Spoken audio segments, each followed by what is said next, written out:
we embark on the second day of the International Conference on Global Pharma Vision 2040, Innovation, Sustainability and Access, we extend our warm welcome to all of you once again. The first day was marked by insightful discussions, groundbreaking research, and invaluable networking opportunities. Today, again, we continue this journey with more thought-provoking sessions, expert deliberations, and interactive engagements. We look forward to another day of learning, collaboration, and innovation. Let's make it an impactful day, just like it was yesterday. Our first speaker is from across the river or the seas or the oceans. Our first international speaker for the day is Dr. Palani. May I have Sir Palani on Google Meet? I request the technical team to please connect, sir.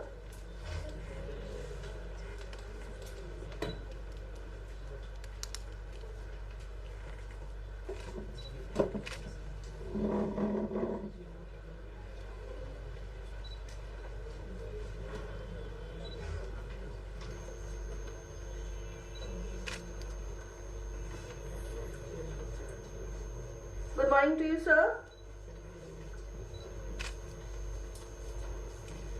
Dr. Shivanandi? Yeah, good morning, ma'am. Good morning, sir. So, is it good morning there? Yeah.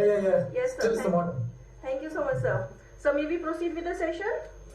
Yeah, sure. Yes, sir. It is an honor to introduce Dr. Palanisamy Shivanandi, a distinguished academician, researcher, and healthcare professional with over 27 years of experience in pharmacy and 19 years in teaching and research.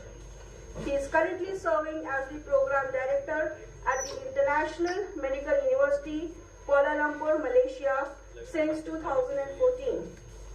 Dr. Palanisamy holds a PhD from Tamil Nadu, Dr. MGR Medical University, Chennai, along with a good clinical practice licensure from the Ministry of Health, Malaysia.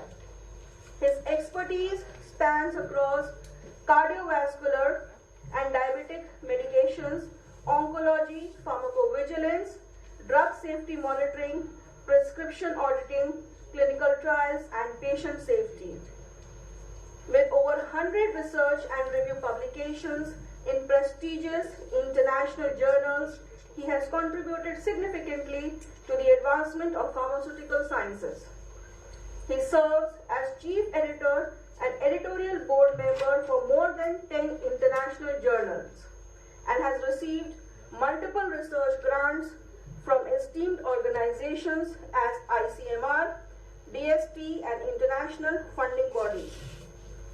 His global recognition includes delivering research presentations in countries such as USA, Turkey, South Korea, Singapore, Thailand, Indonesia, the Philippines, India, and Malaysia.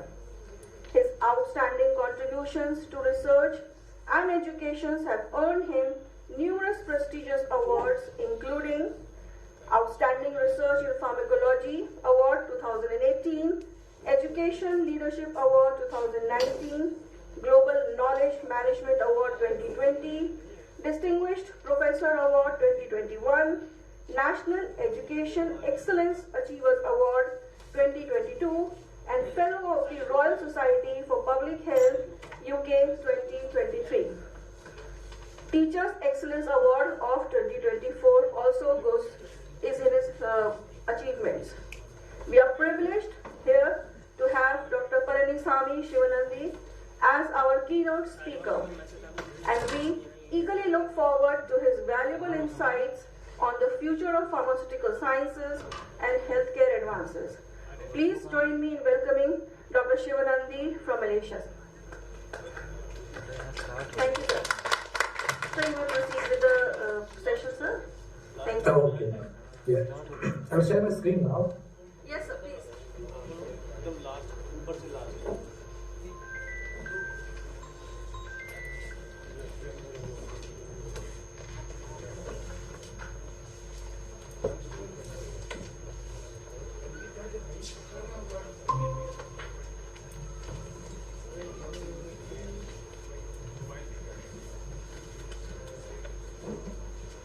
Can you see my screen, ma'am? Can you see my screen? Yes, sir. Absolutely, sir. Sir, full screen, sir, please.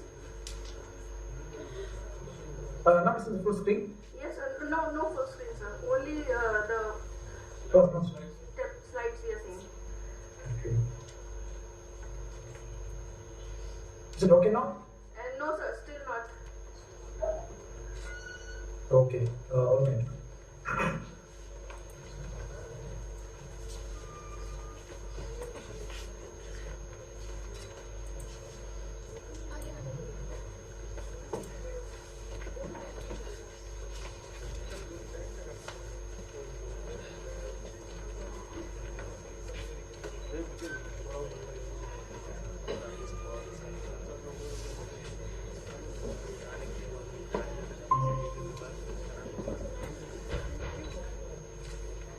Is it okay now?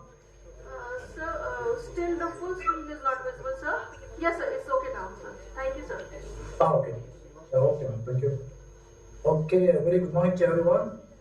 And very thank you to the management as well as faculty members to provide an opportunity to interact with your students.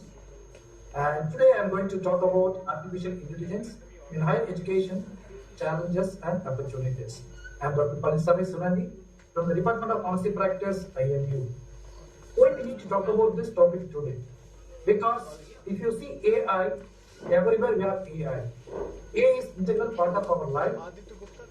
Even whatever we do, now we are texting to your friends, you are talking to your fellow mates, as your classmates, or maybe your family members. Everything integrated with AI. When you Google something in your browser, and if you access your social media page, either Facebook or Instagram or whatever it may be, immediately the pop-up message will come and the same type of advertisement will come in your social media page because everything is integrated. So whatever you search and whatever you do, it will be recognized by the AI, and whatever you do next, it will be replicated. So AI is an integral part of our life. Even in case of academics, without AI, we cannot survive in the future. So AI is very, very, very important. So what AI will do? It will engage the human interaction with a machine. So whatever we include the information, for example, keywords or any short terms or any words, whatever you input, the input material will be analyzed, processed, and it will provide appropriate action. So the action may be appropriate or inappropriate, but as a human being, we have to get the information, analyze the information, check authenticity, and we can use it for decision making. Okay, so that is AI. It is responsive based on your query. It is resistive, adaptive, and as well as independent. Okay, so we can get a lot of information from AI, but most of the information will be reliable and some will be not reliable. So as a human being, we have to use our sixth sense, okay, to analyze the whatever the information given by the AI tool. Okay. So what is the main purpose of AI and goal of AI? The main purpose is to increase the outcome. If I'm giving a task to one of my fellow mates or maybe my classmates or maybe my students, they will take a lot of time. So to process, to analyze everything. But if you see AI, it will provide the responses within 2 minutes. Sometimes in a few seconds it will give the responses. So you don't need to work for multiple days, multiple weeks. So the outcome will be very, very faster. And also very cheaper. If you employ a person to do that task, it will take a lot of money. Okay, expenditure will be reduced when you use an AI. Increase access. Anywhere, anytime you can access the data, whatever is generated by using AI. And also time to completion. If you want to prepare an assignment, previously you have to refer a lot of books and lot of materials, and you have to prepare assignment. It will take minimum 2 to 3 weeks. But nowadays, within 10 seconds, you can get an assignment. If you are key in the appropriate word or the query, it will generate the assignment within few seconds. So you can decrease the time. Not only for the student, even for the faculty members, it's very, very useful. And also increase retention time. Whatever you generated by using AI, you can retain the content for many, many years. Okay, so retention will be available. You don't need to store anything. You can store in the system itself. So when we are using AI, mostly we are using AI for planning and also for robotics and also machine learning. Okay, and also natural language processing. One of my friend went to Japan. Mostly Japan people are very, very good. They are knowledgeful. They are very scientifically very sound. But if you see the communication in English is very, very poor.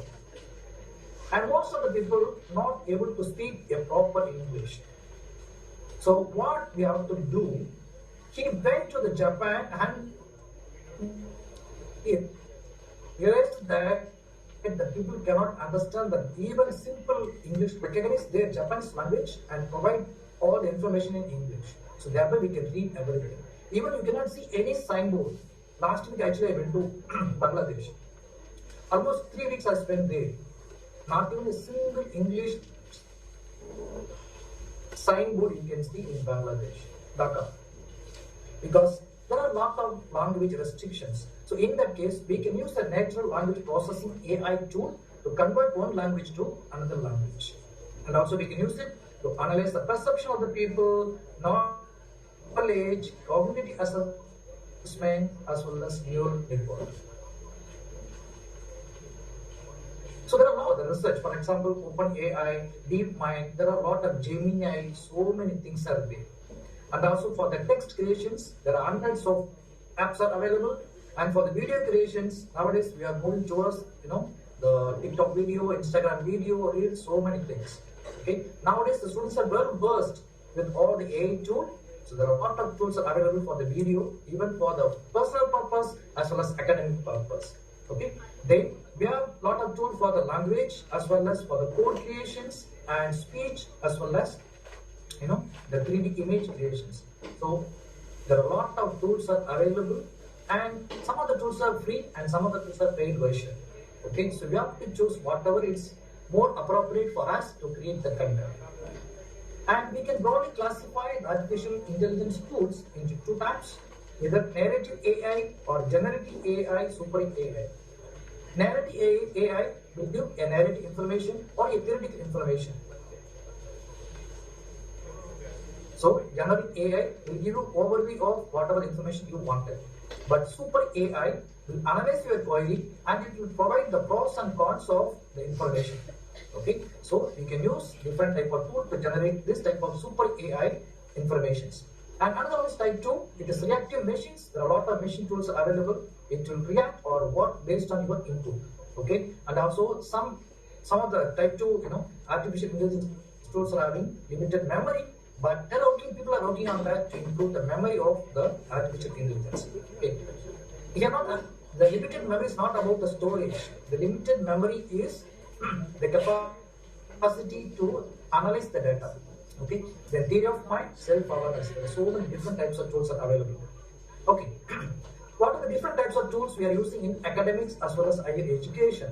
Mostly AI tools for teaching and learning purposes, virtual as well as augmented reality. That's VR and AR tools, metaverse, internet. It's very, very common nowadays. Now we cannot survive without internet. Even all the government services are converted into internet-based online services. Okay, we don't need to go and wait in the offices. Everything can complete. Even your education, admission to your course, delivering the content, for example, Coursera. Okay, so everything purely now online. Then blockchain technology, cloud computing, gamification. If still the teachers believe I can take the classes by using a blackboard or whiteboard, they may be outdated. Because now gamification is a part of the teaching. The normal conventional blackboard teaching is not suitable for the Gen Z. Okay, the new generation expecting something more creative. So we need to introduce gamification and chatbots or the AI tools inside the teaching. Then only the teaching will be more effective. And where we are using AI tools, mostly for the education we are using AI, and also for e-commerce, online shopping, marketing applications, even we are using AI in agriculture. Okay, nowadays if you see, there are a lot of videos are coming in the social media as well as the YouTube. You can see how they are using AI in agriculture, then social media application, domestic application, gaming, even many healthcare institutions already started using AI. I underwent a meeting, a few weeks before. The AI is capable of analyzing the patient's X-ray, CT scan image, MRI image. The prediction is 98% accurate. You see now, when you are going to a doctor may or may not perfectly analyze the patient's CT scan, MRI scan, as well as X-ray images available. But now AI providing an output with 98% accuracy. This is proven record. So this is the process of even healthcare people. Robotic application, navigation we are using AI, finance application, as well as whatever we do the day-to-day activity is integrated or enhanced with AI intelligence. So coming to higher education, AI in higher education is very, very important. It is integral part. It is like another sixth finger in our hand. So if you see a conventional teacher in a university or maybe in the school, a normal teacher spends about average of 50 hours with the students in terms of teaching, in terms of direct contact with the students. So an average teacher spends almost 50 hours in teaching and learning. After this 50 hours, 10.5 hours for preparing material, 6.5 hours for evaluating and providing feedback to the students, 3 hours for professional development, and 5 hours for administration. Again, 16.5 hours they spend for student interactions and engagement, and also 3.5 hours for student behavioral assessment, social, emotional skill development, everything. And 4.5 hours they spend for students coaching and advertisement. So what the data says is, almost out of these 50 hours, 49% of these times are directly spent with the students. Only 49% are directly spent with the students, but the majority 51% we are dealing with the students indirectly, either through email communication, WhatsApp communication, or telephone conversation. So this is how an average teacher spends time with the student. So how the students are using AI? Students mostly use AI to create ideas, to create information, or to create content, and also searching the information, drafting assignments, or drafting the content, and analyzing the content to give feedback, to get feedback from the faculty. They are using AI, and also tidying the things they are using AI. Okay, this is how normal students using AI in the education. How the teachers are using AI? They are mostly using AI to connect with the students through various social applications or the medias, and also designing the content, teaching the students, giving feedback, as well as supporting the students through AI. In addition to that, they also can get feedback from the AI tools, thereby they can improve their teaching and learning skills. So there are a lot of AI chatbots are available for the teachers as well as trainers. We can use wisely whichever is more suitable for our teaching and learning purposes. For example, ChatGPT, Hugging Charts, Perplexity, Gemini, Copilot. There are so many applications available. So each and every application is having some unique features. So we can choose whatever we want for our teaching and learning purposes. At the same time, I was telling you, not only AI tools, even we can use gaming tools to prepare a very good content. Okay, so if you want to teach the new generation students, you need to prepare more, to be creative and prepare a content which stimulate their learning interest. Okay, so we can use lot of AI tools that are powered with the toys to teach our students. For example, Magic Studio, Defeat, or Base AI, Edison. There are so many other applications available. Some of the applications are free, some are paid version. So we can choose whatever is suitable for us based on the financial, constraint. Okay, so coming to AI in higher education, AI is integral part. Without AI, there is no future. If we are not using AI currently in our teaching and learning purposes, we are far behind in the running race. Okay, we at least try to use whatever suitable for our students as well as for our teaching learning purposes. Then only we can compete with other industry, other education institution as well as the future job demands. So what the educator thinks about AI? Teachers under the 26 years, the study says that teachers under 26 years are more creative and also more eager to use artificial intelligence students to educate the students. And 51 percentage of the educators, they use AI powered educational games. So the young teachers are more creative and they're ready to use AI for the educating the students, and 50% of these educators using artificial intelligence gaming tool for educational purposes.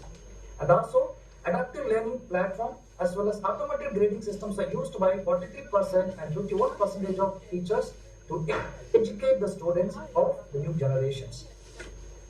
So as I mentioned, there are different types of AI tools available. For example, text AI, visual AI, interactive AI, functional AI, as well as analytic AI. If you are doing any video creations, content creations, you can use text AI or visual AI. If you want to analyze your data for the research purposes, you can use analytical AI. If you want to create some interactive information, for example, interventional study or interactive tool, you can use interactive AI. So based on the need, you can choose a different type of AI. What are the main benefits? If you see the main benefit of AI in higher education day-to-day work. Previously, if you want to prepare your lecture notes, you need to refer lot of books. Even for me, I have a mini library at my home. Nowadays, if you want to prepare your lecture notes or maybe PowerPoint slides, within 10 minutes I can create all the PowerPoint slides. So it is the process, but at the same time, we need to check each and every content whether it is appropriate or not. Okay, so to improve the day-to-day performance of the teacher and also help teachers to save time. Okay, because if you see, the teachers not only teach, even they are doing a lot of administrative work. So we can use AI for the administrative work as well. And also it saves our time in preparing the notes and generating the educational content. And also, as a teacher, if you use AI in higher education, we will be the inspiration for the students to prepare a lot of classes and will be the role model for everyone. So AI is very, very important in higher education. As a teacher, we must learn something basic about AI and we need to integrate AI in our higher education. So come to the 10 advantages of AI.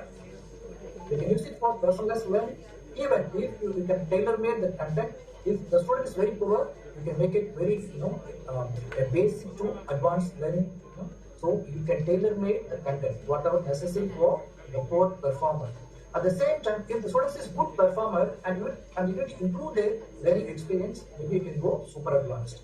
So you can personalize the content by using AI tool.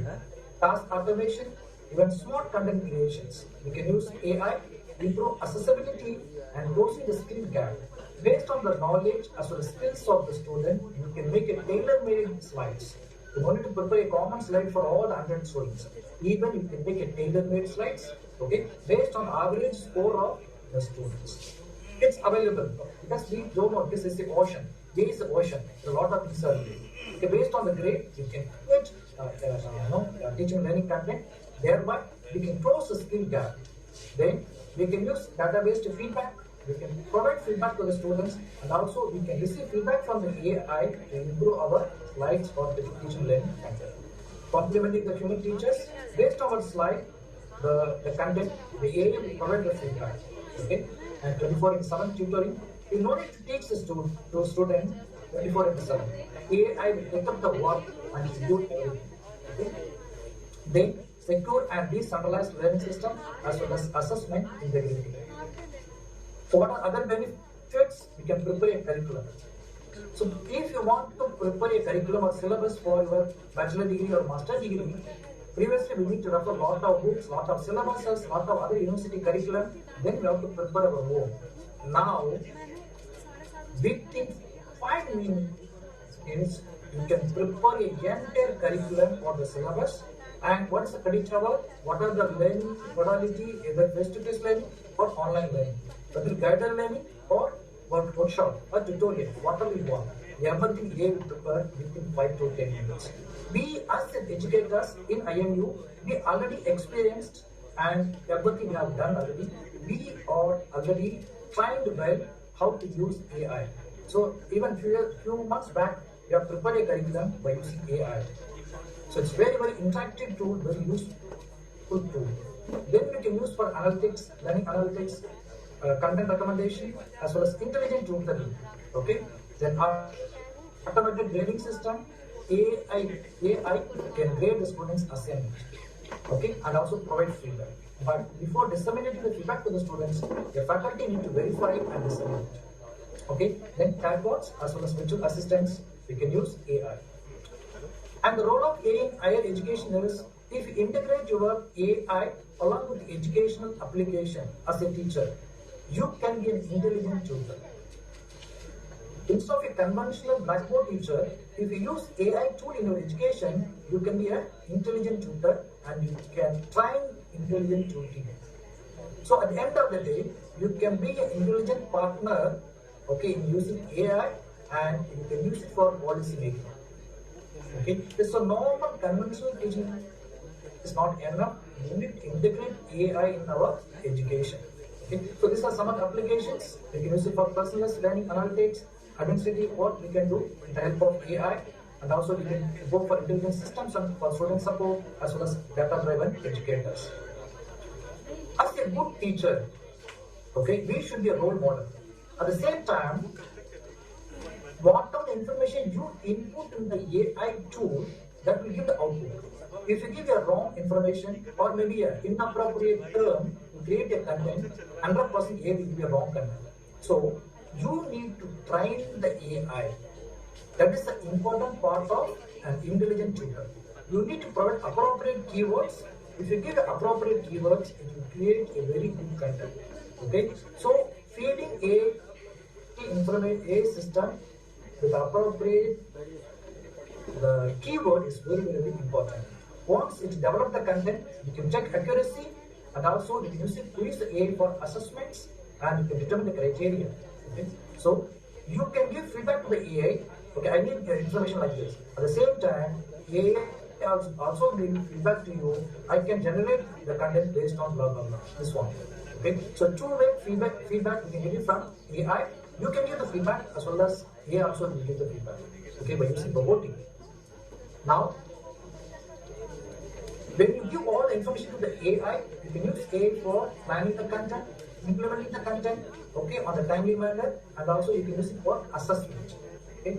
Once you got all the information based on the assessment, based on the feedback provided by the AI, you can improve your learning skills, your analytical skills, everything. Again, you can train the AI, so it is a cyclic process. If you do cyclic work, you can create a very good content. This content will be super advanced, and your students will be much appreciating the content what you created using AI. What is the benefit for the students? When you see the picture here, you may think, oh, Dr. Palani put benefits of students wrongly 2 times. Okay, you may think like that. Dr. Palani mentioned the benefit for students 2 times. No, it's not wrong. I purposely mentioned twice because when compared to the teacher, AI provides double benefit for the students. In terms of education, you can learn using AI from anywhere, anytime, everywhere. And the education platform adapts according to the students' need. Based on your need, you can extract information from the AI and you can improve your knowledge. If you know the basics, you can get advanced information from the AI. If you don't know the basic, you can ask the AI to provide basic information. It will give the information. From that information, you can learn. Okay? And also, AI can work as a virtual mentor. 24/7, you can work as a virtual mentor.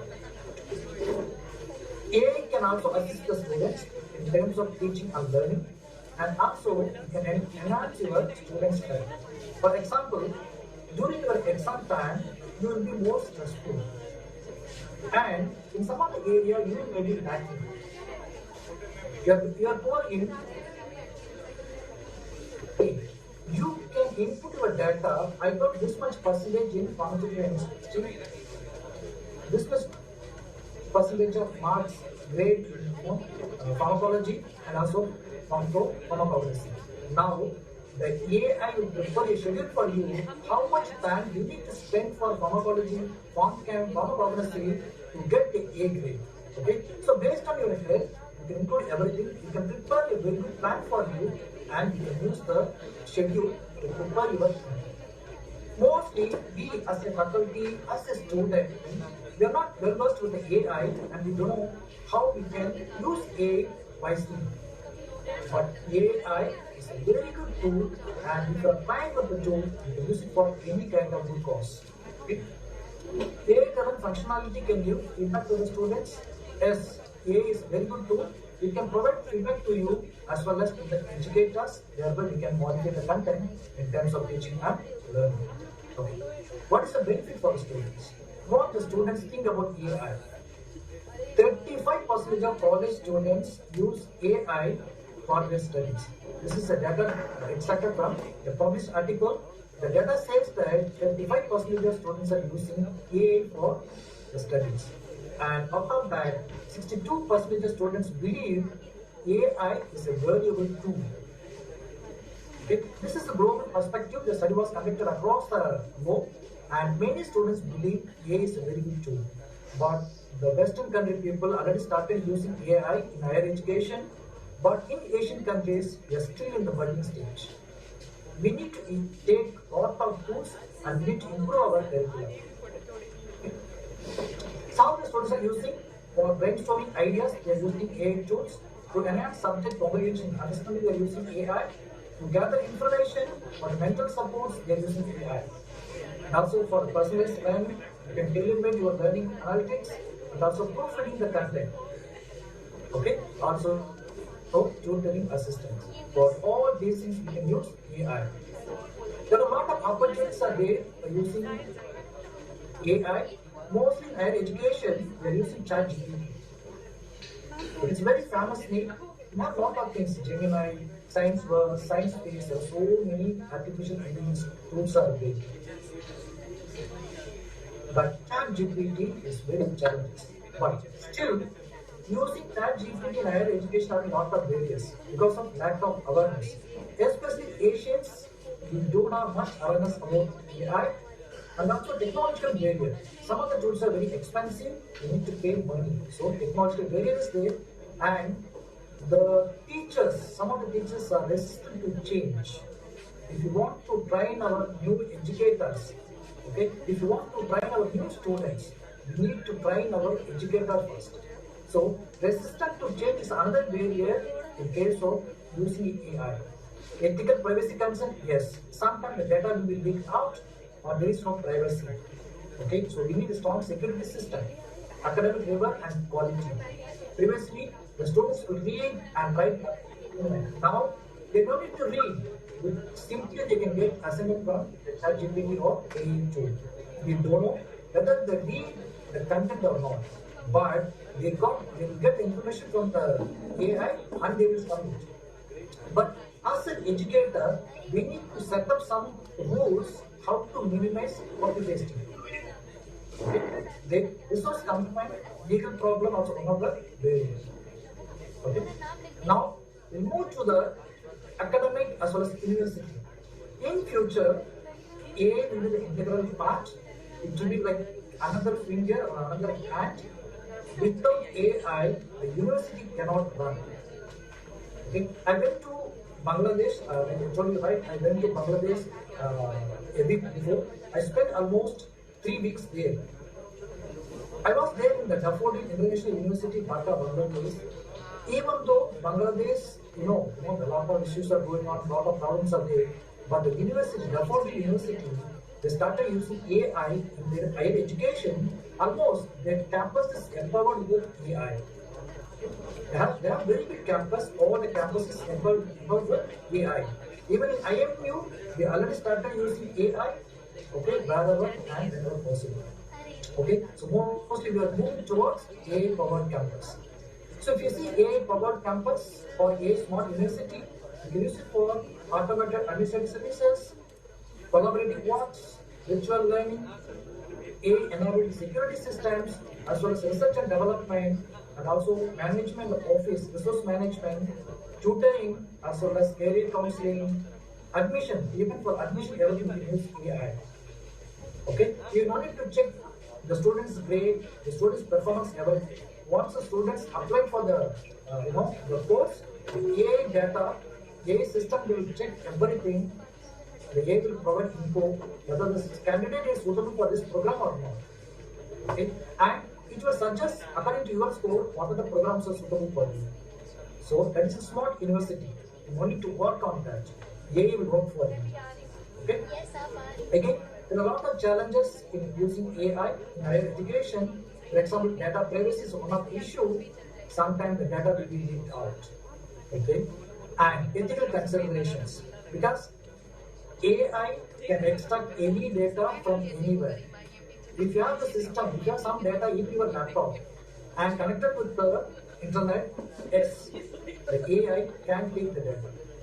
That is the intelligence. Artificial intelligence can protrude and can move anywhere, can extract the data and can present. So ethical issues are another problem. Financial implications. Some of the very good tools are very costly. So financial problems are another issue, and also the learning curve. Okay, the teacher need to be more flexible, need to be adaptable to the new system. Okay, as well as the students. So coming to some of the issues, even though China created a lot of AI-powered tools, but still they believe the universities seek to restrict AI use by the students. There are a lot of issues. We have to believe there should be some restriction in AI use. Okay? The same time, New Zealand says the students use artificial intelligence to cheat on assessment. That's another problem. When we create assignments, we have to read and prepare, we have to write by home. But nowadays, copy pasting. Previously, we do copy pasting. Now we don't need to do copy pasting. The Chat GPT or all the Gemini or the populate everything, it will give the assignment within 2 seconds. So cheating is very, very common, especially using AI. And the students confess that I naturally regret using AI to cheat at university. This is a self-confession published with BBC. Again, the Chat GPT as well as academic cheating is very, very high in case of researchers and purely linked with the personality. If you are a good person and a good personality, you will not cheat. You never try to cheat. If you are a very poor person and you always try to cheat. So, cheating with AI or cheating using AI is purely based on your personality. Again, the study shows these engaged students are more likely to use AI. That's why I'm telling all the higher educators, all the teachers now, they should start using AI in education. Otherwise, the students will be disengaged and they will try to cheat, try to use all the AI. Again, the Google AI chatbot Gemini verbally abuses student, tell him please die. Maybe you heard about this news. When the student was asking solution, the Gemini said please die. Wrong information. Okay. So, as a student or as a faculty, whenever we get any information from the artificial intelligence tools, we need to have a proper assessment. Okay. As an educator, we need to set a rule what we can use.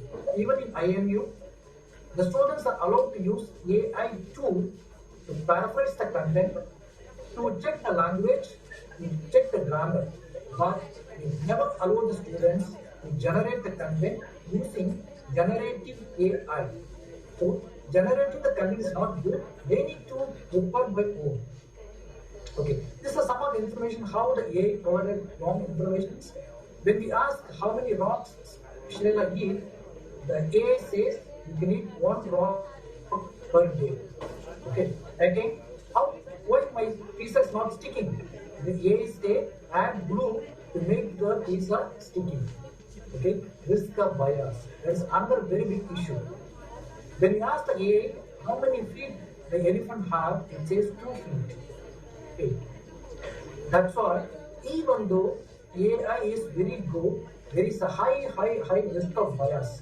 We need to authenticate the information provided by AI. Okay, so AI can be used ethically because otherwise it will cause a bias and fairness in information, privacy or data protection, transparency and usability is an issue, accountability. We are getting data by using AI. Who is information provided by AI? You cannot ask the company. Okay, you cannot ask the metaverse. You cannot ask Google. Okay, your Gemini produced wrong information and you are responsible. No. AI is artificial intelligence. It can generate the content whatever, wherever they. Okay, so accountability is an issue. Autonomy, as well as AI and human rights, as well as job displacement. The study says that by 2025 end, okay, Google going to cut short or slash almost 20% of the faculty. It is there in the internet, you can check. Google going to cut 20% of faculty from the job because now they are empowered with the AI. And another one, even the pharmaceutical company, they say they're going to cut short the number of faculty to reduce the manpower because it is very expensive. Now the AI produces everything very cheaper. So job is one of the very risky. Okay, even though there are a lot of advantages are there, at the same time there are a lot of challenges using AI in medical education. We have to use wisely.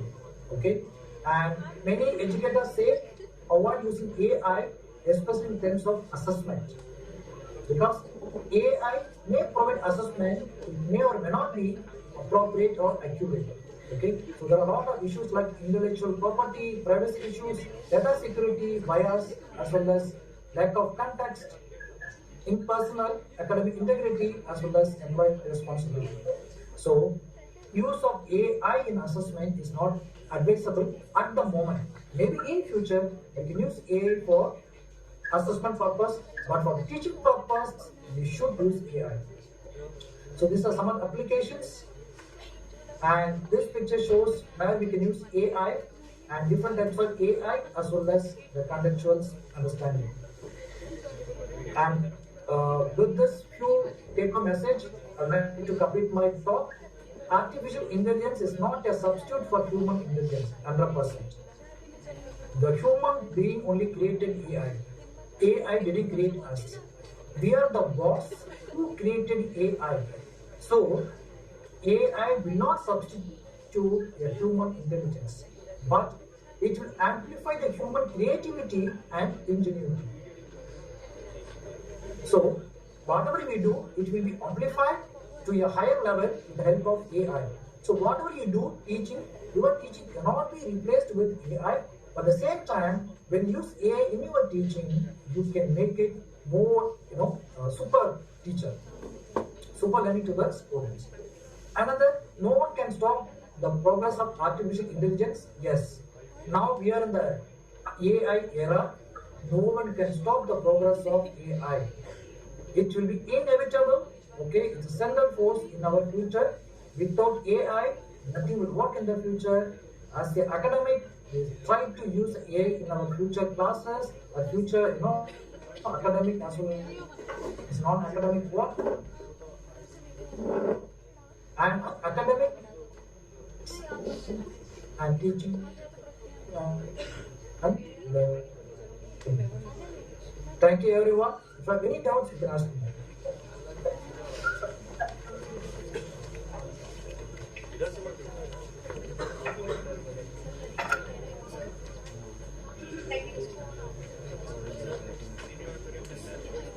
Yes, ma'am, I can hear you. So thank you so much for praising us with the recent advances in the AI field and letting us know how AI is helping overcome boundaries which researchers and students usually face and making world a small village as we had envisioned it to be.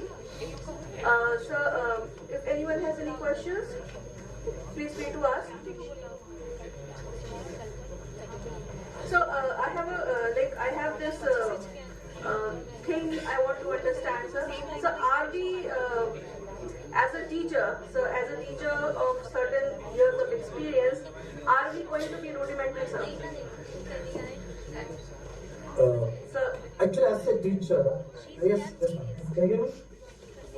Yes, sir. Because everything AI, as we saw through the whole discussion, AI is actually becoming a center stage for in terms of students, teachers. Also, we use a lot of AI tools to enhance our work. But somewhere, sir, is there a loss of originality on the parts of students as well as teachers? To like we are leaving behind the textbooks and relying only on AI for the assignments, for teaching assignments. So where is this line drawn, sir? Okay. If you see AI, as I told you, AI is an integral part in our education, but at the same time, how many students are independent learners? AI will not replace a human teacher because so far our students are not trying to an independent learner. As a teacher, we need to teach the students about the basics. Even though there are a lot of textbooks are available, they can read the textbooks, right? But AI created generated information based on the books or based on information what is available online. AI will gather all the information and it will summarize what we need. But our students are not independent students. They cannot learn, they cannot understand the basics unless a teacher teaches the basics. So AI will not replace any good teacher. If you're a poor teacher, like, okay, go read the books, go read the notes, then you will be replaced by the AI. But if you're a good teacher, you integrate your personal experience and your personal, learning everything into the teaching. The students can learn from your personal experience and also your, stories and your, all the additional informations. So you will not be replaced. But nowadays, if you say something to the students, immediately they will check whether your information is correct or wrong. They will check everything online. They will say, "Doctor, you are wrong. Doctor, you are right. This information not like that." No. So now it's a heavy task for the teacher. It's not a heavy task. The teacher needs to be very perfect. Whatever you teach, you must be very perfect. You need to learn and teach the students. Otherwise, you will be criticized because you don't know the basics. So you have to prepare a very good lesson notes and you can teach the students.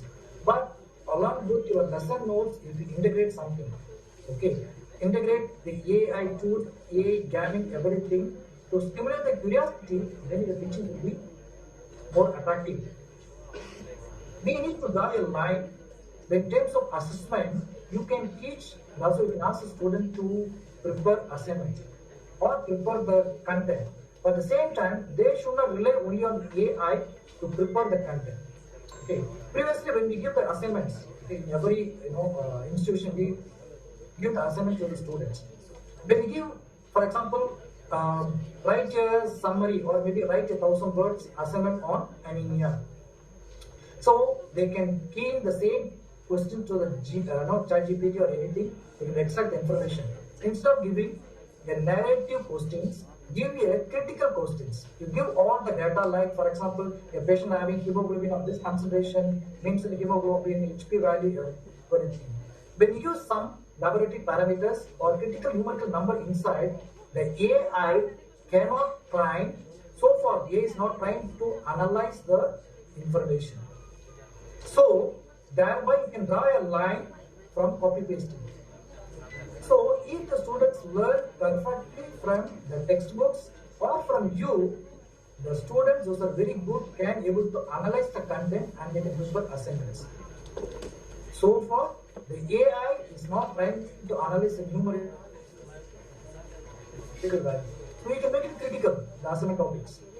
Have answered my question? Yes, sir, absolutely, sir. And I hope the students as well as the teaching faculty can ethically use AI for improvement of our lecture as well as understanding of the subjects. Thank you so much, sir, for taking your valuable time to appraise us with this advancing topic, which is very much in need. And I hope we can further some other time have a detailed discussion about this. Thank you so much, sir. Thank you so much for joining us. Thank you, ma'am. Thank you, sir. Thank you, everyone. Thank you for the opportunity. Okay, sir. Sir, thank you, sir. So we may, you may leave the session, sir. Thank you, everyone. Bye-bye. Sure. Thank you. Thank you so much, sir.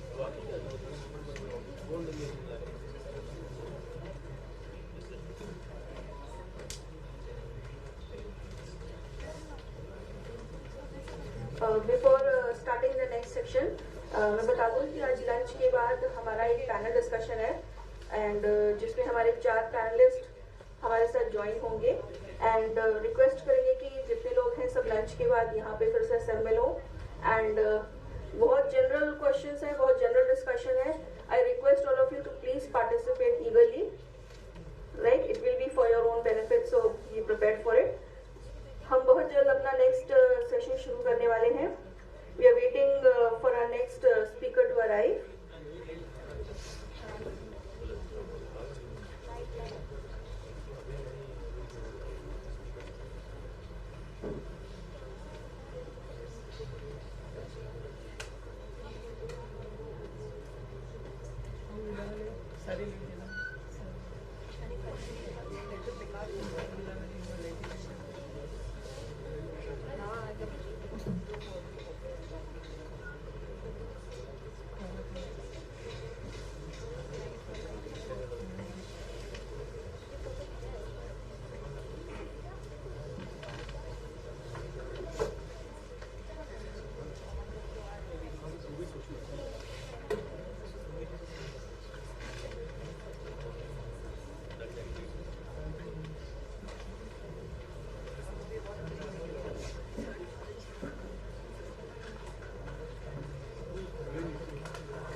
join us.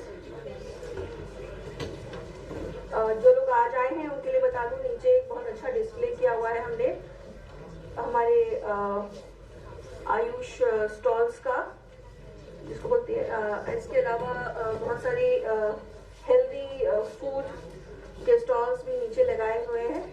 आप लोगों से request है कि please go and visit them और प्रोत्साहन करें हमारे students का, जिन्होंने बहुत एफर्ट दिया है इसको लगाने में।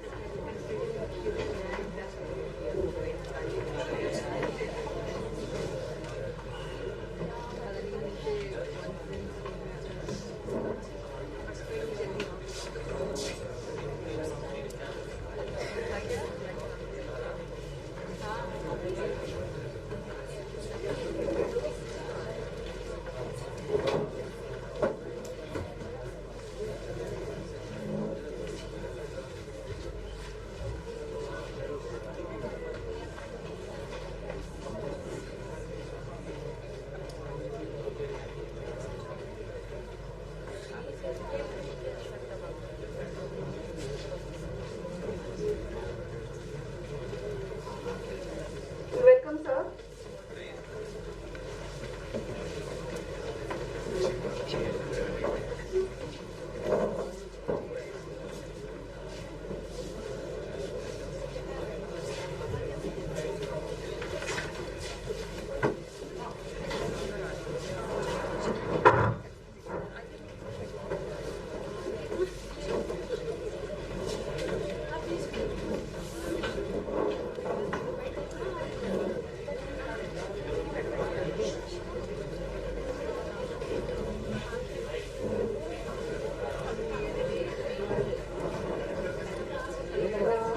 जी सर।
लोग phone silent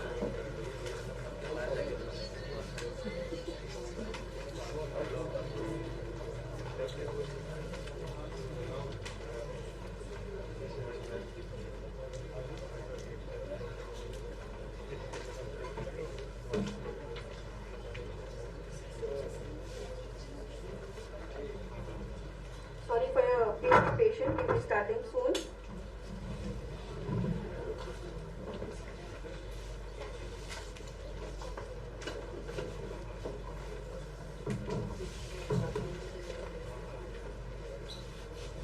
We have with us our second speaker, Dr. Himanshu Chaudhary, sir. I request Director, Institute of Pharmacy, Dr. Manju Pandey, ma'am, Institute of Pharmaceutical Sciences, Amit Kumar, sir, and Director, Department of Pharmacy, SRMCM, Professor Anubhav Anand, sir, to please come on the stage and felicitate our second speaker, Dr. Himanshu Chaudhary, Assistant Professor of the Department of Advanced Spectroscopy and Imaging, Center for Biomedical Research, India.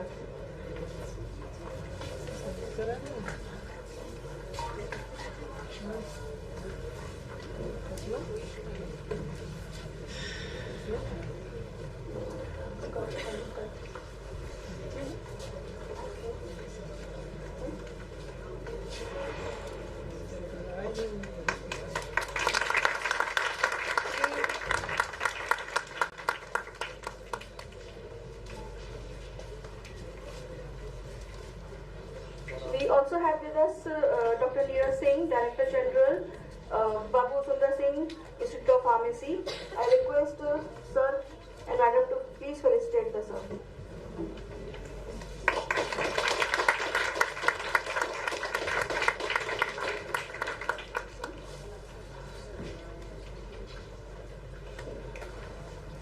Thank you, sir. Please be seated.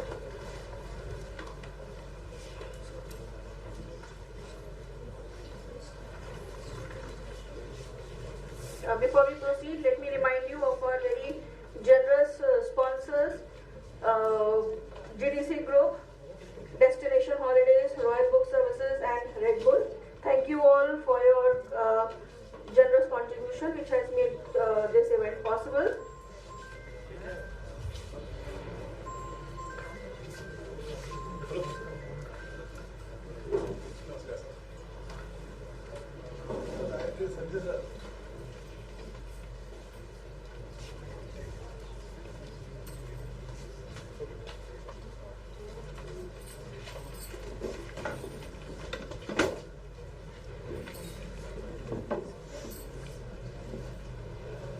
I once again remind you to go and visit the Indian Knowledge System stalls, which are very informative. Students have done a great job in creating them. I also request you to go and visit some very good eateries we have, very healthy, and some other displays which are being done in the reception areas. And just go, it's amazing. The students have been very creative, and we also come to know about these creativities in such moments when it is unexpected. And thank you, students, for making this event successful in all aspects. We'll be starting the session soon.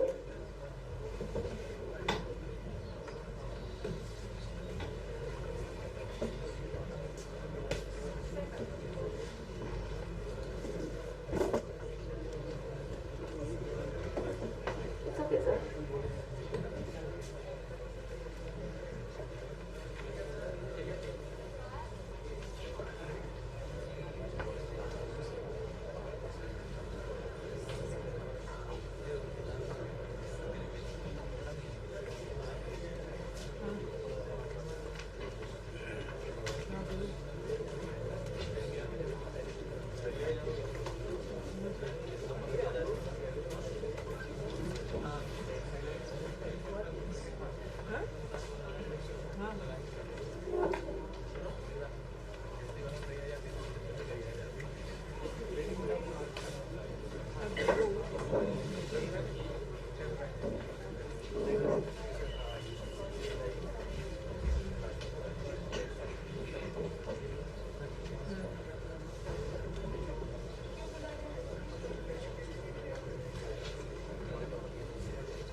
हम बहुत efficiently जो vision है हमारा इस तरह की conferences कराने का उसको हम और एफिशिएंटली इम्प्लीमेंट कर सके.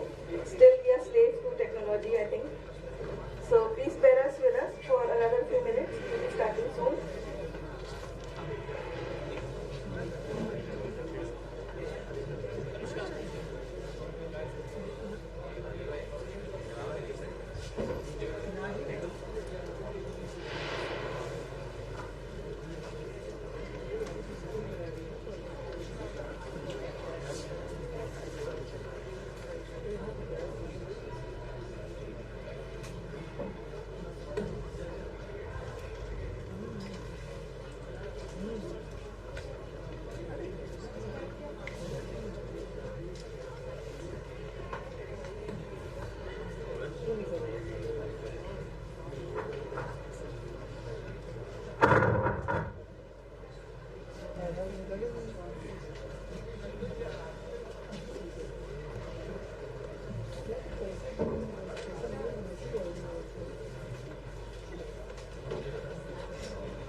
Here, if he is very bad, please be here on the stage.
Thank you for your patience. We'll be beginning the lecture now. It is with great honor to introduce Dr. Himanshu Chaudhary, an accomplished assistant professor at the Department of Advanced Spectroscopy and Imaging, Center for Biomedical Research, India. A distinguished researcher in protein, biophysics, biochemistry, and neurodegenerative disease, Dr. Chaudhary has made remarkable contributions to understanding Alzheimer's and Parkinson's disease, particularly in multi-protein interactions, molecular biomarker identification, and targeted drug delivery. Dr. Chaudhary's research focuses on biophysical and structural characterization of protein aggregates and their role in neurodegeneration. His pioneering work has led to high throughput screening methods for multi-protein complexes bound to amyloid fibrils, helping advance the understanding of Alzheimer's and non-Alzheimer's neurodegenerative disorders. He has also played a crucial role in developing phage display technologies for bioactive compound identifications. With a PhD in nanobiophysics from the University of Twente, Netherlands, Dr. Chaudhary has extensive international research portfolio, having held prestigious postdoctoral fellowships at the University of Gothenburg and Uppsala University, Sweden, Umeå University, Sweden, and KTH Royal Institute of Technology, Stockholm, Sweden. His studies on amyloid protein aggregation, neuroinflammation, and drug-protein interactions have provided new insights into therapeutic strategies for neurodegenerative disorders. Dr. Chaudhary has received numerous prestigious fellowships and awards in his vast career. Carl Triggers Fellowship at the University of Gothenburg and Uppsala University, Sweden, Postdoctoral Fellowship at Umeå University, Sweden, Postdoctoral Scholarship at KTH Royal Institute of Technology, Stockholm, Department of Biotechnology, Junior Research Fellowship for Doctoral Studies in India, and multiple research grants and collaboration in protein biophysics and neurodegeneration. An accomplished scientific mentor, Dr. Chaudhary has trained graduates and undergraduate students, supervised research projects, and collaborated with leading global institutions on biomedical research and targeted therapies. He has presented his work at prestigious international conferences and authored high-impacted publications in reputed journals. His research not only advances fundamental scientific knowledge, but also holds a practical application for drug discovery, molecular diagnostics, and innovative therapeutics for neurodegenerative disease. We are privileged to have Dr. Himanshu Chaudhary as our keynote speaker today, and we look forward to his insightful presentation on emerging trends in biomedical research and pharmaceutical innovations. I welcome you, sir, on the stage, sir. Thank you so much.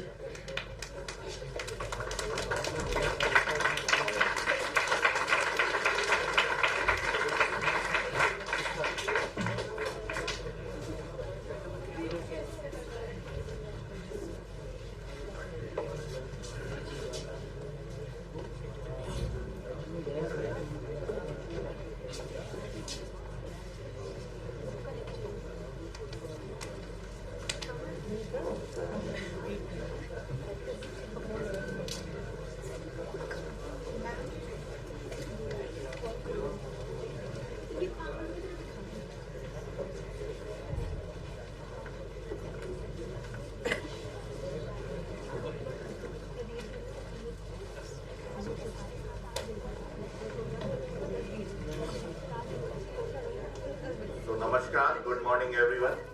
I would like to thank organizing committee for invitation and giving the opportunity to discuss the origin of the degenerative diseases.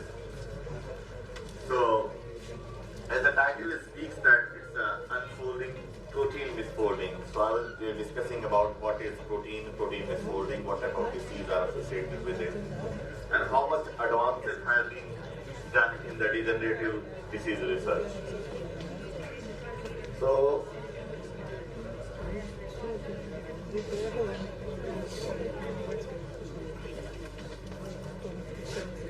how this folded my career, I would like to talk about it. So I started my bachelor's from Allahabad University, then I moved for master's in JNU in the biotechnology. Then I was a JRF at the National Institute of Immunology, where I worked on some A-beta misfolding Then I moved to Netherlands for my PhD, in which I studied the alpha-synuclein. I will discuss about later on about how its role plays crucial role in the Parkinson's disease. After finishing my PhD, I moved to the Sweden. Here I worked in 4 universities. First I moved to the KTH in Stockholm, where I worked with the Alzheimer's disease. Sir. How are you? Right. Yes.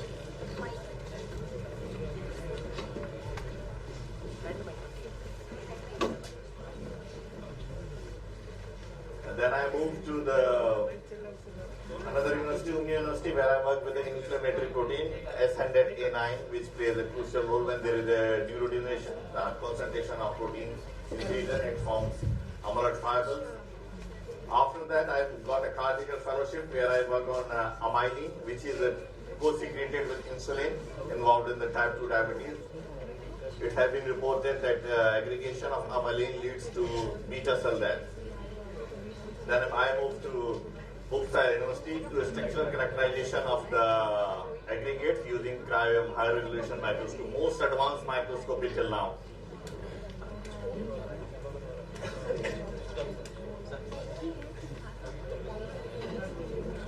So how my wheel of academic journey look like, you can see. I started in India, in Asia, you can see the blue, then I moved Netherlands in the red, and then green. So mobility is very important, exposure to different labs, different culture, if you want to do innovation in the research. So my research is mostly focused on 14 years on the formation of amyloids. So how the amyloids are formed. So mostly the proteins, they are global proteins, but they are IDPs also, disordered proteins, which come together and form some oligomeric structures, and then later form fibrils. So these intermediates, you can see here, they are toxic to the cells. In most of the amyloid forming disease, they are toxic. So I worked on Parkinson's disease, Alzheimer, and IAP, type 2 diabetes. More than 20 diseases are caused by the misfolding of proteins. Alzheimer's disease already is transcerebral spongiform encephalitis. Encephalopathology, Parkinson, Huntington, familial, type 2 and primary systemic amyloidosis.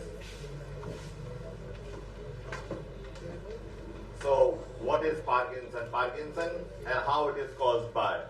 Parkinson is mainly driven by aging, but there are a lot of environmental factors also plays role. So here I have shown in the chart that how the negative association and positive association with the things or the chemicals we get exposed to are associated. So if you are exposed to heavy metals, then you will have positive association with PD. Microplastic, recently there was a high impact journal in this, so that the microplastic also plays a crucial role in getting the synuclein aggregate, which could lead to the Parkinson's disease. TBI is the brain. If you hit something with your brain, that's you get there are high chances of you can get the Parkinson's disease. Psychological depression is also one of the leading cause of the PD. Pesticide exposure. Nowadays, a lot of people from villages, they are very exposed to, they don't use specific protective equipment or mask. Then they expose to pesticides, and it also lead to the development of Parkinson's disease.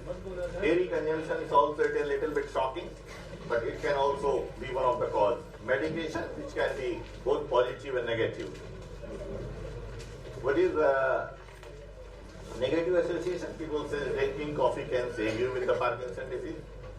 Plasma urate levels, exercise, you should exercise, cigarette, somehow. The burden of the disease is increasing because of what I think is pollution is the leading. So the burden is significant with the number of patients estimated 12 million by 2040. As several factors plays a key role in the disease, it becomes more complex for that because it's not known that one factor, two factor, it's a lot of factors which are responsible for the disease. So what are the symptoms and how we suffer, how the patient suffers? So there are two symptoms, non-motors and motors. Non-motors with cognitive impairment, your thinking ability decreases. Mental health is compromised, dementia, sleep disorder, you will not get a proper sleep. Sensory disorder, you will smell. As it was in the COVID also, you lost that smell. It's the same here too. Motor, mobility, slow movement, rigid muscles, impaired postures, loss of automatic like blinking of eyes, movement of people, swinging of arms, speech changes. Speech changes, this can also alter because nowadays with the high data, we can predict that just by the voice, either person is having a disease or not. Writing skills also, because hand gets shaking. If you want to override some pattern, you can easily find out the person has a TD or not. This is one of the diagnostic tests people are working on it.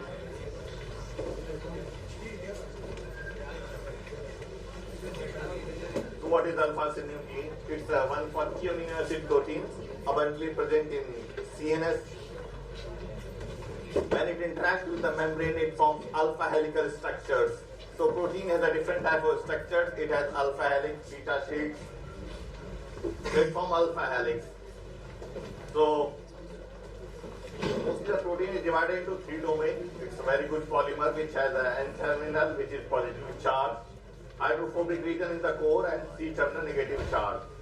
These are associated with different type of function. N-terminals is interact with the membranes. The core region, it plays important role in the formation of fibrils because it has a hydrophobic core. The C-terminal plays a chaperoning role. So what makes protein aggregates?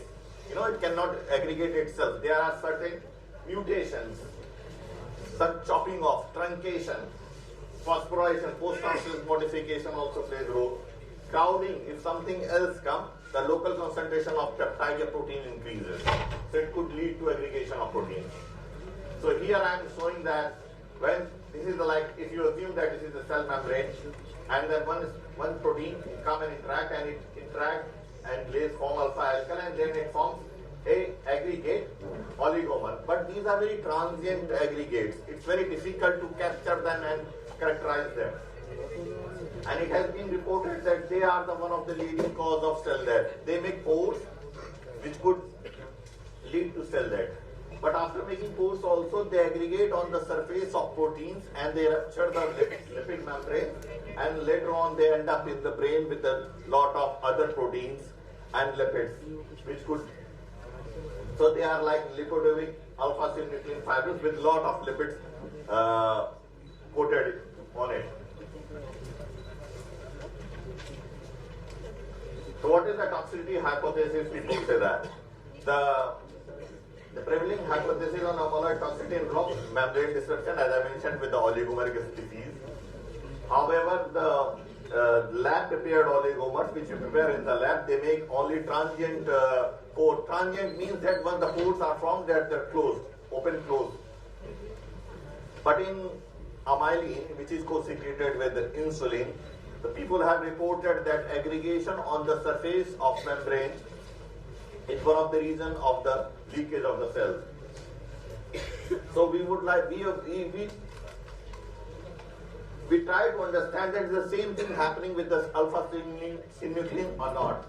So that's why we designed in vitro model system in which we thought that we will make a cell-like model system, and we try to incorporate protein inside and try to see that when it interact and form alpha helical and different species and amyloid fiber, either it is ruptured or still remain intact.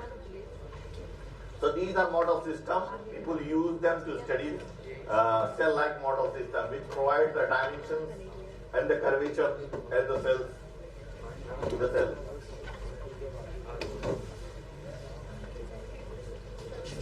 So here we designed experiment with the model system in which you can see so blue is the protein which we incorporate inside the vesicle. In 0 hours, the vesicles in both you can see it's empty with the buffer, and this is with the protein inside. At 94 hours, when there is no protein, the vesicles remain intact as round as it was. But in the vesicle in which we have protein, you can see it get aggregated, and you can see the lipid protein aggregates are there. The lipid is coated, lipid is labeled with the red, and monomeric protein is labeled with the blue, and the green is the fibrils. There is one dye which is when they form amyloid fibrils, it gets green color fluorescence. So the microscopy shows us that the cell membrane is damaged, and we see the aggregated. But to validate, we have performed another set of experiments, like spectroscopy. So for the spectroscopy, we designed LUVs. LUVs are like 80 to 100 nanometer dimensions vesicles, in which we have incorporated dye, which is self-quench. Self-quench means at certain concentration, the dye is not fluorescent. We cannot see it. But once it comes in the solution, you can see because it gets diluted, and you can see the fluorescence. The same thing happen here. The blue is the leakage of the dye, and the black one is the aggregation of protein. So here we are following the aggregation with the use of fluorescence dye thioflavin. So we can see when the protein is getting aggregated going up. The leakage is also starting as the same. The PCPG is the membrane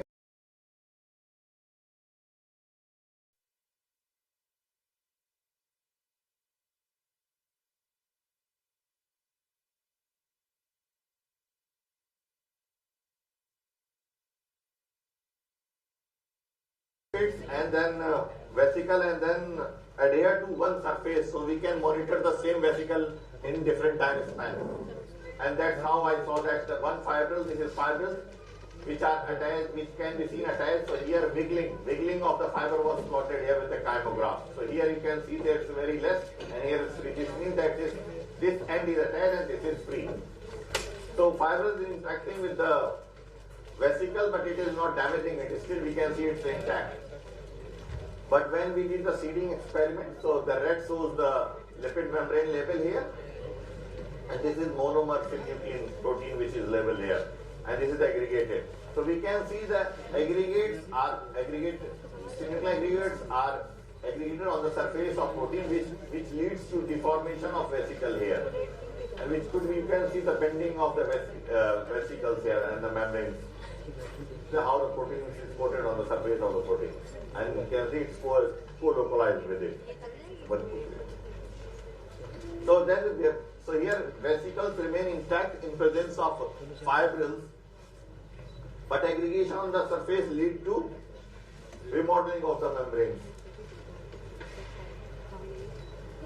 So what we have contributed with all these three stories, that there is a novel information in the domain of membrane damage, that interaction and fibrillation plays important role in membrane damage, and these aggregates end up with the lipids, coated structures. So after PD, AD, Alzheimer's disease is one of the most leading neurodegenerative disorder. What happened here? You can see these are neurons present in our brain, and they are amyloid plaques. They are mostly form of A beta peptides. So in Alzheimer's disease, it has been reported that A beta 40 and 42 amino acids peptide, which aggregates and forms plaques in the brain. So when it forms plaques in the brains, it is very sticky. It brings all other proteins together and clump them together. So what happened with the brain? The size, you can see, this is the normal brain size. If everyone is normal, they have this brain size. If someone has Alzheimer's disease, your brain is shrinking. You should use your brain then.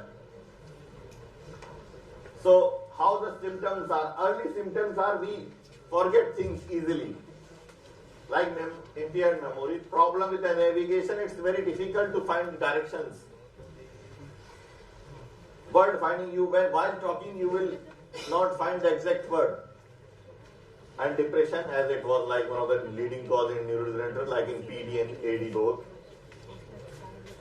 And later symptom, after early later symptoms are impaired thinking and behavior, confusion, restlessness is there, impaired judgment, it's not easy to judge anything, inability to follow directions, language deterioration also here.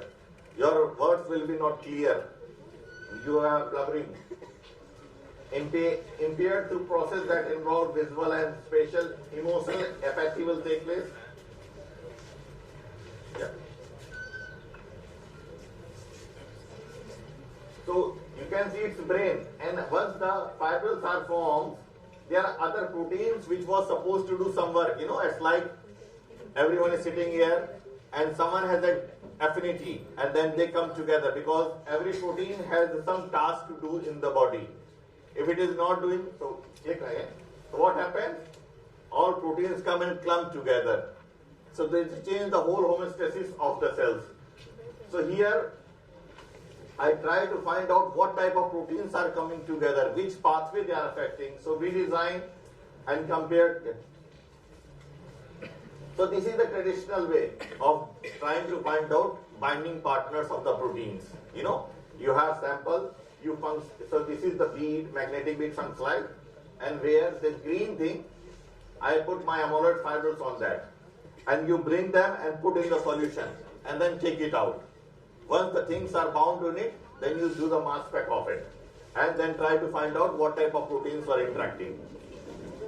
That's the traditional way. We compared with this high throughput method. High throughput method, we use fax. We use fax of what? Sorted things on the basis of size and the fluorescence also. So fluorescence means we label our amyloids with the green color. You can see thioflavin T, but we use another 3 more dyes to sort these aggregates. So these are dyes are, you can see TFTA, QFTA and BTVT. So this is the dye which shows the two separation of the aggregates which doesn't have an overlap on it. And here they are not very clear, they are overlapping. So we use this dye to sort these aggregates. You can see these aggregates, it's the same type of method, but this can be used for the sorting of aggregates also. We were exploring it.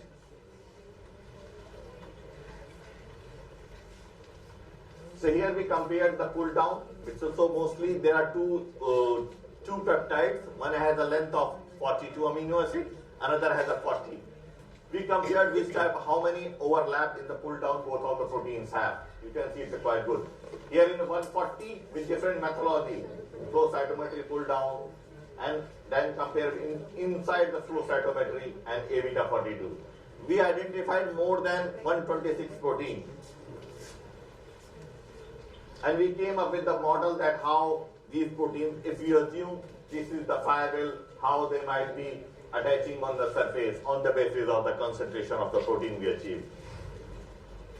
And what type of proteins are involved in this clumping of the heteroserine type, endophytase activities, identical proteins, calcium binding proteins, antigen binding proteins, metal binding proteins. See how we can respond 16, 15 to 8% we found out that. So we developed a high throughput method which can be used to screen multi-protein aggregates, can be applied to study temporal evolution of flux in the brain. So it's very challenging to do time dependent with this type of experiment. But here we can use this method to find out at different stages that this type of binding partner are interacting with a different state of aggregates. So what we concluded with this, that the study illustrated how different proteins are recruited in the flux when the Alzheimer's disease patient develop the flux, and it would develop a new model system to exploring the pathological mechanism of Alzheimer's disease from molecules perspective, because it's very important to know that what are the binding partners of the specific aggregates.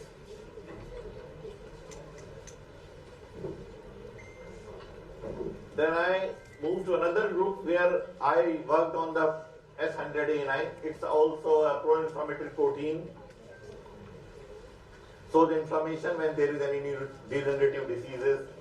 So here also, this is the same as the thioflavin T. So this this is the natural compound which was extracted from the olive oil, and we see that when the protein is aggregating, this is control only. The protein aggregates if there is nothing is there, form fibrils you can see here. But when we incubate this oleic compound with it, we can see the decrease in the inhibition of the aggregates. Very tiny and non-toxic aggregates have been seen, which was published in Asia's Neuroscience. Then we screened two other drug-like compounds, polyoxometallate as effective nanoinhibitor of amyloid aggregation against the aggregation. So here you can see it's interacting with it. Then how when the only protein is there, protein coming together and forming fibrils. But when we have these small polyoxometallate, CB10 and CI and BG, you can see it's not forming the amyloids here, which was published in Asia's Material Science. So now type 2 diabetes is very common. We are every second person is having maybe, if you in each family you can see that people are having diabetes. What is the cause? Cause can be genetic, can be have your lifestyle also. So mostly on molecular perspective, what we think that amylin, which is a 37 amino acid protein which co-secreted with the insulin, it forms amyloid fiber and leads to death of beta cells in the pancreas. So how it happens? So it's like the same amyloid aggregation hypothesis. This sigmoid curve is formed when in the lag phase. Lag phase is this one, and this is sigmoidal phase, and this is steady phase. In the lag phase, as you can see here, the monomer peptide, which is 37 amino acids, come together, form dimer, clump together, dimer. Then multimers are formed, and these oligomers are formed. These oligomers are toxic, which has been reported. In sigmoid, it develops amyloid fibrils, and then amyloid are deposited in the pancreas, in the beta cells. So there are some, if you look about the sequences in human IITT, this region is mostly the cause of the amyloid formation, F-Gale. But like rat is known that it doesn't have a diabetes. Now people have also exploited that sequence. So when I was aggregating protein, it was forming amyloids very quick, like every 1 hour. Then we thought to check that how the concentrated sequence look like, because it has these different, this is proline, which is known as beta sheet breaker, and other amino acids are mutated also, which delays the aggregation. When the aggregation is delayed, then easily you can trap the intermediate aggregates. And the same we tried with the golden loin. It says loin, but it looks like some other species. And here also we tried to, because we thought that if we find some sequences in which it will not form fibrils, but it can only form oligomers, and they might be stable enough, then we can characterize them and design drug against them. So when they form oligomers, then I try to image them with the atomic force microscope. You can see these round-like structures with that.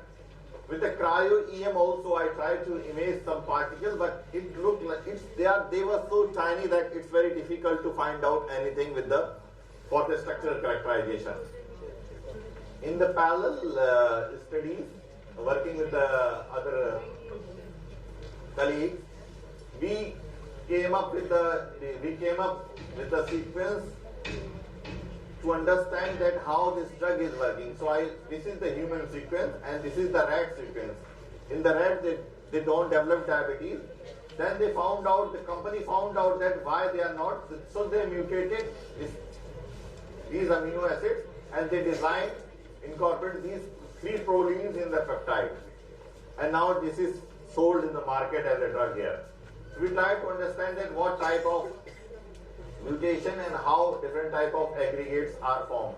This is the 2D classification of amyloid using cryo-EM, and these are the 3 structures, the refined map. It shows that different type of amyloid fibrils are formed, and which can be used to design drug against it, which can lead to the which can save the cells from dying, like when once the fibrils are inhibited. That's one of the approach that you can avoid aggregation of peptides. What I am doing now, from there I moved to CDMR, where I am trying to establish my own lab here. So here, from the last what I learned, I am trying to develop diagnostic approach with the high throughput method, using some NIR spectroscopy. So my goal is here to compare clinical data and with digital data. Digital data, AI is coming, big data is coming, lot of data hospitals are generating, but very less people are looking into it. So my job is to compare the clinical blood and CSF samples and then other things like patient voice, walking pattern, drawing pattern together and make one digital biomarker for the disease. And still people don't know that all individuals, they might having the different aggregates, as you can see here. And it might have a different approach for the drug discovery. And we need different molecules to inhibit aggregates. So mostly with the use of amplification assays, we will explore a different type of dominant polygon by using seeding assays, and which we can use also that we can screen small molecules against that which molecule is effective in which type of aggregates.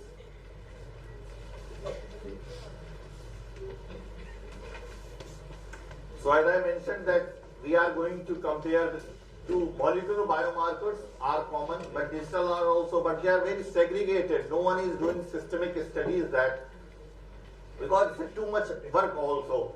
If you think that amplification is nowadays people are using for Parkinson's disease diagnostic routinely in developed nations. Proteomics, it's a known stage, proteomics, metabolomics, and NGS sequencing as a molecular biomarker. For digital biomarker, acoustic signal, speaking pattern, drawing pattern, tapping pattern, sleep pattern, electromyography, saccades means movement of people. FDA has already approved this thing in the US.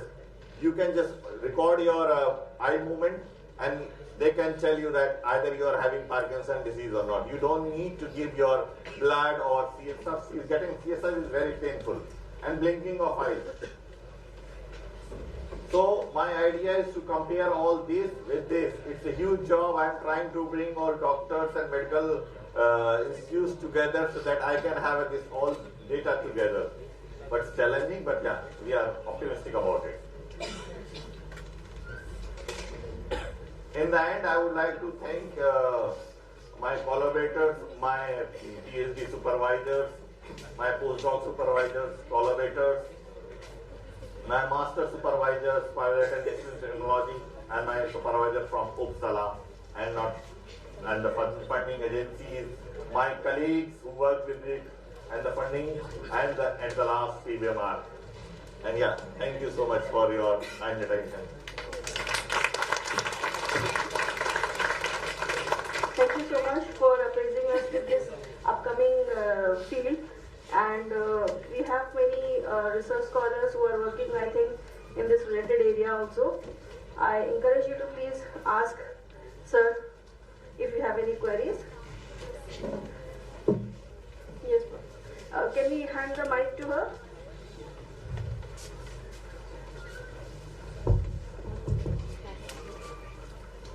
Thank you, sir. First of all, it was very nice session, sir. Sir, actually, drugs which are available till now are only focused on symptom treatment or progression stoppage. Till now, no drugs I hope available for modifying or treating this Alzheimer's disease. So, sir, there is in future any such focused drug which can be used for such treatment? And, sir, next one more question is there. Sir, any second messenger could be targeted for the treatment of such disease or not? Thank you. Good question. So, the drug people are designing, so when the peptide is aggregating, So like for synuclein, if you assume synuclein, it has a function. If we target synuclein directly, then it will also change the abrupt the function, because something binds and it will not perform the function. So the idea will be to have something which is designed against the oligomeric species. So people for Alzheimer, there are MAP antibodies are there. They have designed it, so it's becoming effective, and it's very challenging to target these type of aggregates. Now people are coming with different approaches. So it is assumed that the aggregation of the protein is lead because of the overexpression of the protein. If the proper folding of the protein will take place, if you enhance the machinery, folding machinery, then we can rescue this aggregation. So that's also people are working on the protein folding pathway also. How we can make it efficient, because when we age they become less efficient also. That's all one of the reasons. Anyone else? First of all, good afternoon, sir. My name is Soumya Vaske and I'm also a research scholar here.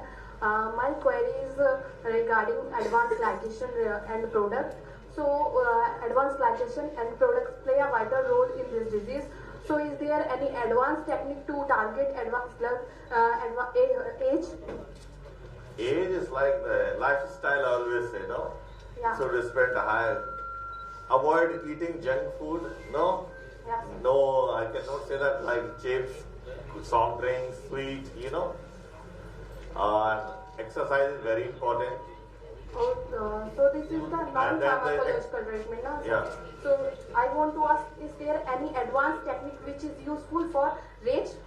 Is possible, or what is the future prospect? I didn't understand your question. Again, can?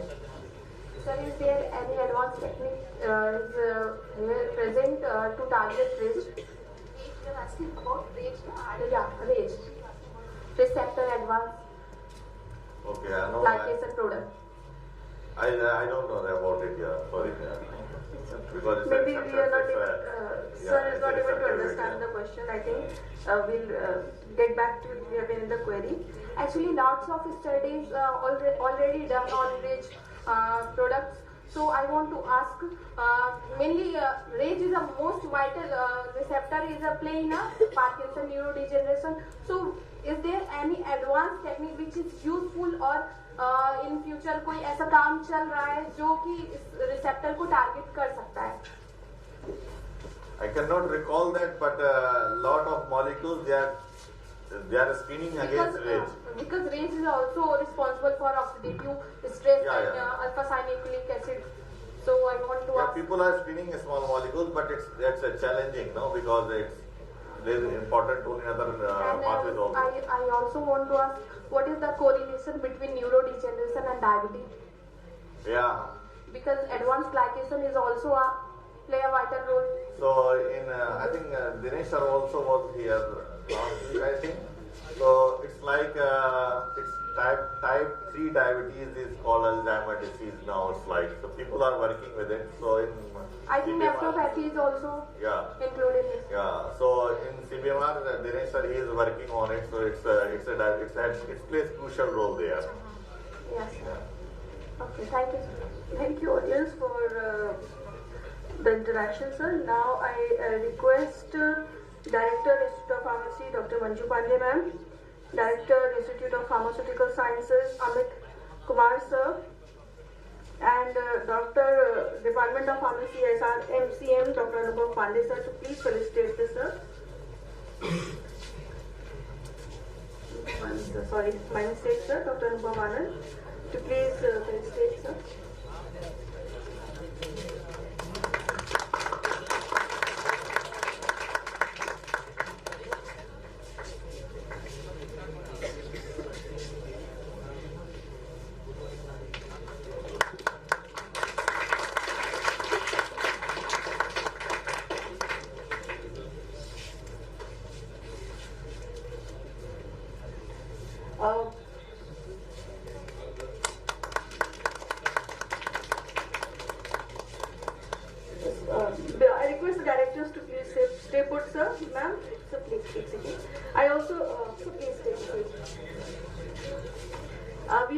with us Mr. Ravi Shankar Tripathi, sir, and Mr. Please come on the stage, sir. So we would like to extend our token of appreciation, sir, for your collaboration with the institution. I request sir and madam to please felicitate, sir.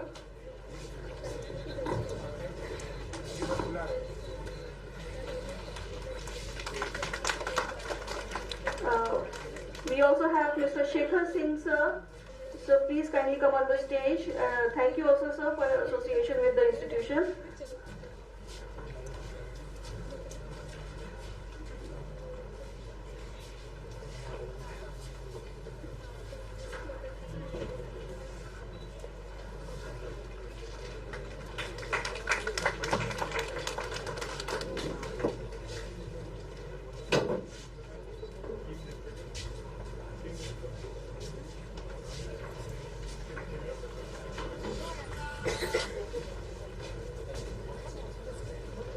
As is with every event, it is important to invoke the blessing of Ma Saraswati, the goddess of wisdom, knowledge and learning.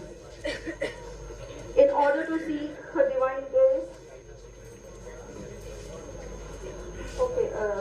I'm sorry, there is another student who has a query for Dr. Chaudhary. Sorry, sir. they want to... I was worried if you can understand or not, no? Peptide, protein, no. नहीं sir, मैं बस ये पूछ रहा हूँ कि जो ये डिजीजेस होते हैं इसका डायग्नोसिस तो हम लोग बहुत करते हैं, लेकिन सर क्या ऐसा इकोसिस्टम या इंडिविजुअली हम लोग ये कुछ ऐसा कर सकते हैं कि ये डिजीजेस कभी असर ही ना करे, मतलब किसी को ये डिजीज हो ही ना, इसके लिए हम इंडिविजुअल लेवल पे क्या कर सकते हैं और इकोसिस्टम इसके लिए कैसे क्रिएट हो सकता है? यही बोल रहा था ना कि हेल्दी हैबिट्स रखते हैं हम, नहीं, मगर ये है कि पॉल्यूशन का एक्सपोजर बहुत ज्यादा है यहाँ पे। जैसे डेवलप्ड नेशंस हैं, उनके बहुत ही स्ट्रांग रूल्स रेगुलेशन हर चीज को डंप करने के लिए, पेस्टिसाइड कंट्रोल के लिए ना। तो ये सब देखिए, वो तो आप कर नहीं सकते, वो गवर्नमेंट पॉलिसी है, धीरे धीरे होगा सब कुछ।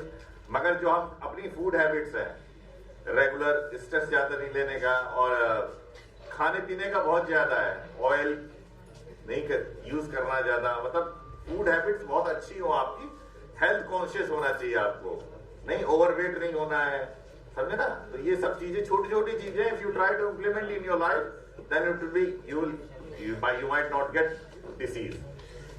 ठीक है? Anyone else before we start the next event? Please be free. If you have any questions, sir Yeah, is you here. can ask anything. Sir जैसे आपने डायबिटीज़ के बारे में बताया है ना, तो जैसे आपने डायबिटीज़ के बारे में बताया, तो जैसे आपने बोला कि जेनेटिक्स भी एक बहुत इम्पॉर्टेंट रोल प्ले करता है कि आपको वो इफेक्ट हो सकता है कि नहीं। तो सर जैसे मान लीजिए किसी के पेरेंट्स हैं या फिर उनकी पूरी साइकिल चलती आ रही है कि उनके पूरी फैमिली साइकिल में डायबिटीज़ है, तो सर उस चीज़ को अब उसमें मतलब जो न्यू वंस हैं, तो सर उन पे तो कुछ उनकी गलती नहीं होगी, ऐसे अगर जेनेटिक्स उसमें उनको इफेक्ट कर देगा। तो सर ऐसा हमें क्या क्या करना चाहिए कि ये जो जेनेटिकली जो रोल है उसको अवॉइड कर सकें? हाँ, वही क्या कहते हैं, मतलब नॉर्मल लाइफ स्टाइल है आपका, आपको वेट कंट्रोल करना है, खाने पीने का करना है। बाकी आने वाले टाइम में क्रिस्पर आ रहा है, पता है क्रिस्पर क्या है? पता है किसी को? क्या होता है कि जैसे जीन में म्यूटेशन हो गया है, इसी से तो आता ना, पेरेंट्स से तो जीन ट्रांसफर होता है ना, तो उसमें स्पेसिफिक सीक्वेंस कोई है, उनको चेंज कर सकते हो आप क्रिस्पर टेक्नोलॉजी से, क्या कहते हैं उसको फिक्स कर सकते हैं। तो हो सकता है 5-10 साल में कुछ ऐसा आ जाए, इतना नहीं है, मगर ये है कि आप फूड हैबिट्स और हेल्थ बहुत इंपॉर्टेंट है, आप वेट कंट्रोल करके रखना है सबको। आप वो तो चेंज नहीं कर सकते, मगर आज जो हम कर सकते हैं वो करना चाहिए, मुझे लगता है। बाकी क्रिस्पर का सोच रहा हूँ, तो मतलब it is now very expensive but it might be cheaper in that time, large scale mass के लिए होगा तो।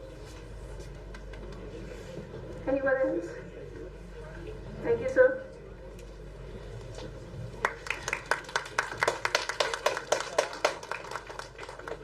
So we may finally begin the next session. Let us invoke the blessings of Ma Saraswati, goddess of wisdom and knowledge. As we embark on this journey of knowledge and innovation, let us pray that Ma Saraswati blesses us with wisdom, clarity, and the power to illuminate the world of our learning. We have here our dance troupe to perform the Masaraswati.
Thank you, dear students, for this mesmerizing performance. Everyone was lost in this performance.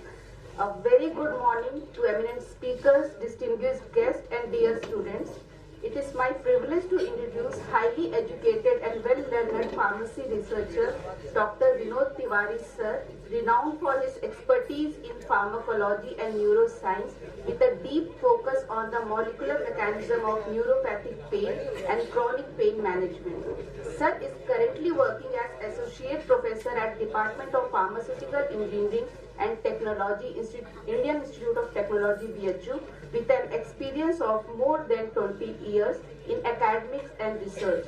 Sir has more than 100 plus published articles in high impact reputed journals, along with many book chapters and patents. Academically, Sir has completed his B.Pharm from HNB Garhwal University, Srinagar, M.Pharm from Samaras College of Pharmacy, Pune, Maharashtra, PhD from Punjab University, Chandigarh, postdoc from Johns Hopkins University, USA, in area of epigenetics and neurosciences. Sir even worked as visiting professor at Johns Hopkins University, USA, To his credit goes number of dignified awards as Travel Award for attending at the ISP World Congress 2024 in Netherlands, received thrice Traveling Award from International Narcotics Research Conference, invited as linked nominee for Baba Raghav Das Medical College Gorakhpur, IBRO Neuroscience School Award, Travel Award by the Indian Academy of Neuroscience for attending the Neuro 2024 in Japan, full travel grant by International Brain Research Organization to attend and present research work at 8th World Congress of Neuroscience held at Florence, Italy, Anacharya Lokpur Foundation Award for Best Research Paper in Basic Sciences by Indian Society for the Study of Pain Conference 2023, appointed as Training Innovation Ambassador under Institution Innovation Council at Initiative of Innovation Cell Ministry of Education, Award of Excellence for Outstanding Performance in Teaching and Research on the occasion of international conferences on modern approaches of research and basic and applied sciences.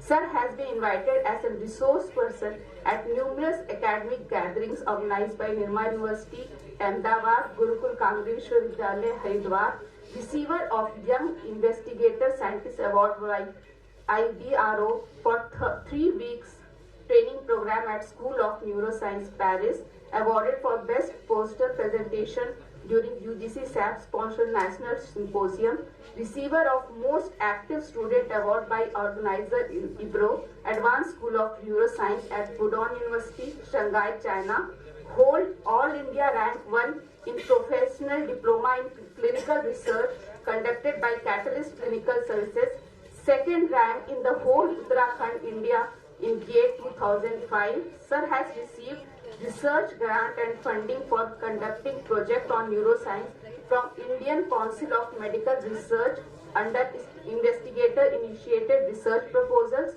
small grant, Department of Biotechnology, Indian Council of Medical Research, Epidemiology and Communicable Diseases, Council of Science and Technology, UP, Government of Uttar Pradesh, India, Council and Indian Council of Medical Research Senior Research Fellowship 2020, Prime Minister Research Fellowship, Ministry of Human Resource, Sir Core Research Grant, Sir Early Career Research Grant, Gloucester Pain Research Grant 2 times, Industrial Consultancy Project 4 times, Ministry of Human Research and Development. His area of research includes cellular and molecular mechanism driving neuropathic pain. As words are finding their limitation to describe such a wonderful dream CV. So with these words, I respectfully invite Sir for his words.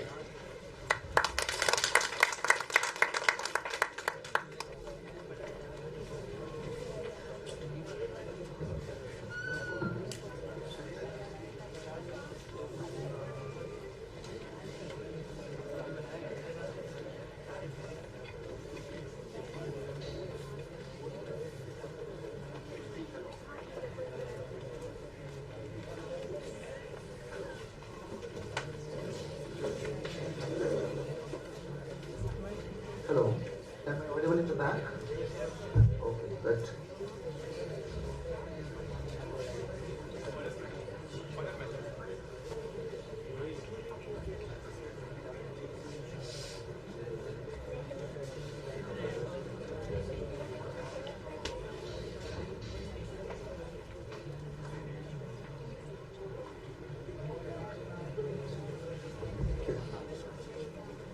So,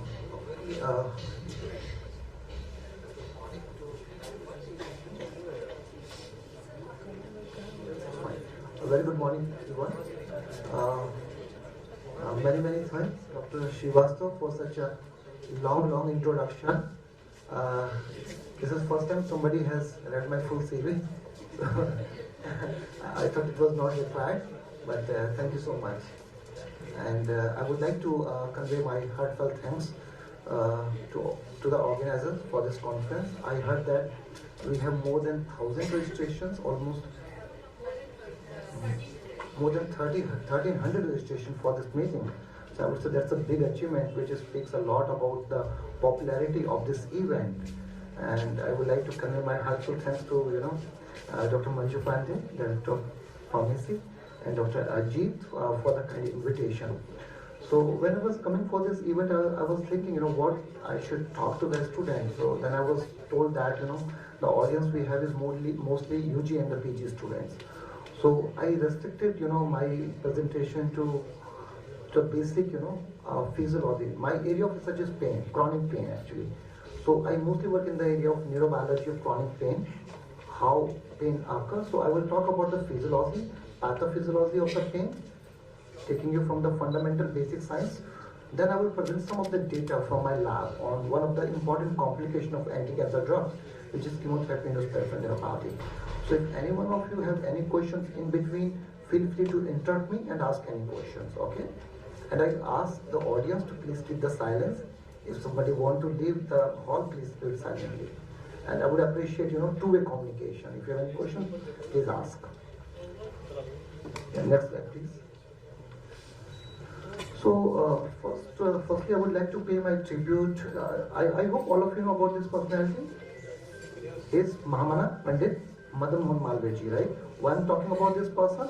Because he was a politician, he was a freedom fighter, and his most important contribution was to establish the first Hindu university in our country, in India, at a time when we were under the rule of Britishers, right? In the year 1919. So it is like almost more than 100 years BHU, was established. And for most of you who don't know, it was the first pharmacy department of not only India, but the whole Southeast Asia, which was established in BHU. And today it is in IIT BHU, where I'm working right now. Next slide, please. Okay, so what is pain, basically? What do you think? Is it good or bad? Bad. Does somebody think good? Is it good? If I say it is both, it is actually both, right? So according to IASP, which is International Association for the Study of Pain, pain is an unpleasant, nobody wants to feel pain, right? It's an unpleasant sensory and also emotional experience which is associated with or resembling to be associated with actual or potential damage. So pain has both the components, sensory component and the affective component as well. And pain is also comorbid with some other neurological conditions such as anxiety, depression. What does it mean? The patients who are suffering from different pain disorders, they have more chances to develop the other diseases as well, like anxiety, depression, or bipolar disorders. So, but just imagine a situation, where you are taking a hot shower of water, and if you cannot feel how hot is the water, what will happen? You will end up burning your entire skin, and you may end up in the trauma center and may also lose your life. So pain has a protective mechanism basically, which gives you a warning signal that something wrong is going on in your body and you should try to avoid that, okay? So pain is also regarded as the sixth sense, which is very much essential for the survival and well-being of any organism, not only human beings, but also animals, plants. You know that chumi ka pauda pata hai, you know chumi ka jo ped hota hai. What happens when we touch it? What happens? Well, not shrink ho jata, right? So it's a protective mechanism. They can sense it actually, right? They have the receptors. Okay. So pain is subjective. No two individuals can have the same pain threshold. Even if you talk about like different genders, male versus female, males may have a different threshold and females may have different threshold. Even if I talk about two different persons, even between the same gender, the pain may be highly subjective in nature. Okay, and how sometimes so it is actually playing a protective role, but under certain maladaptive conditions, under certain injury condition, disease condition, when we got injured, when we got some other disease like migraine or arthritis, some autoimmune disorder, at that time what happens? There are certain maladaptive changes which occurs at your spinal, that means the spinal cord, and at the supraspinal levels, which are brain basically, right? And those changes lead to the continuous, triggering of the events, electrical sensation, which gives continuous firing to the brain and continuous signal of the pain. So that is something, which is known as chronic pain, and that needs the immediate treatment. Next slide, please. So the next question is, how do we feel pain? Can you taste different kind of food? Can you tell whether it is salty or sour or sweet? Yes, right? Why? Because your tongue and the mouth has the receptors to taste the different kind of food, right? Similarly, nature has given us a wonderful gift in terms of different receptors which can detect different kind of pain stimuli and even touch stimuli. And these receptors are known as pain receptors, and you can also call them nociceptors. And these receptors are present in the peripheral nervous system, and they are also present in the central nervous system. So your skin, your muscle, everywhere these receptors are present. And there are different kind of pain receptors. Some of them are thermoreceptive nociceptors, which is TRPV1, right? One of the example is TRPV1. मिर्च खाइए आप लोगों ने? जब मिर्च खाते हैं क्या होता है? What happens? When you eat lot of spices, what happens? You start feeling the burning sensation in the tongue, in the mouth, right? And then also generation of the heat. Why it is happening? Have you ever thought that? It is because of the activation of the TRPV1 nociceptor, which is present in your mouth and tongue. Similarly, when you take the menthol, you know menthol, right? What kind of sensation you feel after taking menthol? The cold sensation, right? And that cold sensation is because of the another family of TRP receptor, which is known as TRPM8. So the cold sensation is because of the TRPM8 nociceptor, and the burning and the heat sensation is because of the TRPV1 nociceptor. So when you hold a hot cup of coffee, taking a hot shower of water, all these things are possible because of the activation of TRPV1 nociceptor. This is how we feel these stimuli and can differentiate between them. Similarly, there are receptors which can detect the mechanical stimuli or mechanical sensation, like touching something, or when you get hurt with some sharp knife, some sharp pains. At that time, these mechanical nociceptors gets activated, like TRPA1, MRGD, right? Similarly, there are other category of receptors which are activated by certain chemicals like formalin or some harsh chemicals which cause a lot of irritation and burning sensation, and it is because of the activation of these receptors, chemoreceptive nociceptors, and the example is TRPV1. And then there is another category of nociceptor which is known as polymodal nociceptor. So these are the receptors which can detect more than one stimuli actually.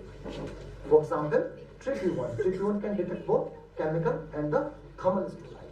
So they are dual functioning, you can say, and that's why we call them polymodal nociceptors. Okay, and the symptoms which patients generally experience, who are suffering from neuropathic pain or the chronic pain disorders, one of the major symptom is allodynia.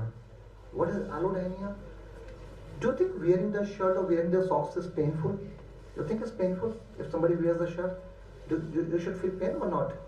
No, right? But the patients who are suffering from like diabetic neuropathy, chronic diabetic neuropathy, or some other kind of neuropathic pain conditions or other pain disorders, they have sharp pain even while they wear the shirt or even socks. That rubbing sensation, it activates the pain fibers present in the peripheral nerve terminals, which leads to the pain signals in the brain.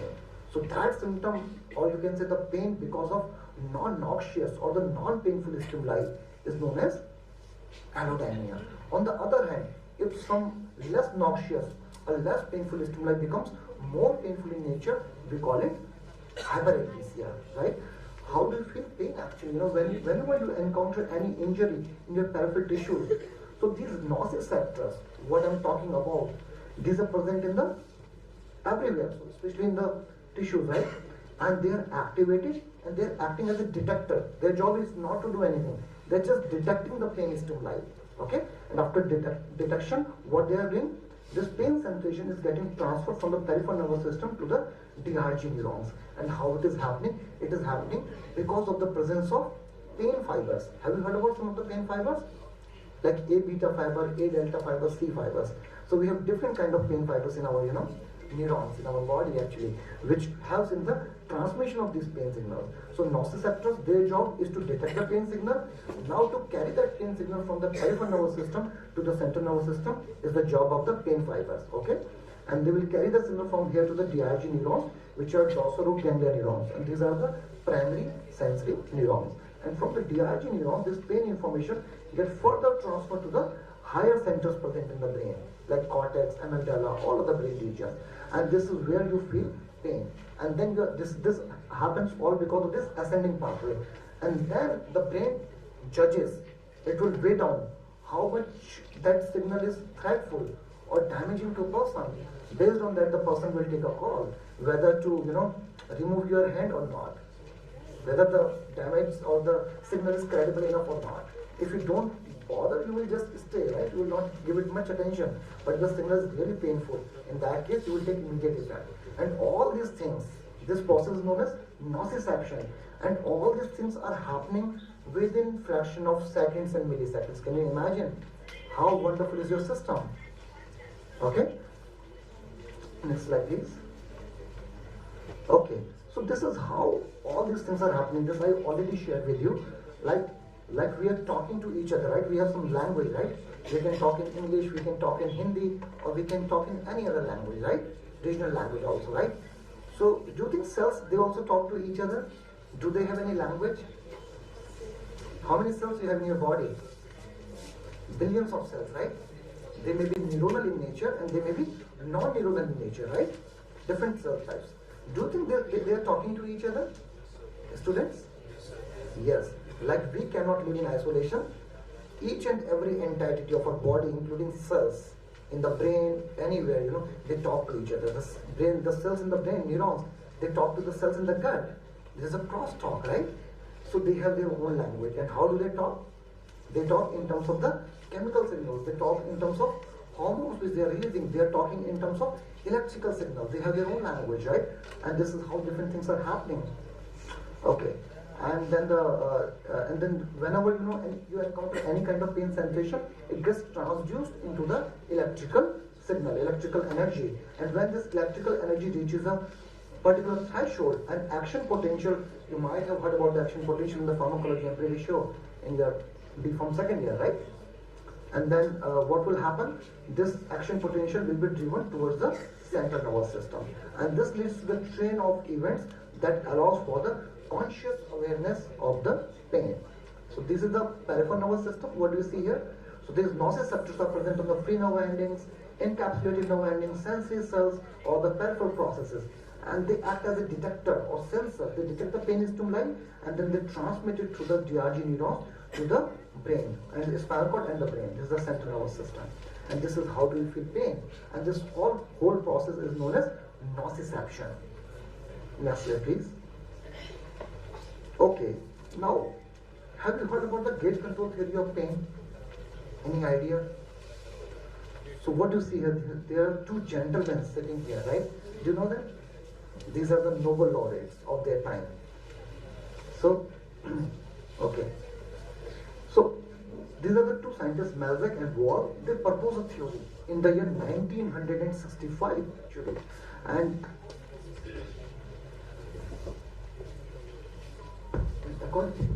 sorry.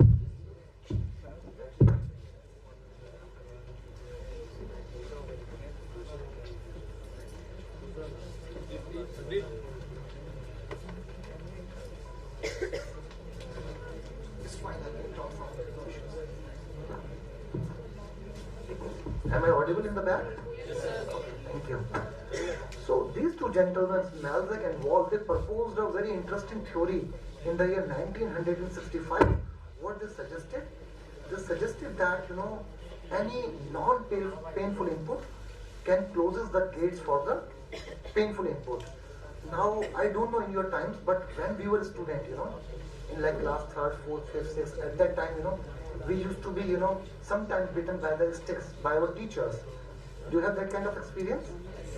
So what is the first reaction you give when you are hit by a stick? What is the first reaction? How do you respond to that? You can show that by reacting. Yes. Either you shake your hand or what you do, you will rub your hand, right? So why you are doing that and how it is helping out? Any idea? It is helping to reduce the pain, right? Isn't it? Actually, what is happening, this rubbing of the hand and the shaking of the hand is the non-painful input. And that hit by the stick is the painful input. And this is what exactly Malbec and Wall they proposed. Any non-painful input closes the gate for the painful input. So the actual pain intensity which one person is supposed to feel in the central nervous system will be reduced.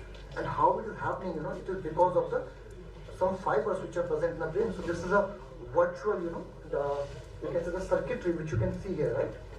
So what you can see here, so this is the inhibitory neurons. They are present in the laminas of the spinal cord actually, okay? And these are the projection neurons. They are also present in the spinal cord, okay? The spinal cord acts as a relay center where all this pain information is coming from the peripheral nervous system through the DRG neurons. And what is happening here? This pain information can further go to the brain.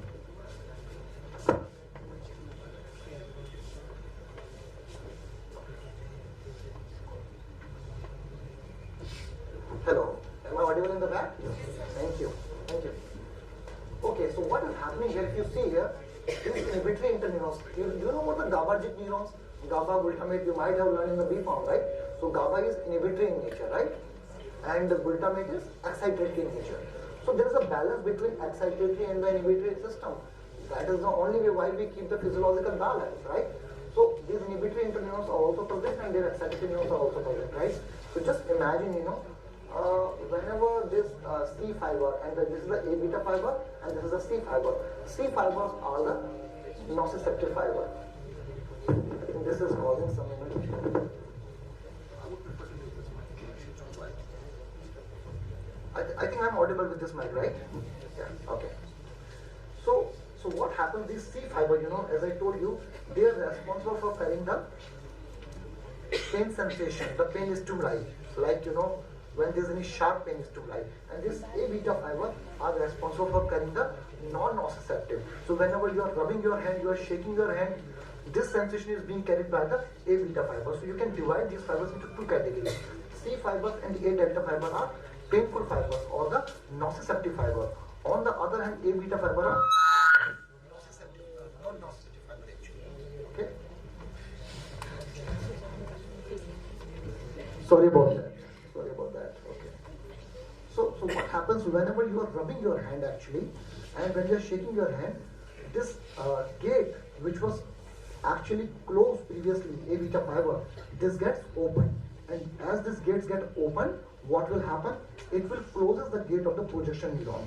So whatever pain information is coming through the primary sensory neurons and through spinal cord, it will not be able to continue to the brain. Or you can say the intensity will be decreased. So the person doesn't feel that much pain as it is supposed to feel. So after this theory came into picture, a lot of new findings happens in the field of pain research. So this theory has completely revolutionized how we think about the pain research. Okay. So next slide please. Yeah. So okay. So when a patient goes to the doctor actually, when he's suffering from some pain, I don't know whether you have seen somebody, but pain is a very common disorder, right? Almost every one of us, suffers from different kind of pain in our day-to-day life, right? But when pain becomes chronic in nature, like neuropathic pain, sciatica, a lot of people because of their, long sitting hours, in the offices, they suffer from these issues, this compression in the spinal cord, and then they start, sending the pain signals to the hand limbs, to the legs, and people cannot work actually. So when they go to the doctor, how doctor, try to understand what kind of pain patient is feeling and what kind of medicine they are supposed to get. So they have the scoring system, So they have some one-way filaments, like stainless steel filaments, which are very fine filaments, and they touch at the point where patient is complaining about the pain. And then they ask the patient to tell them how much pain they are feeling. If the patient says, I don't feel any pain, so they will give the score of 0. But the patient says, it is hurting a little bit, then the doctor will give the score of 2. And similarly, if the patient is complaining like something, this is a lot of pain is there, and this is something unbearable in nature, then doctor can increase the scoring up to 4, 5 or 8 or 10, right? So this is how doctor try to understand the intensity of the pain through which patient is going and decide what kind of medicines can be given and try to understand the other etiologies as well. Next slide please. Okay, so what do you think if we are suffering from different pain disorders like migraine, arthritis, fibromyalgia, which is a musculoskeletal disorder, different kind of pain disorders, right? So don't you think we have a medicine? We have medicines in the clinic. Like if somebody has pain in the tooth, what we do? We generally go to the medical store, right? And we buy the diclofenac. It quickly relieves the pain, isn't it? Right? So there are a lot of drugs in the market which can treat different pain disorders, right? But the problem is that, some of these drugs, or most of these drugs, they have a lot of side effects and toxicity. Like opioids, morphine-like drugs. You know about morphine, right? And it is written in the Goodman-Gilman. Morphine is the God's own medicine. Very difficult to beat. It is the very strongest analgesic, right? So what is the problem if we have such a strong drug in our hand? The problem is the non-specific side effects and toxicities which are associated with the opioid-like drugs. For example, these drugs, they don't know their path. Once a patient is taking this medicine, they will travel everywhere in your body, including central nervous system, GIT, everywhere, right? Isn't it? And they will cause a lot of side effects like addiction, physical dependence, sedation, drowsiness, nausea, insomnia, weight gain. So these are some of the issues, but these are not the only issues. I'm not sure whether you heard about the opioid epidemic or not, but a lot of patients, they do die because of the overdose of opioids. They do die actually. You just see the literature, in US or other countries. People are getting overdose of opioids, they're just dying because of a lot of issues. It also depresses your respiratory system as well, right? And other drugs are also not safe, like non-steroidal anti-inflammatory drugs, like COX-1 inhibitor. You know the issues with those drugs. What is the problem? Can you tell me? Peptic ulcer, because it inhibits the COX and then non-selectively, which inhibits the formation of gastric mucosa, which is a protective lining in your GIT, right? Likewise, there are a lot of other side effects and toxicities. Not only this, these drugs are not efficacious in all the patients suffering from different pain disorders. Only 25% of the patient, they do respond to these drugs. What does it mean? That means 75% of the patient, they still don't get the pain relief. That's not fair, right? So that is the reason why we still need to, develop more drugs, for the treatment of different pain disorders. Next slide. So in this slide, I'm trying to convince you that neuropathic pain, which is because of the damage of the neurons in the peripheral nervous system and the central nervous system, is actually a disease. It's actually not a symptom. If you look at this, picture, exposure to certain drugs, like anti-cancer drugs. Anti-cancer drugs, are one of the most toxic drugs, right? But still we are using it. Why? Why people are using anti-cancer drugs? If we know they are highly toxic, we don't have a choice. Cancer is such a deadly disease, we can't do anything about it.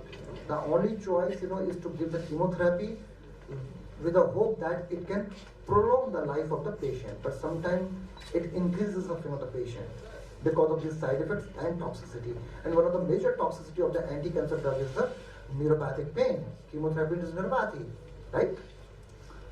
Another example is traumatic nerve injury, compression. When we have some accident, somebody falls from some place, there's an injury in the back or some, spinal cord. Viral infections like HIV-associated neuropathy, human immunodeficiency virus, that also leads to the peripheral nerve damage. Vascular-related neurodegeneration like stroke-induced neuropathy, metabolic disturbances like diabetes. Diabetes is a metabolic disorder which occurs because of the increase in glucose, and that also leads to the neuropathy due to several mechanisms. And then nutritional deficiencies like vitamin B1. You know vitamin B1 is? What's the name of vitamin B1? Thiamine, right? It's a very important component of your myelin sheath. What is myelin sheath?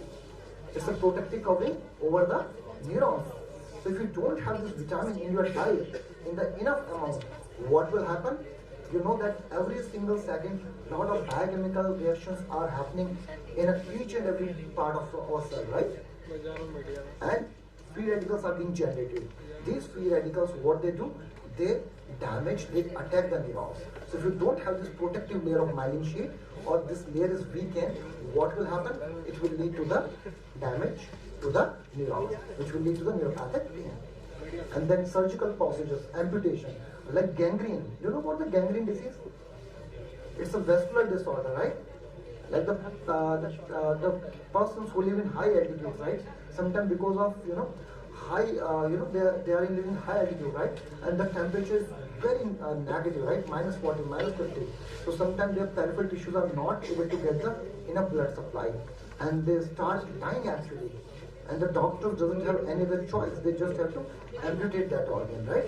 And that leads to the nerve damage. So there are multiple, like factors, and these are just few of them which are responsible for the different kind of neuropathic pain. Next, please. Yeah, next, please. So today I'm going to talk with you regarding the chemotherapy induced neuropathic pain. I already told you this is one of the major side effects of anti-cancer drugs, which are the only choice of drug for the treatment of different types of cancer. And if you look at this, pie chart, you will see that these are some of the drugs, like paclitaxel, is one of the drugs.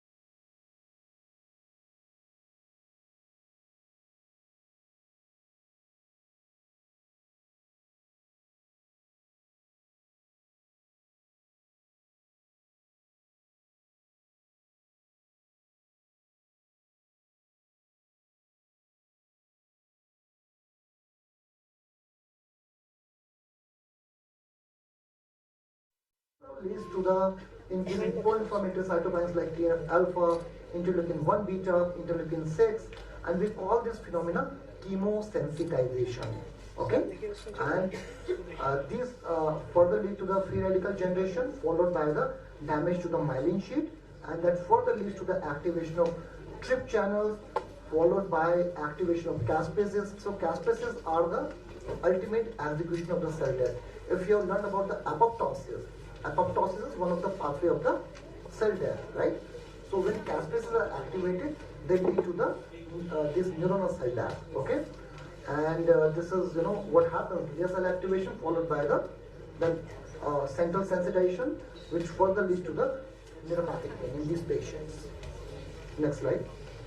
And unfortunately, please go back. Unfortunately, go back. Please go back. Unfortunately, so far, you will be surprised to know that we don't have any US FDA approved drug for the treatment of CIPN. No drug is approved, right? But are these patients are not being taken care? What do you think? Yes, they are being taken care by some other medicines. If we talk about India and US, doctors are giving gabapentin to these patients actually. But if we talk about UK, people are giving duloxetine, right? But again, these drugs are not very effective. They have a lot of side effects and toxicity again, right? So what is the reason, So the data which I want to present here today is more about the development of a new animal model. I hope as a pharmacist, as a pharmacy student, we understand the importance of, drug discovery. Do you know how the drugs are discovered? They are tested in, are they tested in humans directly? No, right? That is the later stage, right? First we test these molecules in the in vitro system. Even before that we do some computational studies to identify the leads, and then we do the in vitro study to further narrow down the molecules. And then after the in vitro studies, we do the animal studies in the lower species like rat and mice, and then followed by the further testing on the higher species like dogs and monkeys, right? Once a molecule is found safe and efficacious in those animal models, then only these molecules are supposed to be given the IND approval. You know about the IND approval, right? Investigational new drug approval. And then that company, pharmaceutical company, can actually conduct the clinical trial for that molecule, right? And once the clinical trial is completed, they can apply for the NDA approval. Very good. New drug application, right? And once they get the new drug application approval, they can actually launch the drug in the market. But do you think it is such an easy process, fast process? No. It takes many, many years, and it consumes billions of dollars, right? So it's a very time-consuming task, right? So the reason, next slide please. We were discussing about that we don't have any US FDA drug. So what we do actually as a pharmacologist, my job is to test the safety and the efficacy of the molecule in the different biological systems, including in vitro system and the in vivo system. That is what we do at IIT, right? So, just imagine if you're not using the right animal model, what will happen? Do you think your drugs will be good enough to treat the patients? But do you think animal models, they do replicate the human system? We use the animal models because we cannot test the drugs directly in the human, right? But the problem is that, they have some resemblance in terms of their genetic makeup, in terms of certain physiologies, and we just want to assure their safety and efficacy. And once we found it in lower species, higher species, then only we go for the clinical trial. So for every disease, we have the different models, and same is true for the pain as well. If you look at this picture, for several decades, preclinical scientists have been screening novel molecules with the potential to treat a wide range of neurological disorder. How the successful translation of these promising compounds from the preclinical stage to clinical trials has been disappointing low. You can just see here 90% of the drugs who are passed in the preclinical research, that means animal models, they fail in the clinical trial. And miserably they fail, right? And there are several complex reasons for this. But one major factor could be the lack of clinical relevance in the animal models used for the testing. For example, in chemotherapy-induced neuropathic pain, most of the scientists all over the world, not only in India, they work on the monotherapy models. Do you understand monotherapy? Monotherapy means using one anti-cancer drug, right? Single drug for inducing the chemotherapy-induced pain. So it can be either paclitaxel, which is the major contributor of CIPN. It can be, other drug like, cisplatin. So 5 years back, I was talking to one of my PhD students. Now he's doing postdoc in University of Washington and St. Louis, Akhilesh. So we were talking about his project on CIPN. And then we were talking to one clinician as well, one doctor in Institute of Medical Science, DHU. And then we came to know that, we just realized that, the model which we are using for the CIPN is actually not the relevant model. Why? Because the patients who are showing these symptoms of neuropathic pain after getting the anti-cancer drugs, do you think it is because of the single anti-cancer drug? Cancer is, having a very complex pathophysiology, and sometimes multiple pathways are operating, and that is the reason doctors have to give the cycles of chemotherapy drugs, sometimes a combination of 2 to 3 drugs. So the complication, toxicities which the patients are showing is not because of one anti-cancer drug. It is because of the combination of different anti-cancer drugs. And it is very, very complex, right? So we thought of developing a new animal model where we can combine at least 2 or 3 widely used anti-cancer drugs and see what is happening in the animal models. So that is what we did 4 or 5 years back. Can you please? Yeah.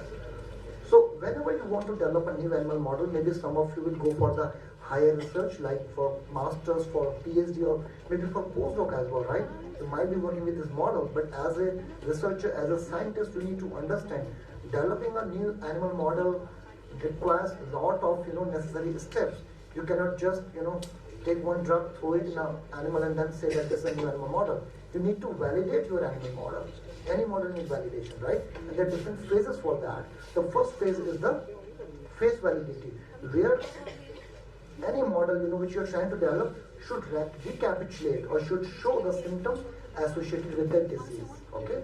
The second phase is the predictive validity, where you need to validate that model for the pharmacological validation. What do you mean by pharmacological validation? That the standard drug which is in the clinic for the treatment of that disease, that should show some positive effect in that model, in your model, new model, right?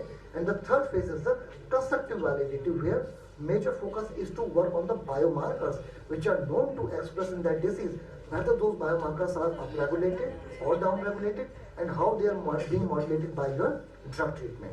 So these are the 3 different phases which can help you to establish a new animal model. So in this study, we have used one group with paclitaxel, which is a conventional, well-established model, 2 mg per kg by intraperitoneal route.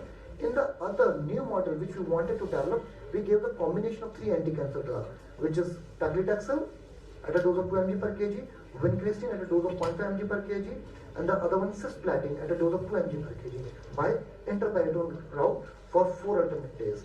And then what we did, after giving these anti-cancer drugs, we measured their pain behavior at different time points. And then at the end of the study, we sacrificed the animal, we harvested their tissues, organs, which are responsible in pain sensation, like a spinal cord DRG. And then we measured the different markers for the pain, like trip channels, neuropeptide, substance P, CGRP, pro-inflammatory cytokines like TNF-alpha, interleukin beta, and the markers for the glial cell activation. To just understand, what is happening at a behavior level and at the molecular level. Next slide, please. So this is the first set of data which I want to share with all of you. If you look at this data, this is the body weight data. Now, have you seen a patient of cancer who is on anti-cancer medication? देखा आप लोगों ने जो cancer के patient दवाई खाते हैं anti cancer chemotherapy? What happens with this patient? If I talk about body weight, it reduces drastically, right? A drastic decrease in the body weight. पतले हो जाते हैं, कमजोर हो जाते हैं, right? So this is what one of the, you can say, major symptom of the anti-cancer toxicity, right? So what we did, we divided our study into 3 groups. Vehicle group, which is a healthy group, control group. Second is the paclitaxel conventional group, and this is a novel model group, which is combination chemotherapy, right? You did see that at different time point before the drug administration, and then day 2, day 4, day 8, up to day 56. That is almost 8 weeks. What we found that the animals which were treated with paclitaxel, they did not show any decrease in the body weight. However, the animals which were treated with combination chemotherapy, they did show a significant decline in their body weight starting from day 14, which is 2 weeks after the anti-cancer drug administration, and which continued until the day 56, which is almost 8 weeks after the combination chemotherapy.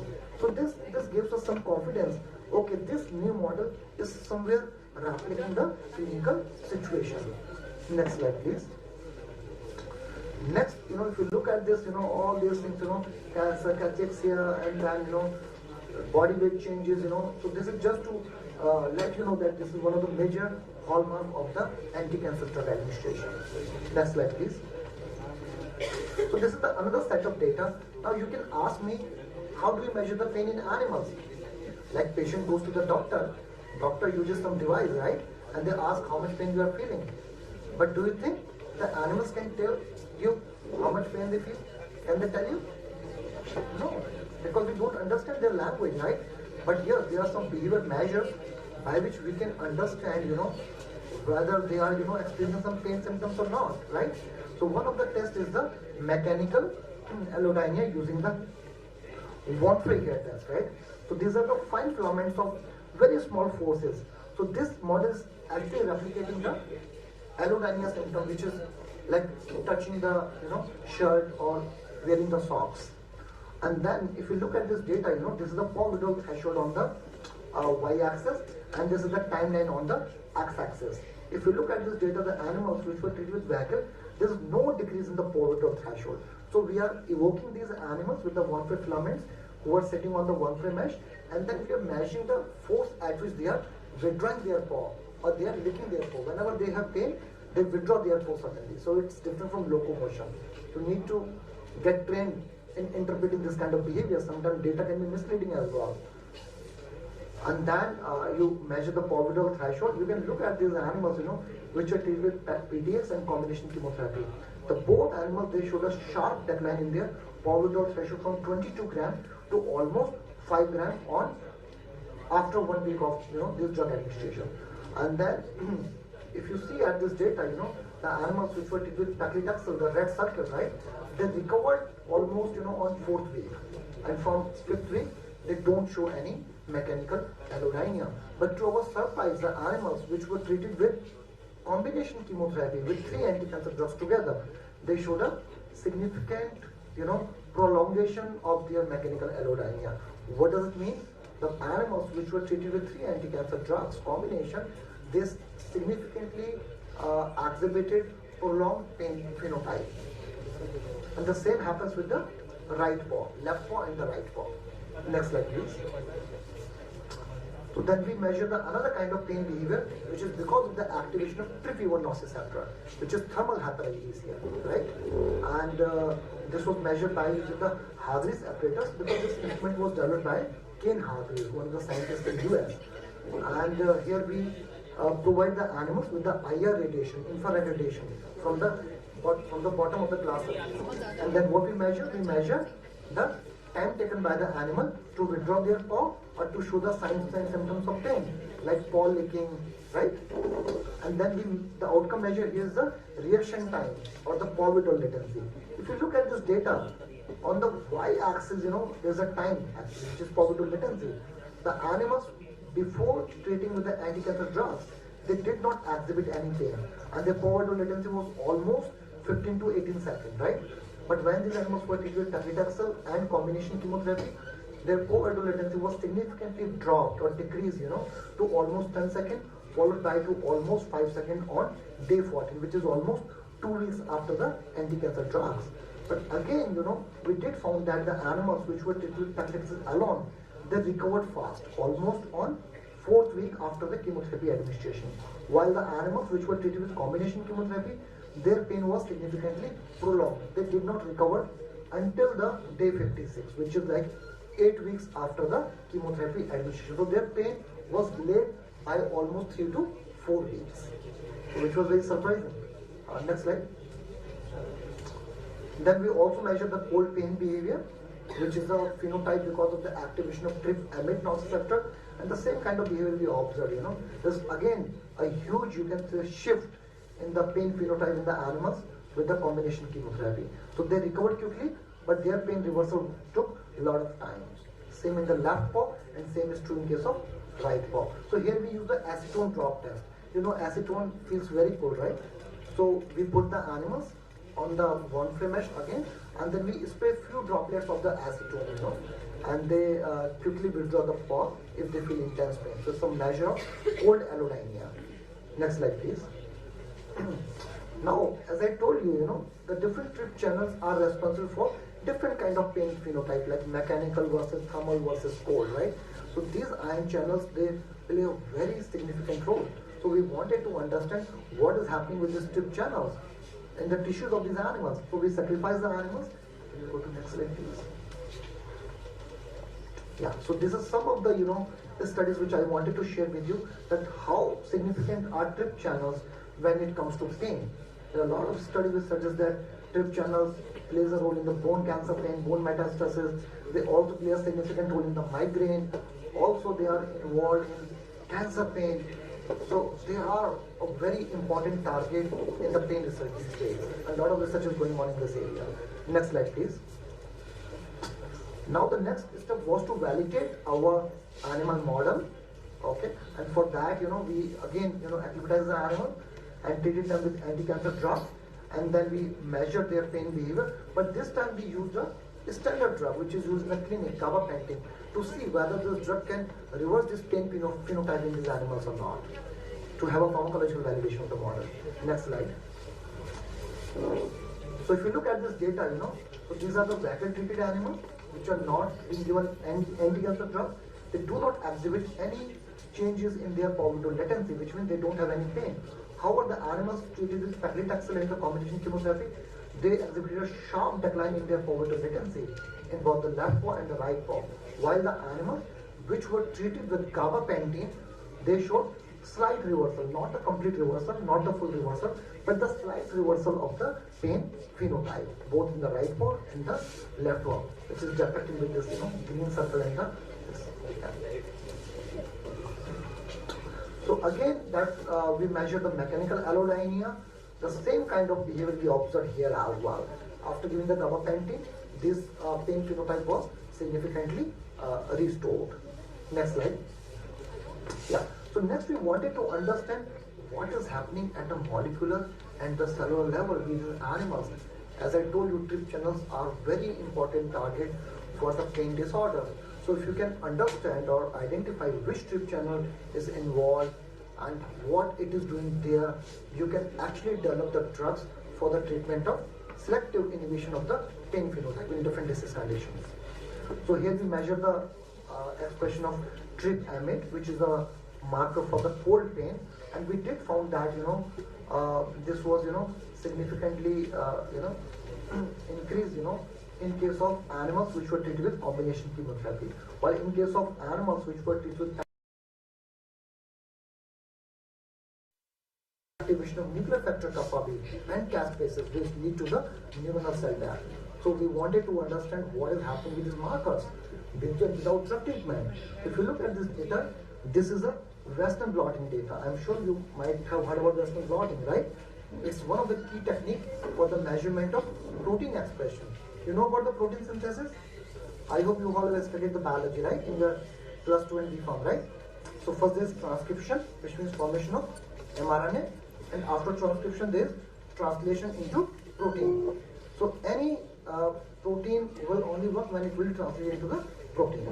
So this protein expression can be measured by using the Western blotting. So we measure the NR2B protein expression, which is the subunit of the NMDA receptor, excitatory neurotransmitter, you can say, right? And that generally overexpressed during the pain condition, chronic pain condition, and it's a marker of hyperexcitability, you can say, and leads to the firing of the neurons. So what we did found, the animals which were treated with Taxil, actually, their NR2B protein expression was significantly increased, both in the DRG and also in the spinal cord. But when we treated these animals with gabapentin, both in the paclitaxel group and the combination chemotherapy group, you can see the intensity of the pain is decreasing as compared to these two groups, right? So these are the disease group and these are the treatment groups. So which indicate that when these animals are treated with gabapentin, the protein expression of NR2B and also the IgA1, which is a marker of glial cell activation, is significantly down-regulated. These tools are very helpful in science, RT-PCR, Western blotting. Okay, and this is happening, in both the tissues, DRG and the spinal cord. Okay. Next slide, please. Yeah. So then we further went on measuring another important biomarker, which is intracellular adhesion molecule, which is a marker of the vascular permeability. So for the crossing the blood-brain barrier, there are a lot of things. So when there is compromise in the vascular permeability, what happens?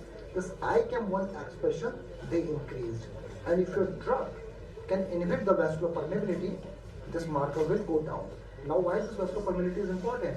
Because there is continuous generation of the free radicals and the pro-inflammatory cytokines, and they can actually, if they cross the blood-brain barrier, they will enter into the central nervous system, and they will lead all kind of nonsense here, right? So to understand that, we measure the protein expression of ICAM1 both in the DRG and the spinal cord. The protein expression of this marker was significantly upregulated after PTX and combination chemotherapy administration, and when these animals were treated with gabapentin, these protein expressions were significantly down-regulated. So based on this, we can say that, we understand that combination chemotherapy has long been adopted as a standard for cancer treatment, but unfortunately CIP is the most common adverse effect associated with it. And we believe that our findings strongly support that pain persistence and the intensity was significantly prolonged with combination chemotherapy as compared to the conventional monotherapy PTS model. And followed by these findings, we suggest that receptors such as TRPV1, TRPA1, M8, NMDA, neuropeptides. I did not present all the data due to lack of time. We measured other biomarkers as well, like CGRP, which is an important biomarker for the migraine as well. Okay, and then we conclude that this novel model demonstrates different kind of phase predictive and the constructive validity, and it enables us to further characterize the putative drugs to treat the CINP, and may also help to understand the neurobiological mechanisms associated with this disease. Next slide, please. So this work is published recently in the one of the journal. This is the first author work by the Akhilesh, one of my PhD student who completed his PhD last year, and we presented this work in International Association for the Study of Pain World Congress in Ontario, Canada, in the 2023. So this is one of the big shot in the field of pain research, working at University of Michael, Canada. So he was there to judge our work, what we have done. Next slide, please. So in the light of these challenges, we thought, can we develop the analgesia without causing the adverse effect toxicity? So in the next study, which I will not take much time, I will just quickly go through these slides. The next slide, please. So we investigated the effect of one of the natural polyphenol, burgeoning. I'm not sure how many of you have heard about it, but it's a very important natural polyphenol responsible for several protective effects. Next slide. So next slide, please. You can skip that, right? So we tested the effect of burgeoning at different doses in the model of combination chemotherapy, and we did found that burgeoning at a dose of 25 mg per kg, 50 mg per kg, and 100 mg per kg was able to significantly restore the different pain behavior in these animals. Next slide, please.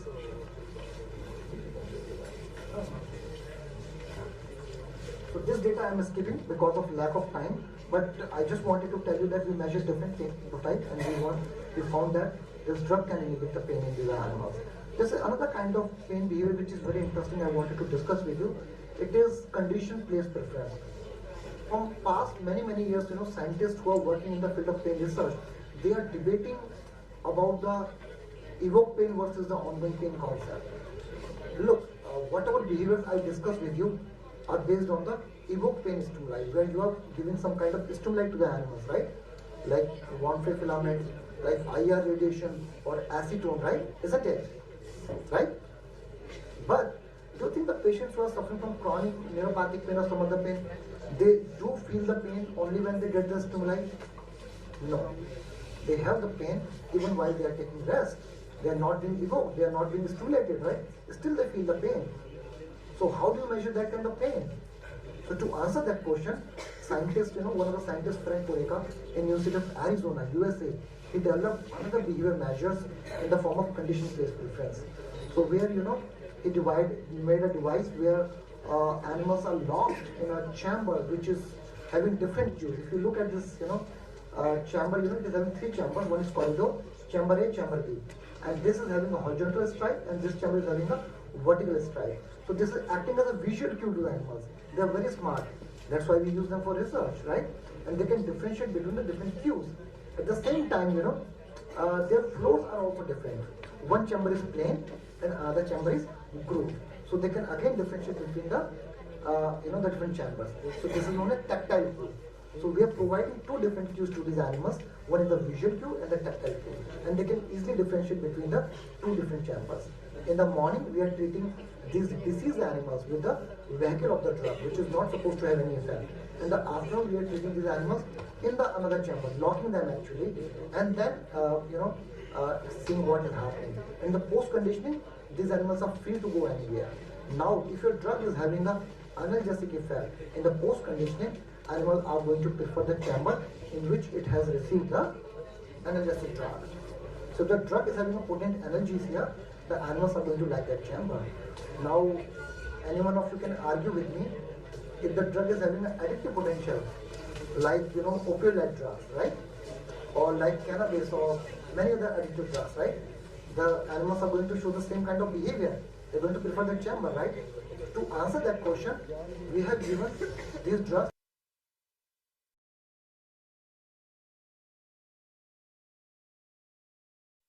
post-conditioning. The animals who are diseased actually, they're spending less time. This red color is showing the time spent by the animal actually. So here they are spending less time in the vagal fear chamber, while they are spending more time in the chamber where they have been given the drug treatment. Next slide.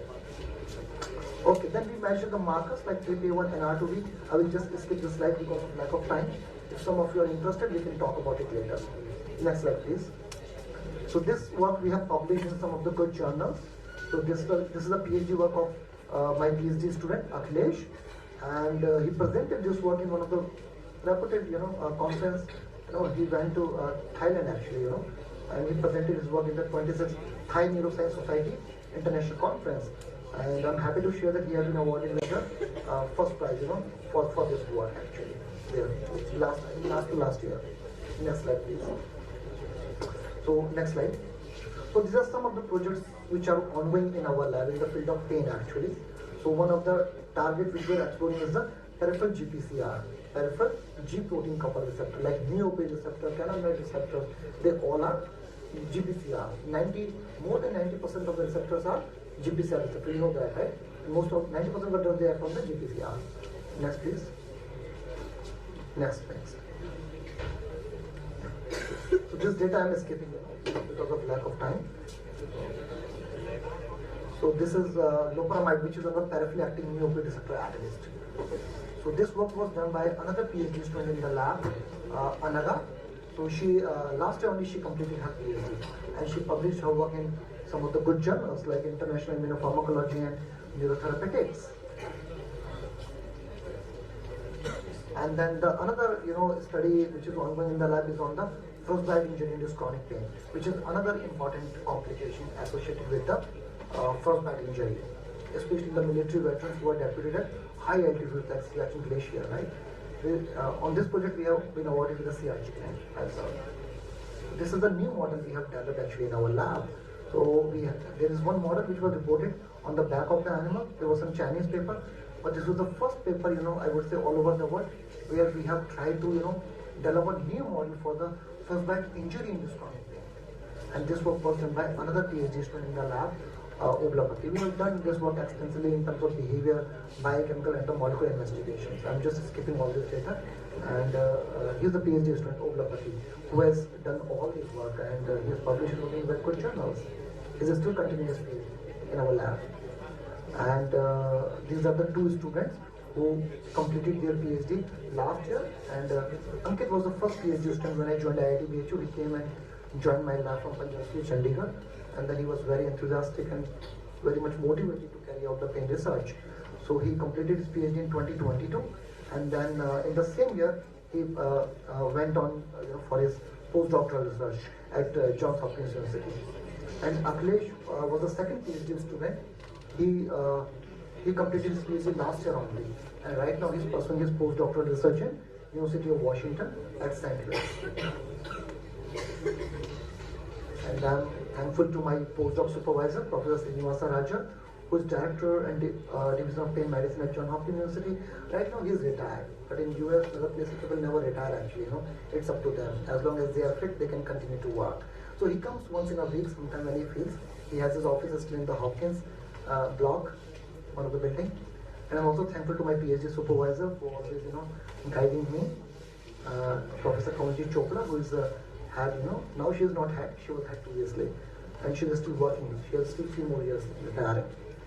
And most importantly, the team of hard-working students. Because of them, we are able to do the research.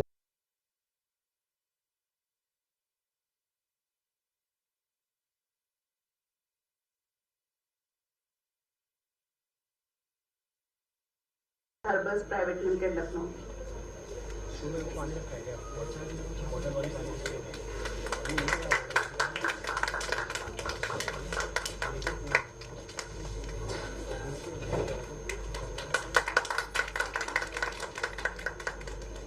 Thank you, ma'am. Now I request ma'am to felicitate Mr. Sachin Agnihotri, sir, CEO and MD CSD Line Size Chandigarh.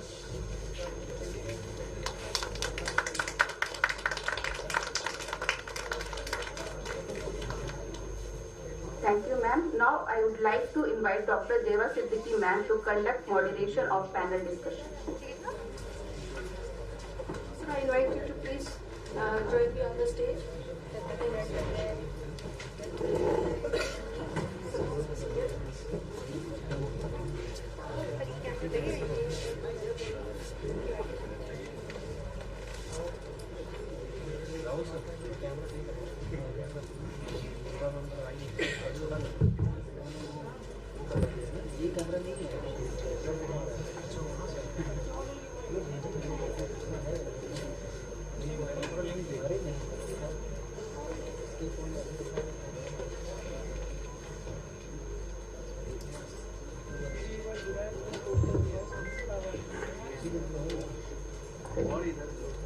I welcome all my panelists, and we have a very interesting list of panelists here for the evening.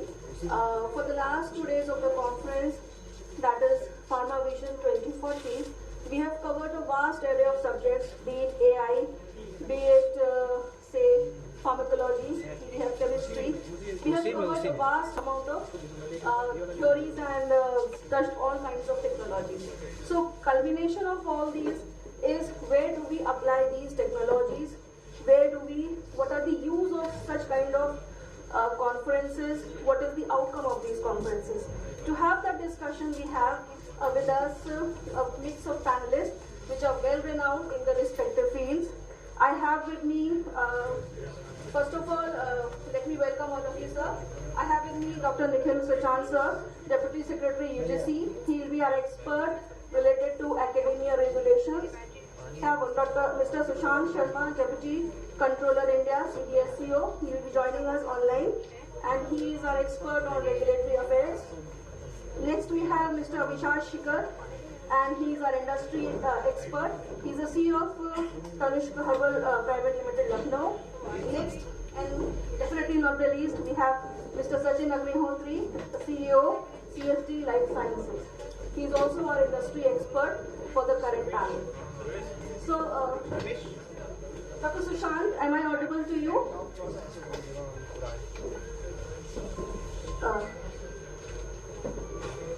Dr. Sachan?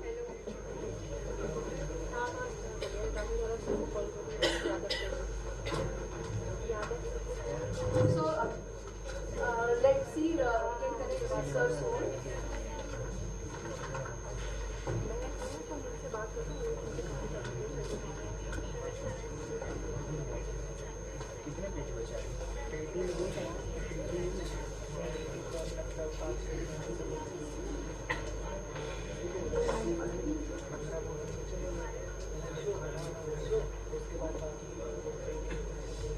Sir, am I audible to you?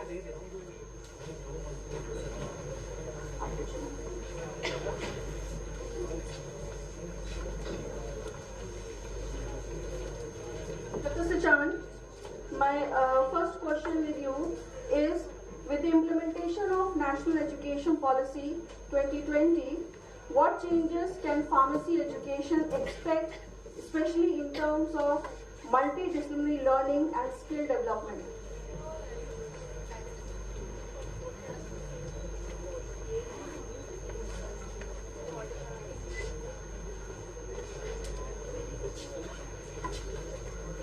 Dr. Shikha, can you please ask to be audible?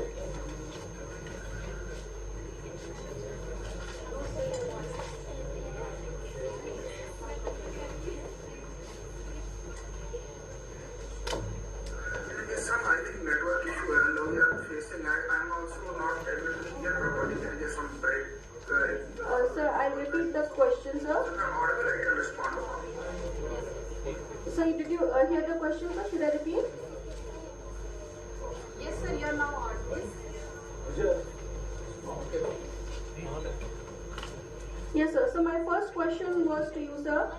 With the National Education Policy 2020, what changes can pharmacy education expect, especially in terms of multidisciplinary learning and skill development?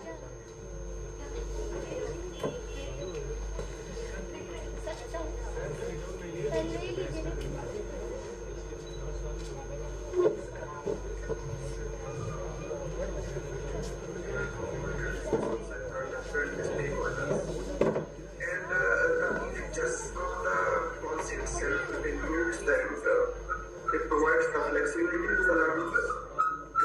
It has a multidisciplinary approach. And most importantly, it integrates the next medication. Earlier what happened is the skill economy, running in silos from the mainstream academy. With the efforts which we are now mobilizing under the different initiatives with recommendation of National Education Policy 2020.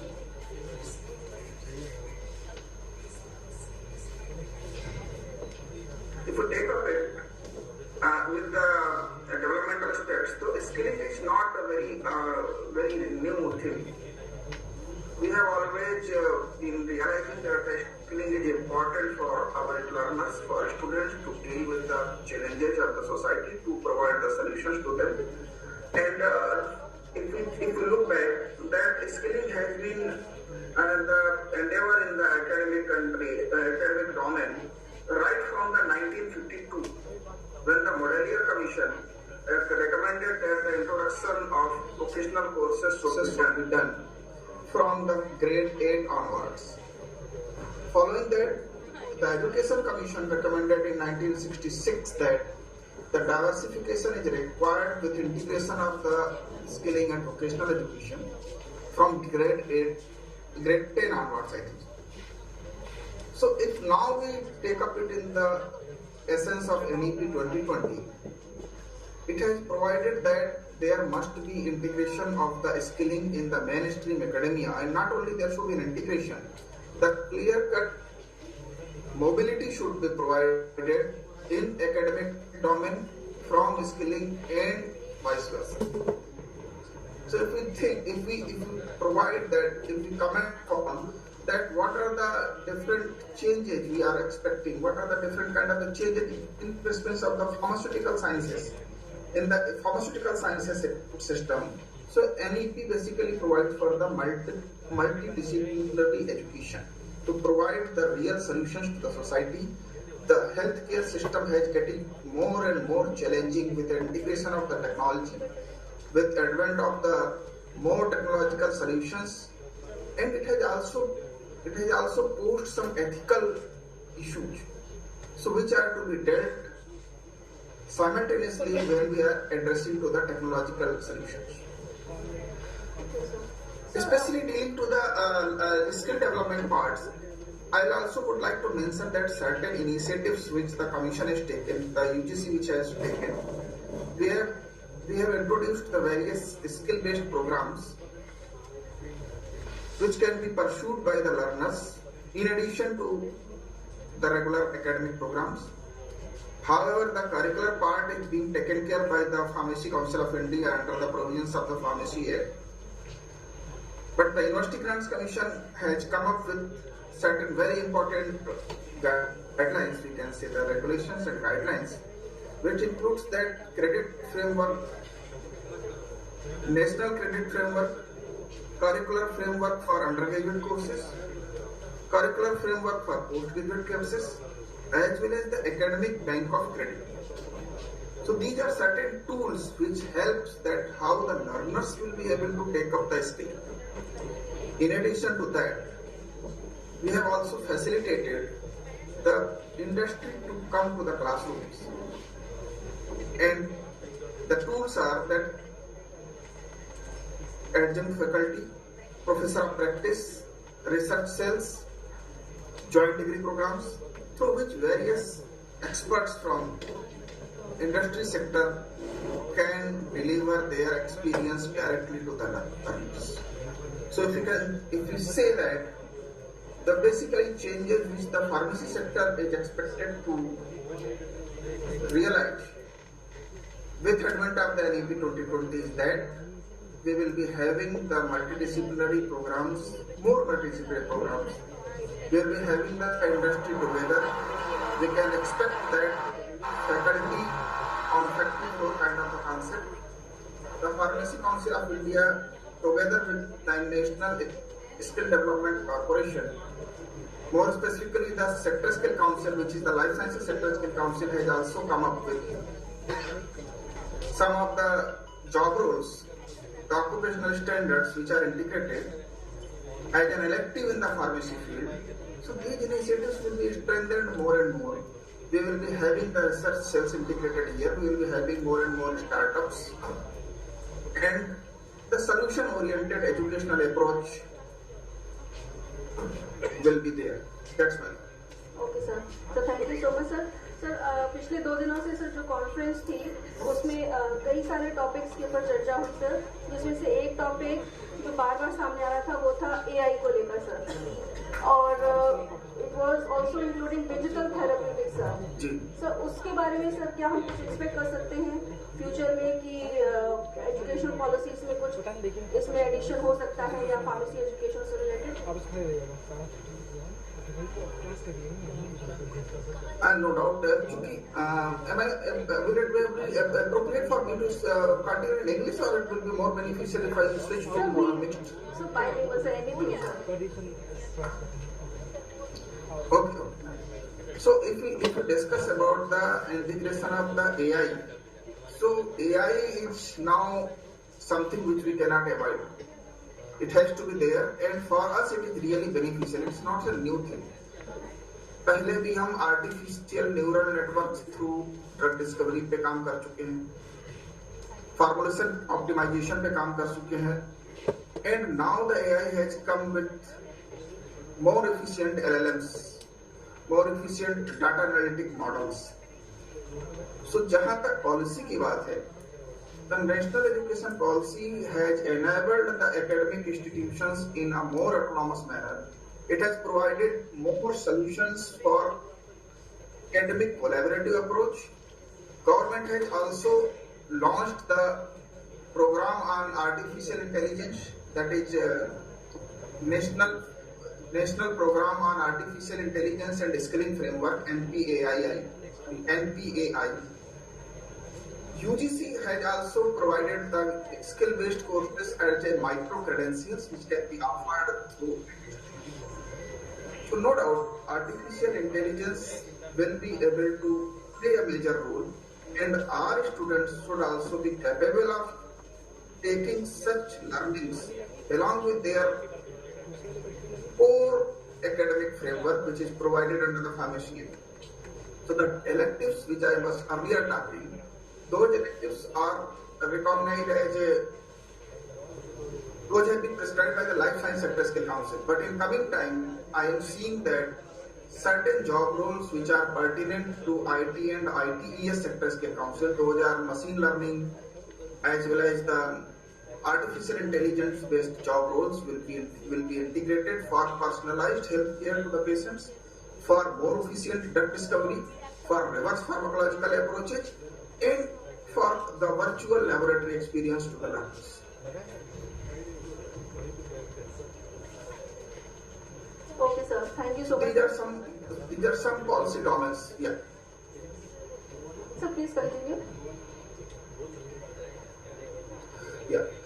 So as far as the revision of the curriculum is concerned, I must place that the Pharmacy Council of India has its own education regulation committee where the academics of the different fields are there, and it is being consulted at different domains. We had a meeting with the Pharmacy Council of India Education Regulation Division, and they have integrated the initiatives under the NEP 2020, which are multidisciplinary approach, the skill-based courses, multiple entry and exit approaches, and simultaneously allowing career-oriented COC, that is add-on programs. So there is a multi-factor approach that how the skilling can be integrated. Once the skilling can be integrated, the model can be mobilized.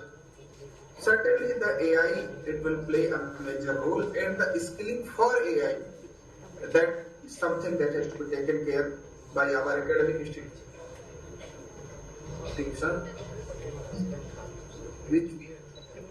which they can do within the available framework of tuition has to be harnessed for more flexible programs with credit banking facility which has been enabled through the Academic Bank of Credits.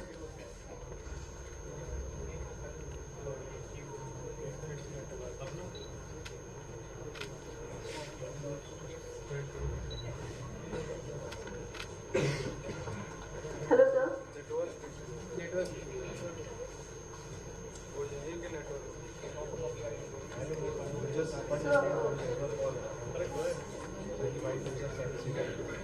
No problem. I think we have some technical issues.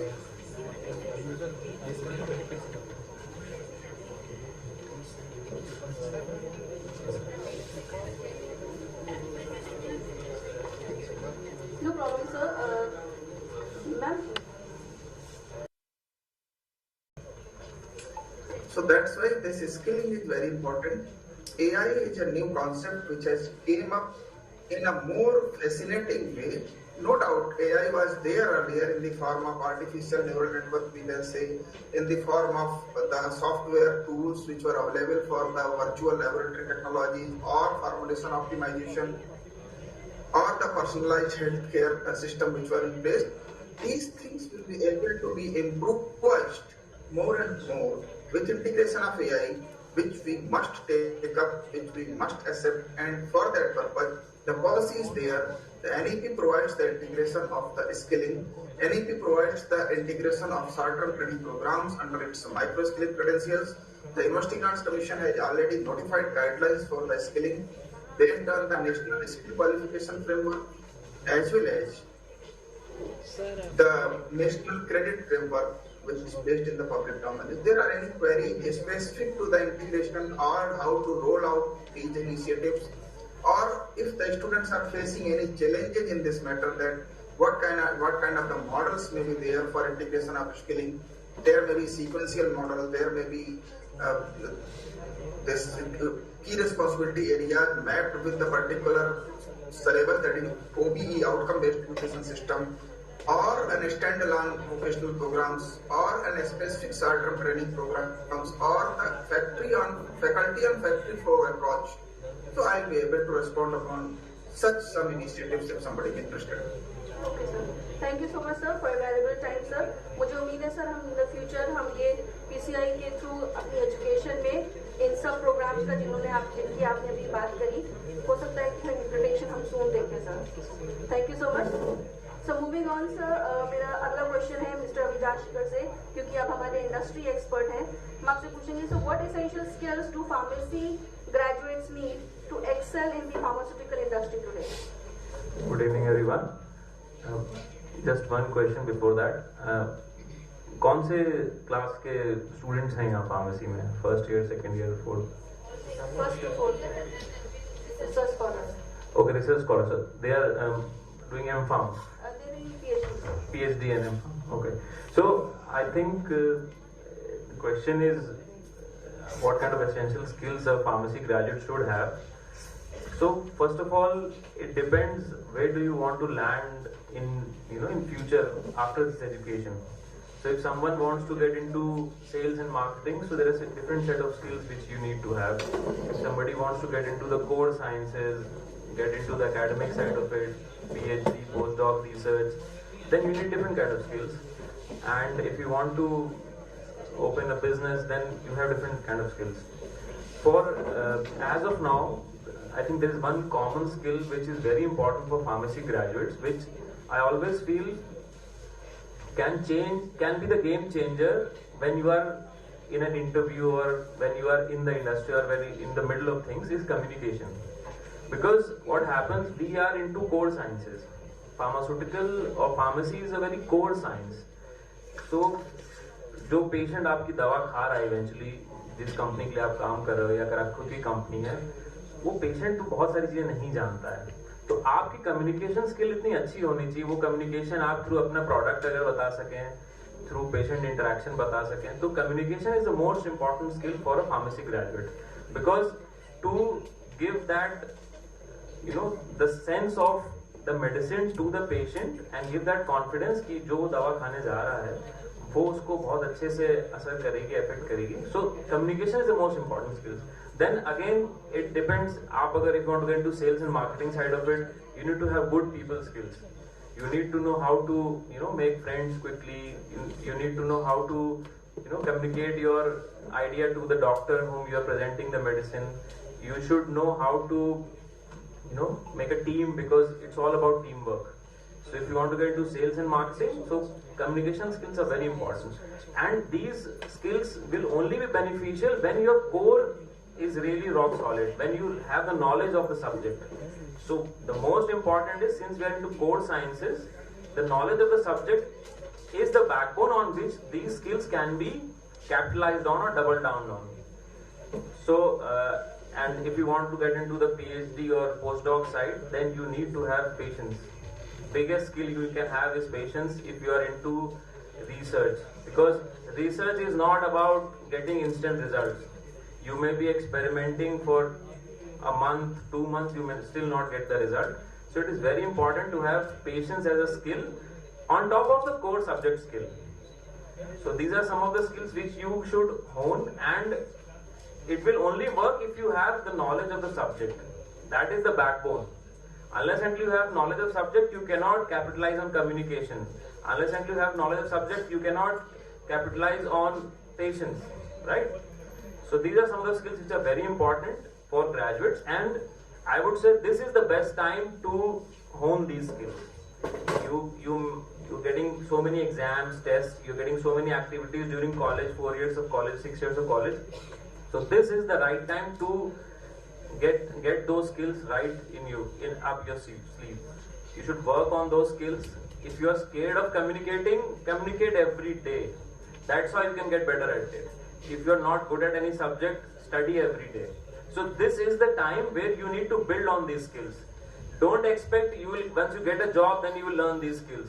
No, that is not the time of learning the skill. This is the time. So adapt skills which are good for you depending on what is your aim.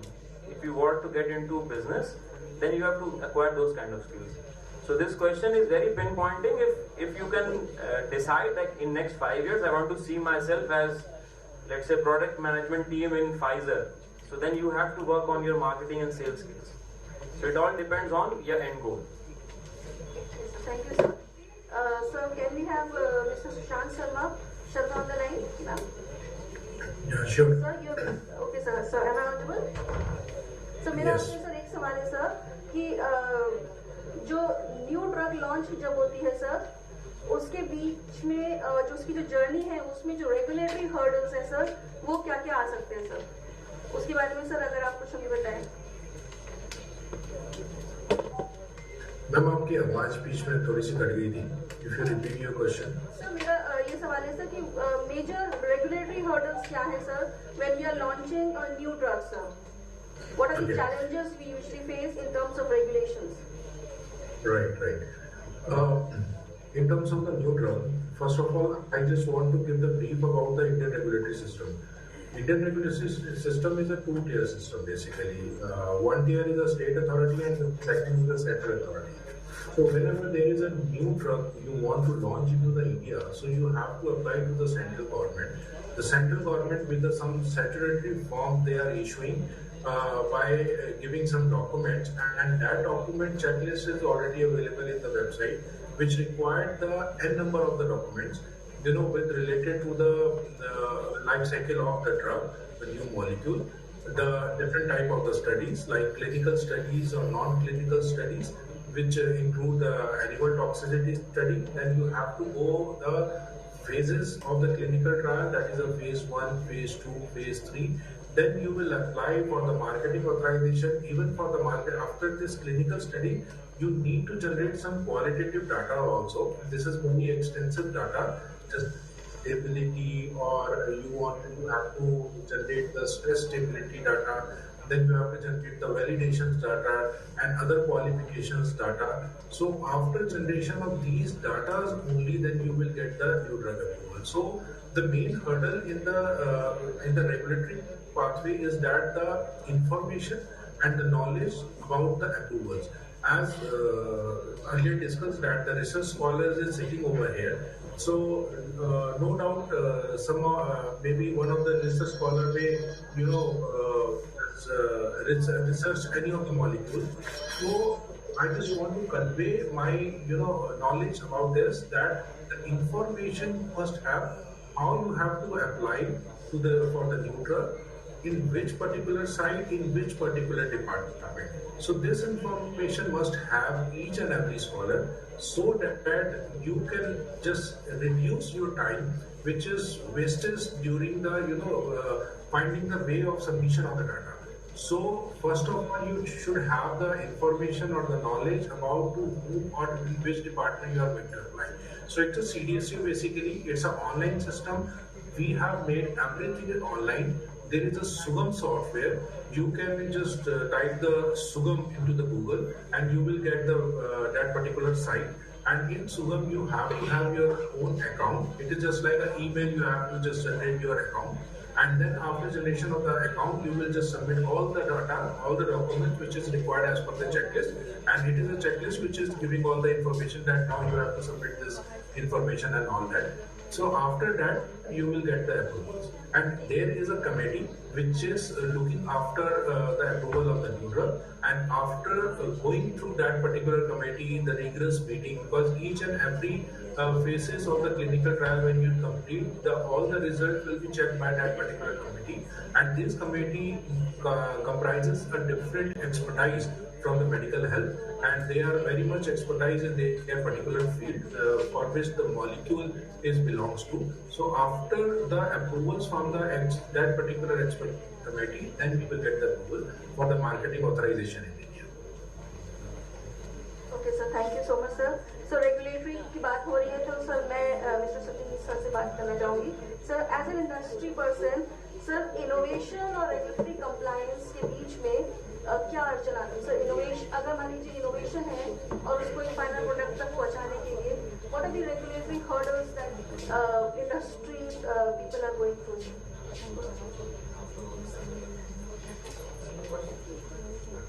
Good afternoon everyone. I think innovation, ma'am किसी भी चीज़ का innovation के पहले सबसे पहले आती है regulatory. अभी जस्ट हम डॉक्टर साहब से डिस्कस कर रहे थे, ही इज आस्किंग अबाउट कि हम टी के साथ कुछ हाइपरटेंशन ऐसा कुछ कर सकते हैं. तो मैंने उनको ये बोला कि सबसे पहले हमें रेगुलेटरी को इन्वॉल्व करना पड़ता है. प्रॉब्लम ये है इंडस्ट्री के साथ कि हम डिसीजन लेते हैं, डिसीजन लेने के बाद जो उससे रिलेटेड रेगुलेटरी थिंग्स हैं वो हम बाद में सोचते हैं, या बाद में रेगुलेटरी बॉडी शांत है. यहाँ पे डॉक्टर साहब ने भी अभी हमें बताया ये ऐसा. तो डिसीजन लेने के पहले हमें रेगुलेटरी को इन्वॉल्व करना चाहिए कि क्या इसके क्या हैंडल्स हैं, क्या सही है क्या नहीं सही है.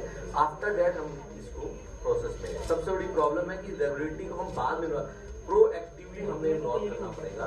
सबको पर्सनलाइज जो भी ड्रग्स हैं या सुटेबल जो भी डोजेस फॉर्म है, ADME है, वो हमें सब पता नहीं.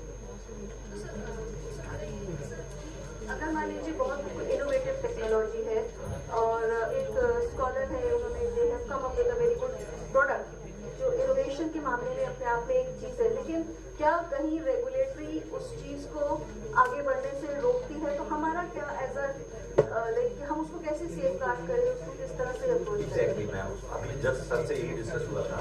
सर जो हमसे डिस्कस कर रहे थे उसमें जैसे किसी भी चीज हम टी फॉर्म है उसको हम OTC पे कैसे ला सकते हैं अगर उसमें RX can not be come in OTC और किसी भी मीडिया के थ्रू हम प्रमोट नहीं कर सकते.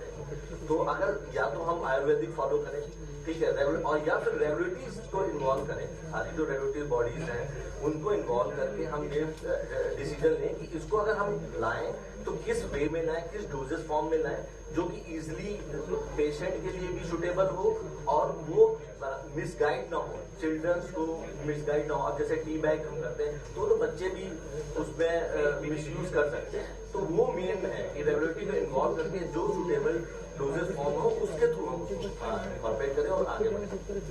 तो ये प्रोएक्टिव होके हमें रेगुलेटरी को इन्वॉल्व करके फिर अगर करेंगे तो हमें उसका सोल्यूशन मिलेगा, rather than हम उसमें मेहनत टाइम वेस्ट करते हैं उसके बाद हमें उसका पता लगता है कि नहीं ये तो हम कॉस्टली. शिखर सर, आपसे इसी रिलेटेड क्वेश्चन है. हम एज अ डेवलपिंग कंट्री हमारा जो मेन प्रॉब्लम होता है दैट इज की availability and accessibility of drugs for poor people, not for poor people, for everyone in general. Sir इसके लिए इंडस्ट्री क्या स्टेप्स लेती आई है ताकि वो एक अफोर्डेबल और एक उनको हेल्थ केयर हम एक्सेस कर पाते हैं? I think it's a great question and ये जुड़ा हुआ क्वेश्चन है इनोवेशन से, because whenever health care cost बढ़ी है इनोवेशन ने ही उस कॉस्ट को कम किया है. तो I think the way around is industry should be more innovative. अब इनोवेशन दो तरह से हो सकता है. इनोवेशन बेटर प्रोडक्ट में हो सकता है. इनोवेशन प्रोडक्ट बहुत अच्छा है, ड्रग बहुत अच्छा काम कर रही है लेकिन अफोर्डेबिलिटी नहीं है, या वो इतना महंगा डोजेज फॉर्म बन रहा है कि हर कोई अफोर्ड नहीं कर सकता, तो वहाँ इनोवेशन आ जाता है. तो आई think innovation is the way about it.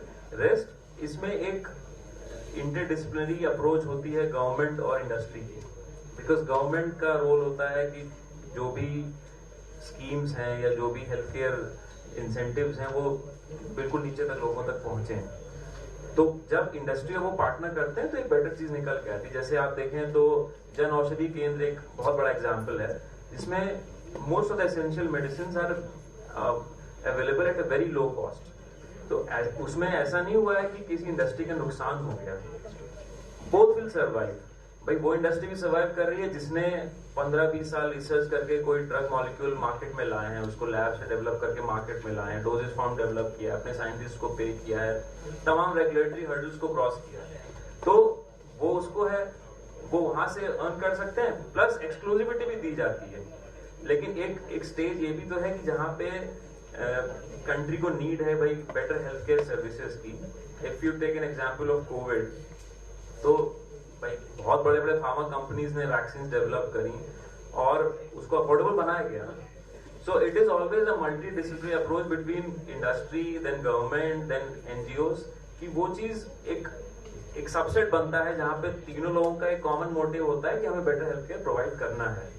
अब कोई एक सोच के नहीं कर सकता, it has to be a collective effort from all 3 or 4 sides of the arena, so that एक हेल्थ केयर अच्छा निकल सके। तो इनोवेशन उसमें बहुत इंपॉर्टेंट पार्ट है।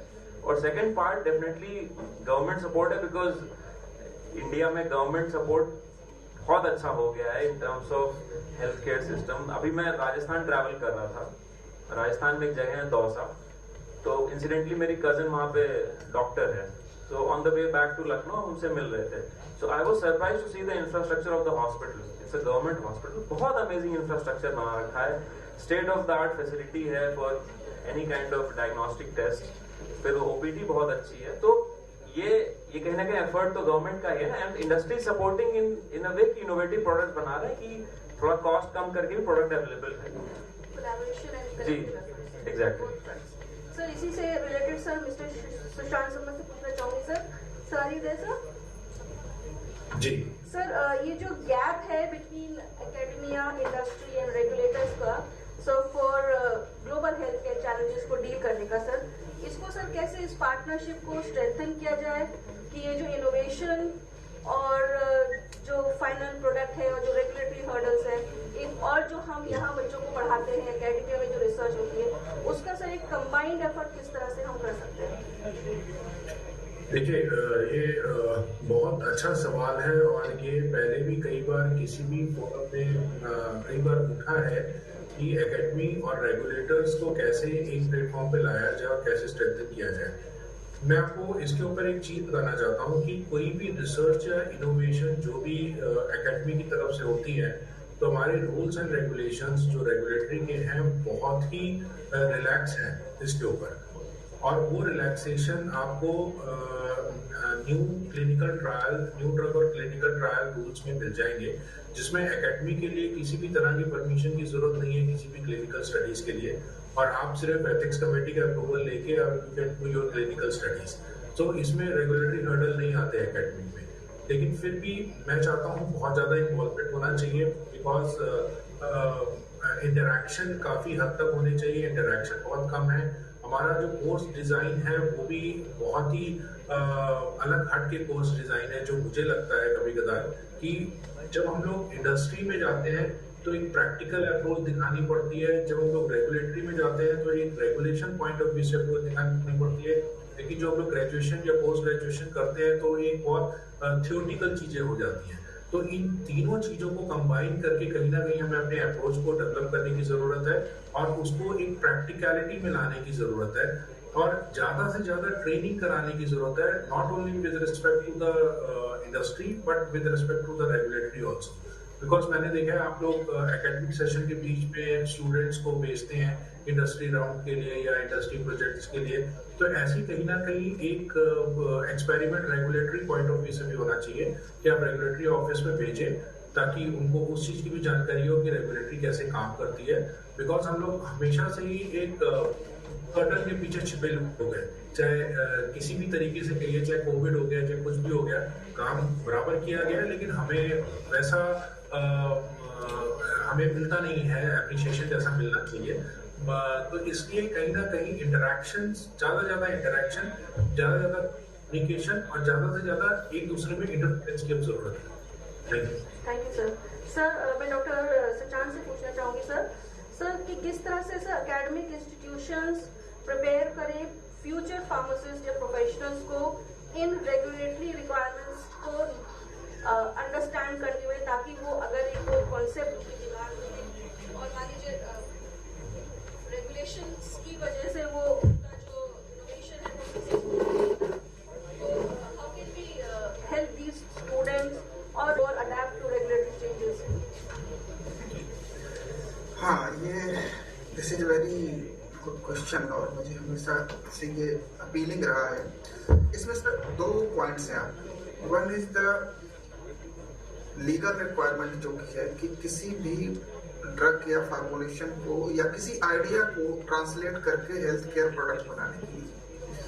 दूसरा ये है कि स्टूडेंट्स को प्रिपेयर करना कि वो किस तरह से अपने आप को एक्सप्रेस कर पाएंगे, किस तरह से अपने आप को कैपेबल बना पाएंगे डिलीवर करने के लिए इंडस्ट्री में to comply the regulatory requirements. तो बाद वाले क्वेश्चन को पहले एड्रेस करते हैं। उस in this particular second question there are the 2 things involve. एक तो ये है कि नॉलेज ऑफ लॉ, स्टूडेंट्स को नॉलेज होना चाहिए उसकी रेगुलेटरी रिक्वायरमेंट क्या है, इंडस्ट्री में क्या है और हेल्थ केयर सेटअप में, हॉस्पिटल सेटअप में क्या है। फॉर दिस पर्पज हम उनको डिफरेंट लेवल्स पे डिफरेंट हमारे मॉड्यूल्स हैं जो कि अभी भी फार्मेसी काउंसिल ऑफ इंडिया में डिलीवर किए जाते हैं, चाहे वो ऑन ड्रग रेगुलेटरी अफेयर्स हो या जूरिस्प्रूडेंस के पार्ट। लेकिन अभी जो NEP आने के बाद में किस तरह से इस तरह की स्किल्स को होन अप किया जा सकता है, how we can inculcate the essence of the regulatory compatibility in the students, वो ये है कि हमने अभी 2 पॉइंट्स में डिलीवर करने के लिए अपनी पॉलिसी को बनाया है। एक ये है कि स्टूडेंट्स को अगर रेगुलेटरी नॉलेज चाहिए तो वो लॉ से रिलेटेड, रिक्वायरमेंट से रिलेटेड प्रोग्राम्स को ले सकते हैं। अगर उनके कॉलेज में उस तरह के प्रोग्राम नहीं अवेलेबल हैं तो स्वयं प्लेटफॉर्म पे ऐसे प्रोग्राम्स अवेलेबल कराए गए हैं।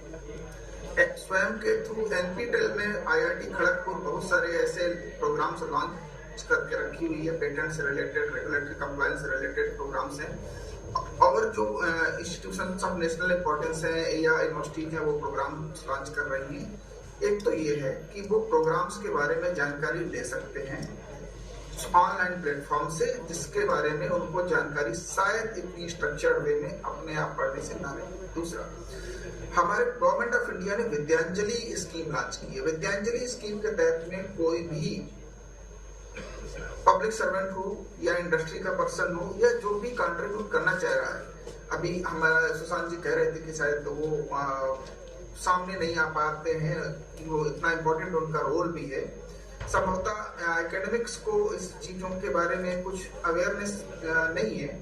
नहीं तो हमारी गवर्नमेंट ऑफ इंडिया की विद्यांजलि स्कीम है जिसमें आप इस तरह के लोगों को on paper, on record, proper way में उनको अपने इंस्टीट्यूशन में एम्पैनल करने के बाद में उनको उनके लेक्चर्स डिलीवर करा सकते हैं as a part of the course program, और उसकी क्रेडिट्स भी काउंट होंगी।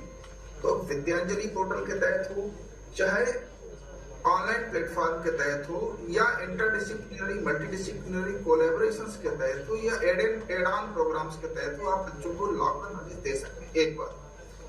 दूसरा ये है कि उनका जो हैंड्स ऑन एक्सपीरियंस की बात है, अभी हमारे एक्सपर्ट्स बता रहे थे कि इंडस्ट्री में जब हम जाते हैं तो अप्रोच भिन्न अलग होती है और थ्योरी हम क्लास में पढ़ते हैं। तो अभी UGC ने कंपलसरी कर दिया है कि कम से कम 25% क्रेडिट तो इंटर्नशिप की होनी ही चाहिए। कोई भी स्टूडेंट पास होने से पहले मिनिमम 25% क्रेडिट्स इंटर्नशिप की होगी, वो मिनिमम है।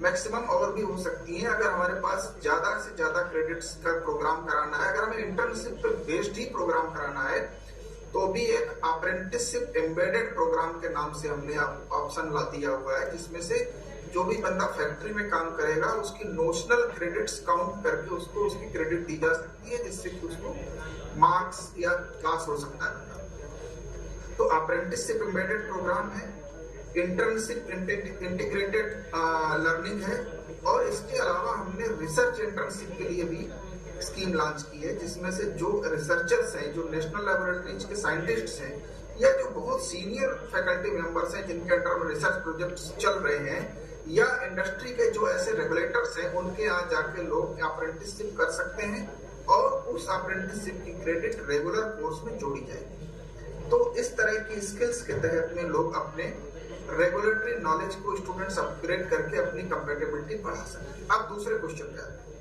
दूसरा क्वेश्चन ये था कि कैसे अगर किसी के अंडर में आइडिया है और वो ट्रांसलेट नहीं कर पा रहा, क्यों नहीं कर पा रहा? क्योंकि रेगुलेटरी हर्डल है।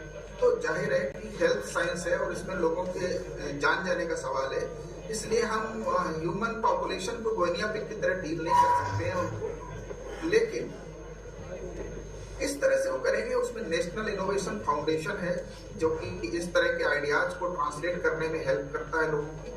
नेशनल इनोवेशन फाउंडेशन से हेल्प कर सकते हैं। यूजीसी की जो रिसर्च इंटर्नशिप स्कीम है, उस रिसर्च इंटर्नशिप स्कीम के तहत में काम कर सकते हैं। गवर्नमेंट ऑफ इंडिया ने आइडिया बैंक डेवलप किया हुआ है। उस आइडिया बैंक में 1,30,000 से ज्यादा आइडियाज हेल्थ साइंस से रिलेटेड अभी भी अवेलेबल थे। आप देख सकते हैं कि क्या कहीं से इस तरह के काम किए गए हैं और कहाँ पे वो गैप है। दूसरी बात क्या है कि आप स्पिन आउट या स्टार्टअप्स के तहत में कोलैबोरेट करके अपने लोगों से, क्योंकि ड्रग डिस्कवरी एक यूनिलैटरल प्रोसेस नहीं है, it requires physical sciences, it requires biological sciences, it requires medicine, it requires artificial intelligence, it also requires the legal background for compliance purposes.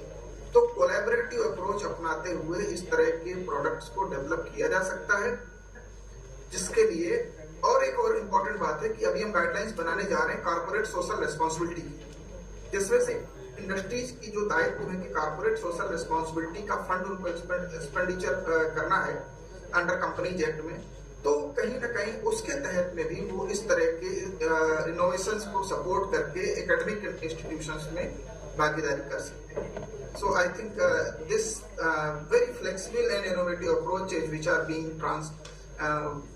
mobilized and taken up through the NEP 2020 will ultimately help the learners.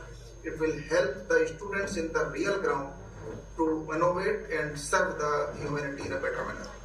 Okay, sir. Thank you so much, sir. I hope students ने सुना होगा कि sir ने किन sites और portals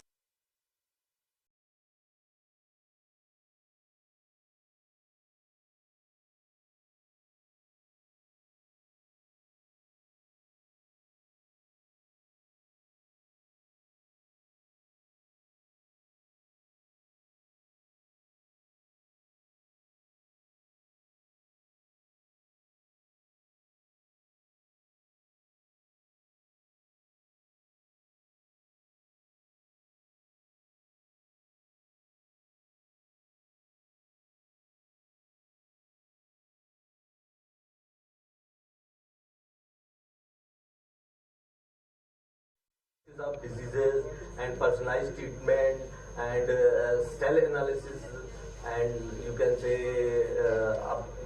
जैसे drug की हम ADME करते हैं उसका क्या रिस्पॉन्स आ रहा है person to person, patient to patient, ये सब चीजें AI हमको हेल्प करते हैं इन दिस वे। सर किस तरह की टेक्नोलॉजी हम फर्दर फॉर्मुलेशंस में इस्तेमाल करने वाले हैं सर इन द नेक्स्ट, जो आप देख रहे हैं अब ये चीज पुरानी होगी, हम सोल्यूशन और टैबलेट से एग्जैक्टली अभी सब इसी चीज को लेके वो टी फॉर्म में ड्रग्स, अब मैम बहुत सारी चीजें रेगुलेशन बेस पे भी होती हैं, जैसे टैबलेट हैं, टैबलेट से अब बहुत सारी च्यूएबल टैबलेट आने लगी हैं, लाइक च्युइंगम टैबलेट्स भी आने लगी हैं, तो अब बहुत सारी चीजें हैं जो ADME को अपनी एडमिनिस्ट्रेशन के पॉइंट ऑफ व्यू से भी हमें देखना पड़ता है।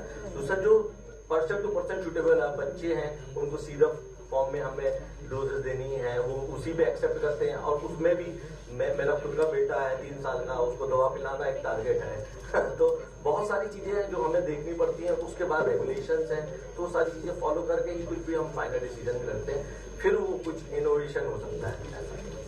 अब AI इसमें हमारी क्या हेल्प करता है वो मेन है, वो अपकमिंग थिंग्स हैं वो। थैंक यू सर, हमारी एम्प्लॉयबिलिटी बन गए, that is all we care sir कि हमारे बच्चे ये तो sir before we close this panel discussion sir मेरा एक जनरल सवाल है सर आप लोगों से सर कि हम जो बच्चे यहाँ से एजुकेट करके भेजते हैं, as long as training is concern, training almost ज़्यादातर बच्चों की इंडस्ट्री में हो जाती है।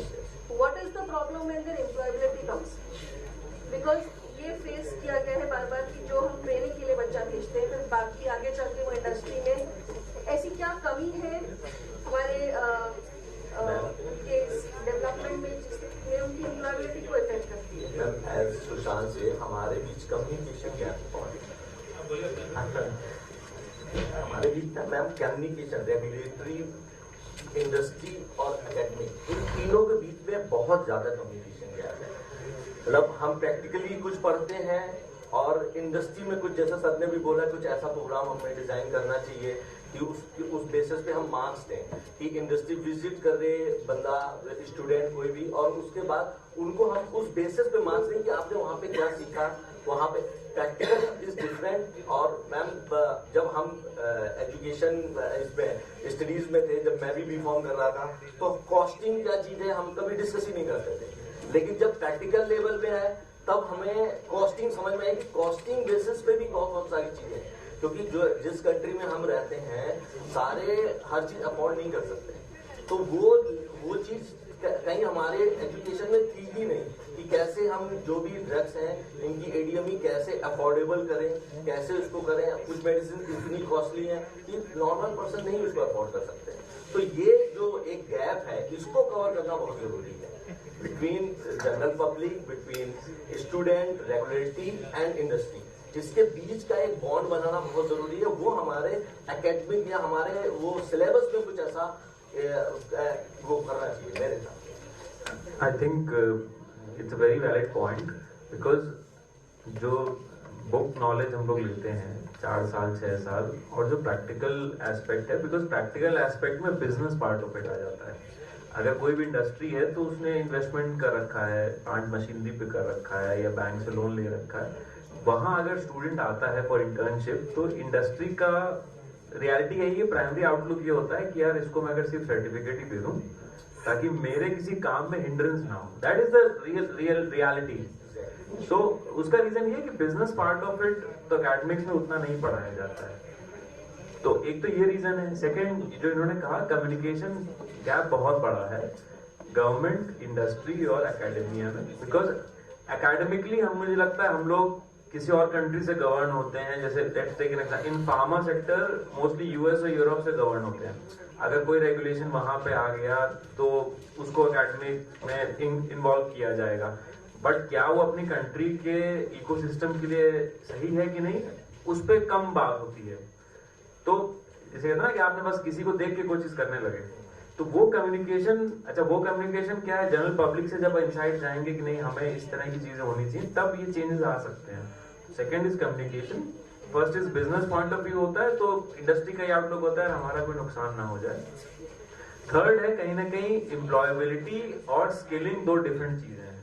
बहुत से लोगों के पास बहुत स्किल्स होते हैं लेकिन वो शायद एम्प्लॉयबल स्किल नहीं है वो, राइट।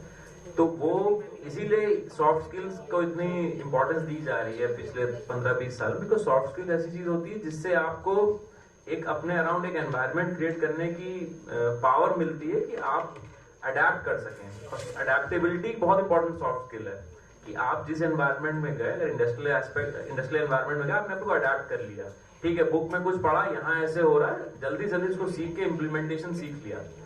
तो ये तीनों चीजों पे अगर काम होगा तो वो प्रॉब्लम थोड़ी सॉल्व हो सकती है, और मुझे लगता है ये सॉल्व हो भी रही है। बिकॉज अब बहुत सारे ऐसे कंपनीज आ गई जो आपको स्किलिंग कोर्सेज देती हैं as per the industry design. जैसा इंडस्ट्री चाहती है वैसा स्किलिंग कोर्स आपको अपग्रेड दे रहा है, या बहुत सी ऑनलाइन प्लेटफॉर्म से दे रहे हैं, या कुछ लोग खुद भी थ्रू यूट्यूब ये नॉलेज इम्पार्ट कर रहे हैं। तो वो चीजें टेक्नोलॉजी और कम्युनिकेशन थोड़ी आसान हो गई हैं, तो अब वो गैप कम है, पर हाँ इस पर काम करने की डेफिनेटली बहुत जरूरत है। सर, हमारे जो चीफ गेस्ट आए थे सर डॉक्टर विभू सर, उन्होंने एक बहुत अच्छी बात की कि वो वर्क कर रहे हैं इस तरह के बीफॉर्म के करिकुलम के ऊपर, जिसमें कि उनको सिर्फ और सिर्फ इंडस्ट्री रिलेटेड ट्रेनिंग दी जाएगी to make them ready for the industry, not anything else.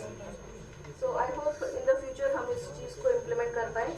Anything else mister Shyam sir, would you like to add? मैं एक इसमें इंफॉर्मेशन शेयर करना चाहूँगा। I think it will be helpful for academic people here. Industry के लोगों का कहना है कि लोग एम्प्लॉयबल नहीं हैं, तो अल्टीमेटली ये आता है कि हम क्वालिटी एजुकेशन डिलीवर नहीं कर पा रहे हैं, तभी वो एम्प्लॉयबल नहीं है। क्वालिटी एक बहुत डायनामिक सब्जेक्ट है। अगर हम किसी से पूछें कि क्या है क्वालिटी, तो सर्विस पर्सनल बोलेंगे कि डिग्री ऑफ एक्सेलेंस है या quality compliance to the standard है रेगुलेटरी पॉइंट ऑफ व्यू से। प्रैक्टिकलिटी में देखें तो quality is the degree of customer satisfaction. हमारा कस्टमर कौन है, कंज्यूमर कौन है, हम कहाँ जाना चाह रहे हैं। तो कस्टमर जब सेटिस्फाई होगा तभी वो क्वालिटी एजुकेशन कहलाएगी, और वो सेटिस्फाई होंगे तब वो एम्प्लॉयबल भी होंगे। तो अगर हम हमारे फार्मेसी के लोग हैं वो दो जगह जा रहे हैं, हेल्थ केयर में जा रहे हैं या इंडस्ट्री में जा रहे हैं। तो इंडस्ट्री को क्या चाहिए, उसके लिए हमारे गवर्नमेंट ऑफ इंडिया ने नेशनल स्किल डेवलपमेंट कॉर्पोरेशन बनाया। एकेडमिक को ये जानना चाहिए था कि इंडस्ट्री क्या चाहती है, कौन बताएगा this are industry, who will tell what the industry want. तो इंडस्ट्री का कोई फेस होना चाहिए। तो इंडस्ट्री के फेस के तौर पर इस नेशनल स्किल डेवलपमेंट कॉर्पोरेशन के अंडर में सेक्टर स्किल काउंसिल्स बनाई गई।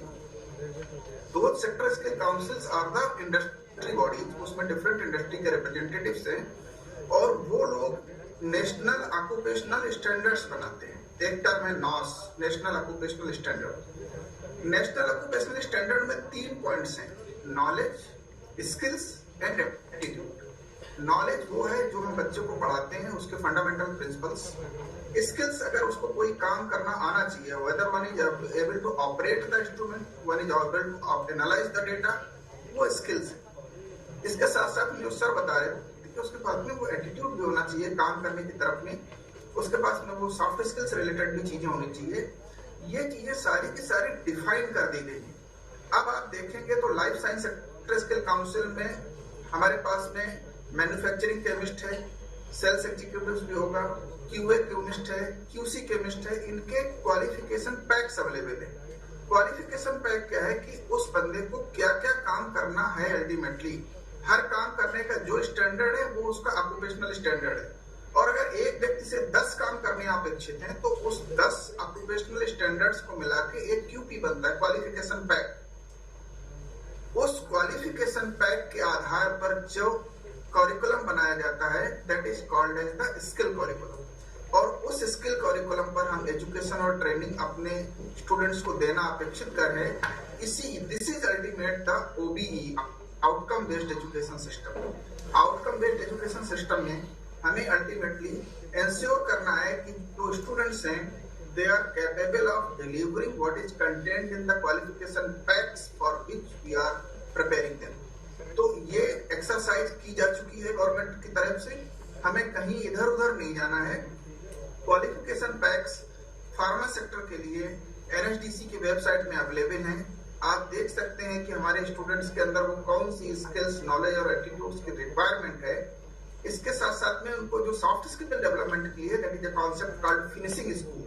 तो जब बच्चा अपने यहाँ से पास होता है, let they go through the finishing school so that they can acquire the requisite attitude and the communication skills to present themselves as a best suited candidate for the industry and other healthcare sectors. That's all. Thank you, sir. So, Mr. Sushant Sharma, sir. Yes. Sir, please give us a parting sir on this topic, sir. So, where are we lacking and what should we do, sir? Sorry, can you repeat? So, where are we lacking between academia, regulatory, our students, where they are lacking, and what should we do to increase their skills and employability, sir? Yes, actually, for the skill improvement, as Dr. Saab has said, that you have to get the information from all the sides, and you have to update yourself time to time, because the pharmacy line is not the line only taking a degree and doing the job and services. You have to update yourself time to time with the continuous era, and you have to improve your skills, because this is a time of the research and innovations, and day by day there are very much new innovations is coming, not only with respect to the molecule, it is also with respect to the new machineries, new technologies is coming day by day in this scenario. So you have to update yourself, and after updation you have to put your practical implications wherever you are posted and wherever you are placed in your future services. So you have to put your practical implication, and coordination and communication is a very important weapons between the regulatory as well as the academic era, and we have to communicate with each other on a regular basis, and these type of the platform which your college, your institute is performing, it's a very good platform that where we can share our knowledges, our thoughts, and our words with the research scholars and with each other to get the information. And Dr. Nikhil has shared a very good information about the research scholar. So we need to do these type of the platforms, and all the academic sessions should communicate with each other and with the regulatory authorities so that this gap can be fulfilled, and we will go ahead with the new generation budding pharmacists sitting over there. Thank you. Thank you, sir. Now we'll have a quick question answer round. If any of you present here would like to ask any of the panelists a question. First of all, I would like to say the person who was responsible for bringing academia, regulatory and industry together, I would like to call Dr. Manju Pandey ma'am to please come up and share her views here. Ma'am, please come.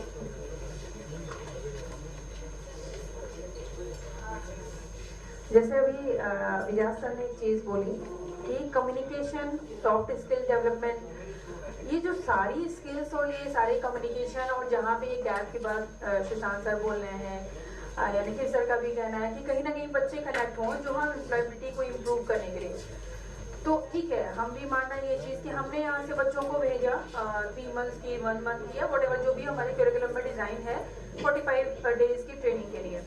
बच्चा यहाँ से गया, ठीक है, बच्चे उस age group में रहते हैं जहाँ पे उनको लगता है कि सर्टिफिकेट मिल जाए, जैसे कि अभी हुआ कि सर्टिफिकेट मिल जाएगा। तो क्या हम ऐसा कोई रूम अलॉट कर सकते हैं अपनी इंडस्ट्री जहाँ पे हम कनेक्शन की बात कर रहे हैं एकेडमिक से, इंडस्ट्री से, रेगुलेटरी बॉडी से, तो क्या ऐसा कहीं एक रूम ऑलरेडी उन लोगों के लिए अलॉटेड है या अलॉट कर सकते हैं जहाँ पे जब वो बच्चे जाए तो वहाँ पे भी सेम पैरामीटर हो? क्योंकि हमने बच्चे को यहाँ से भेजा, सिग्नेचर एंड ऑल जो भी हमारे यहाँ पे क्लॉज हैं उनको फुलफिल करते हुए, बच्चा वहाँ गया, वो वहाँ से एक सर्टिफिकेट ले आया। तो मुझे लग रहा है कि अगर हम एम्प्लॉयबिलिटी को इम्प्रूव करना चाह रहे हैं तो हर जगह पे, चाहे वो इंडस्ट्री में हो, चाहे रेगुलेटरी बॉडीज में हो, चाहे एकेडमिक्स में हो, सबके पास एक ऐसा एम्प्लॉयबिलिटी के लिए इनहेंस करने के लिए एक रूम होना चाहिए वहाँ पे। लाइक अब जैसे हमारी मैन्युफैक्चरिंग आपकी यूनिट है, तो मैन्युफैक्चरिंग यूनिट एक चल रही है और हमको ही पता है कि वहाँ पे हमारा जो हमारा, क्योंकि कम्युनिकेबल डिजीजेस होती हैं, आपका hygiene, you have to maintain the hygiene और बहुत सारी चीजें होती हैं। तो क्या हम उनको सिखाने के लिए कहीं पे ऐसा एक एरिया डिजाइन कर सकते हैं कि these are for students only? तो वो जाएंगे, जो भी आप नॉमिनल चार्जेस होते हैं, मतलब वो बच्चे पे कर सकते हैं, जहाँ पे हम उनका भी जो ब्रेक इवन है वो निकल जाएगा। तो आई थिंक ये एक बहुत बढ़िया पैरामीटर रहेगा जहाँ पे बच्चे एक्चुअल सीखेंगे। तो इंडस्ट्री की तरफ से भी एक जो अप्रोच आएगा, नहीं मुझे सिखाना है क्योंकि ऑलरेडी हमसे कुछ ले भी रहे हैं और हम उनको एक रूम दे रहे हैं। तो मतलब ये मेरा ओपिनियन ऐसा है कि मुझे लग रहा है कि वहाँ पे ये कनेक्शन पॉसिबल है। आई होप, मतलब आप लोग इस पे अगर कुछ कहना चाहें। आई थिंक ये एक तरह की पायलट स्टडी हो जाएगी फॉर द स्टूडेंट्स की, बट मेरा इसमें कहना है वो रूम तो ऑलरेडी अवेलेबल है ना, आपके लैब में है ना अवेलेबल वो room. So now what I completely get what you are trying to say, उसमें डेफिनेटली कर सकते हैं, बट इसमें अब ये भी क्वेश्चन आता है कि किस साइज की इंडस्ट्री में आप विजिट कर रहे हैं, उस पर डिपेंड करता है। बिकॉज देखिए बॉटम लाइन यही है कि इंडस्ट्री तो उसको बिजनेस सेंस से ही लेती है, राइट? तो आपका आइडिया नो डाउट बहुत अच्छा है, और बहुत सी इंडस्ट्रीज में ये भी होता है जो ट्रेनिंग होती है उसमें 1 week in each department the student goes, he gets the exposure, experience, learns और just sees how things are working and this is happening. But अब ये एक या तो किसी पॉलिसी का पार्ट बन के ये चीज इम्प्लीमेंट हो, इसीलिए क्योंकि निखिल सर हमारे साथ में हैं, तो हम चाह रहे थे कि वो कहीं पे इस चीज को एक पुटअप करें कि ठीक है, हम आपने कहा कि लैब में सीखते हैं, ठीक है, बुक एक होता है कि हमको इमल्शन बनाना है एक लैब में, बट जहाँ पे हम सारे लॉज को, जहाँ पे हम स्किल डेवलपमेंट की बात कर रहे हैं कि कैसे आपको पिपेट लेना है, कितना मेजरमेंट है, वो जब वो इंडस्ट्री से अटैच रहेंगे तो मुझे लगता है कि वो, जैसे सबको पता है कि कम्युनिकेशन ठीक है, आज के टाइम पे अगर हम इंग्लिश की बात करें तो सबको, बट फिर भी अगर हम कोई बाहर जाना है तो एलेट्स हमको कोर्स क्वालिफाई करना पड़ता है, लोग ट्रेनिंग प्रोग्राम देते हैं। तो ऐसे ही हम इंडस्ट्री की बात करें कि लैब तो है ही, बट अगर हम इंडस्ट्री से उनको कहीं ना कहीं ये चीज को देखते हुए यूजीसी ने या हमारे पीसीआई ने करिकुलम में 45 डेज की ट्रेनिंग को रखा है, तो उसी चीज को कंसीडर करते हैं। तो मुझे लग रहा है कि अगर वो रखा है तो कहीं ना कहीं इंडस्ट्री से या रेगुलेटरी बॉडीज की तरफ से भी ऐसा उनको एक जगह मिलनी चाहिए जहाँ पे बच्चे जाएं और उनका बायोमेट्रिक लगे और वो उतने टाइम से इतने टाइम टिके रहे। जैसे मैं आपको छोटा सा एग्जांपल दूं कि मेरे यहाँ का एक बच्चा अभी ताइवान जा रहा है, जो बहुत खुशी की बात है, मैं अनाउंस भी करना चाह रही थी, इंटर्नशिप के लिए 3 मंथ की इंटर्नशिप के लिए जा रहा है। तो वहाँ का सिस्टम यही है, सबको पता है कि जब बाहर बच्चे जाते हैं तो वहाँ पे बायोमेट्रिक लगा के लैब के अंदर जाना है और वो 3 महीने की ट्रेनिंग, एक्चुअली उनकी 3 महीने की ट्रेनिंग रहेगी। उसके बाद अगर वो स्टे करना चाहें तो वो रूम में इधर उधर घूम सकते, कुछ भी कर सकते हैं। बट वही चीज क्या हम अगर यहाँ पे लेकर के आएंगे तो स्किल डेवलपमेंट के लिए मुझे कुछ भी अलग से करने की जरूरत नहीं है। जैसे ही बच्चा यहाँ से निकलेगा वो ऑलरेडी प्लेस हो जाएगा। Thank you. मैं इस पे बता दूं मैडम आपको, नेशनल अप्रेंटिसशिप पोर्टल है, मिनिस्टर ऑफ एजुकेशन ने इसको लॉन्च किया था लास्ट ईयर, मतलब बहुत ज्यादा समय नहीं हुआ है। इससे पहले भी 2 स्कीम्स गवर्नमेंट की ऑलरेडी चल रही है, national apprenticeship promotion scheme and national apprenticeship training, जिसमें नेट्स हैं, बोर्ड ऑफ अप्रेंटिसशिप ट्रेनिंग होते हैं अलग अलग रीजन में। तो जो नैप्स और नेट्स हैं, इसमें स्टूडेंट्स को पेड ट्रेनिंग दी जाती है। वो जब अप्रेंटिसशिप करते हैं तो वो उसके साथ साथ में उनको स्टाइपेंड भी मिलता है अंडर द अप्रेंटिसशिप एक्ट। और बी फार्म फार्मास्यूटिकल साइंसेस का एक रिकॉग्नाइज्ड प्रोग्राम है जो कि अप्रेंटिसशिप एक्ट के तहत रिकॉग्नाइज्ड है। तो आप बोर्ड है BOAT, board of apprenticeship training की वेबसाइट पर जाइए, या जो भी स्टूडेंट्स हॉस्पिटल में ट्रेनिंग करना चाहते हैं या इंडस्ट्री में ट्रेनिंग करना चाहते हैं, ये कॉर्पोरेट सोशल रिस्पॉन्सिबिलिटी और कंपनी एक्ट के तहत में कंपल्सन है कि वो एजुकेशनल इंस्टीट्यूशन के साथ में लर्निंग्स को इम्पार्ट करेंगे। लेकिन आपके कहने से अगर वो कोई ऐसा नहीं कर रहे हैं तो उनको रजिस्टर कराइए अप्रेंटिसशिप पोर्टल पर। और नेशनल अप्रेंटिसशिप पोर्टल पर जब वो रजिस्टर करेंगे तो वो बताएंगे कि मैं किस फील्ड में ट्रेनिंग करना चाहता हूँ, हॉस्पिटल में जाना चाहता हूँ, फार्मुलेशन में जाना चाहता हूँ, R&D में जाना चाहता हूँ, हम इन्वेंट्री कंट्रोल में जाना चाहते हैं, सप्लाई चेन मैनेजमेंट में जाना चाहते हैं, या किसी रेगुलेटरी उसमें जाना चाहते हैं। तो उसको पोर्टल अपने आप मैप कर देगा रेस्पेक्टिव इंडस्ट्री सेटअप के साथ। ये एक अवेलेबल व्यवस्था है जिसमें बंदे को पेड ट्रेनिंग मिलती है। और दूसरी बात आप कह रहे थे कि कोई एक ऐसा सेटअप हो जहां पर ट्रेनिंग दी जा सके इंडस्ट्रियल स्केल पर। तो नेशनल स्किल डेवलपमेंट कॉर्पोरेशन के अंडर में एक स्कीम है SKP, skill knowledge provider scheme. Skill knowledge provider बनने के लिए किसी को भी लोन अप्लाई करना पड़ता है। वो लोन इंटरेस्ट फ्री लोन होता है जिसमें वो 50 करोड़ तक के लोन लेकर के सेटअप करते हैं ऐसा industrial setup that will be used primarily for the training purpose. लेकिन ऐसे जो SKPs होंगे they will charge.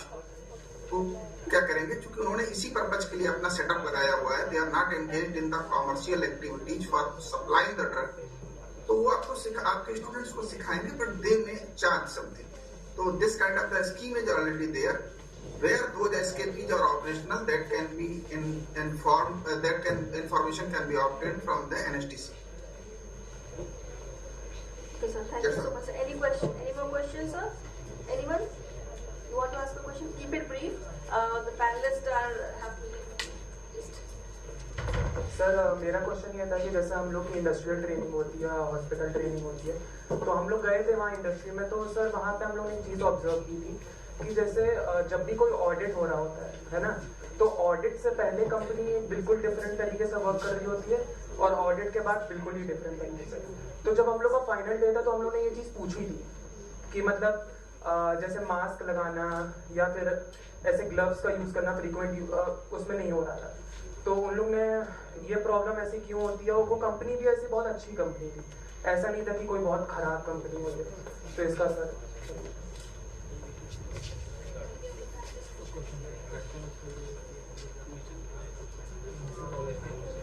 Hello, I think ऐसा होता नहीं है जनरली, बट आप कहाँ गए थे आई एम नॉट श्योर।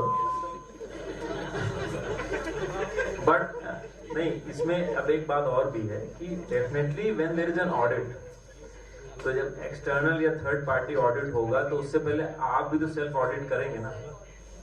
तो जब सेल्फ ऑडिट करेंगे तो कहीं ना कहीं भाई कोई परफेक्शन से कोई चीज नहीं हो सकती ना। सेल्फ ऑडिट में आपको बहुत चीजें पता लगेंगी, तो ये कहा जाएगा भाई नहीं ये चीजें रेगुलर बेस पे होनी चाहिए, किसी वजह से नहीं हो पा रही, ह्यूमन एरर की वजह से नहीं हो पा रही, या थोड़ा सा लैक ऑफ रिस्पॉन्सिबिलिटी से नहीं हो रही है।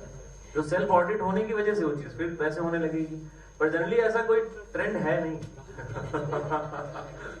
तो हम लोग ने ऐसा नहीं, आपका ऑब्जर्वेशन मतलब मैं कह रहा हूँ ना कि मेरी नॉलेज में भी कुछ लोग ऐसा करते होंगे, लेकिन ऐसा कोई ट्रेंड नहीं है। कोई इंडस्ट्री ये नहीं चाहेगी, because it is directly related to the quality of the product they are manufacturing. और किसको अगर लॉन्ग टर्म गेम खेलना है बिजनेस में, मैन्युफैक्चरिंग में, तो उसको क्वालिटी मेंटेन करनी पड़ेगी। शॉर्ट टर्म गेम है, अलग बात है। Thank you. इस चीज में मैं एक ऐड करना चाहूंगा, बिकॉज क्या होता है कि इंस्पेक्शन के समय कभी कभार इंडस्ट्री ओवर जीएमपी करने की कोशिश करते हैं। हम उसको टर्म देते हैं over GMP. Over GMP means कि जहां पे जिस चीज की रिक्वायरमेंट नहीं है, बट वहां पे भी उस चीज को बहुत बढ़ा चढ़ा के दिखाना, उसको ओवर जीएमपी कहते हैं।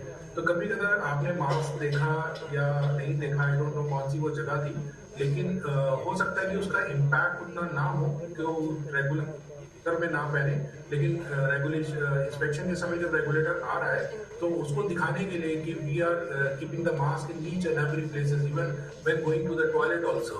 सो सम टाइम इट हैपेंस, जिसको ओवर जीएमपी का नाम दिया जाता है। डिपेंड्स कि वो कौन सी प्लेस है और क्या ह्यूमन एरर है, बट द रेगुलेशन जो है वो अपनी मेंटालिटी और अपनी प्रैक्टिसेस से आता है। अगर किसी कंपनी की मेंटालिटी और practice I would like to conclude the panel discussion and thank you all for your patience and bearing us with us. Now, I would like to invite our Honorable Vice Chancellor Sir, our Registrar Madam, and Director Dr. Manju Pandey Ma'am, as well as Institutional Director IOPS and SRMCM Sir. Please come on the stage and felicitate our guests.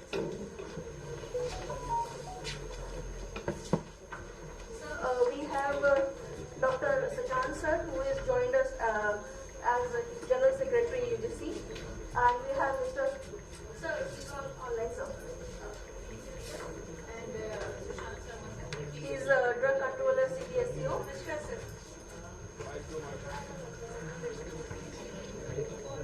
So we have Mr. Ajit sir, he's the CEO of industry sir. And also industry experts.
Namaskar, madam. I'd like to take a leave now. Permitted? So Okay, sir. Thank you so much for joining us. And हम आपकी बातों को सब बिल्कुल ध्यान में रखेंगे. Thank you so much, sir. Thank you, Ishan sir, for joining us. Thank you so much and all the best on you. Thank you so much. So, heartfelt gratitude. Thank you, sir.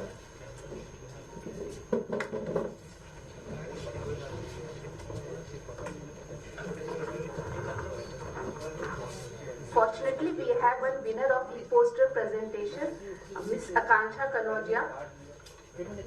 Miss Akanksha Kanodia.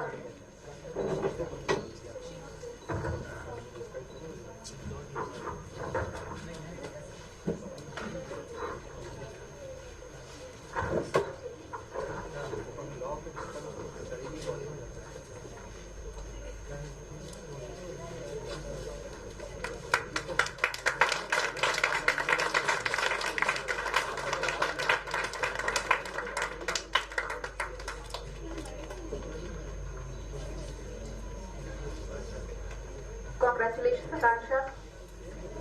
Now I request Sir and Ma'am to felicitate our sponsor, Mr. Malik, co-founder of Destination Holidays.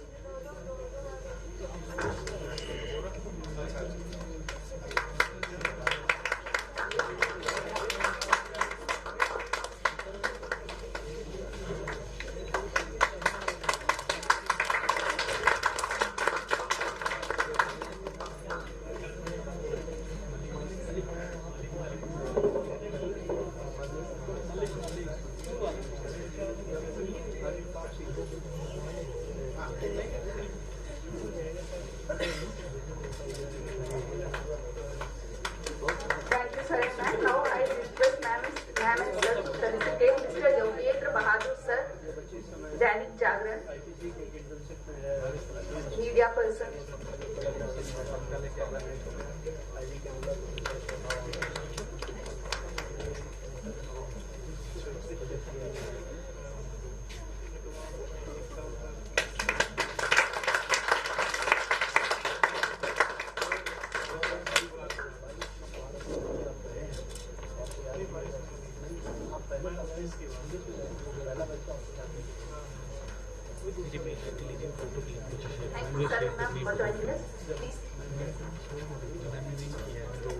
मुझे Facebook तरफ भेज करनी पूरे social ठीक है mail I D भेज देता हूँ संतोष संतोष हमेशा करते तो कर देता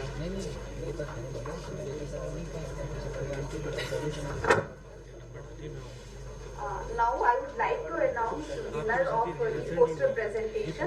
The gold winner is Miss Shweta Diwakar Singh from Dr. Bhanuben Nanavati College of Pharmacy. Runner-up medal goes to Miss Swati Rehan, SGT University.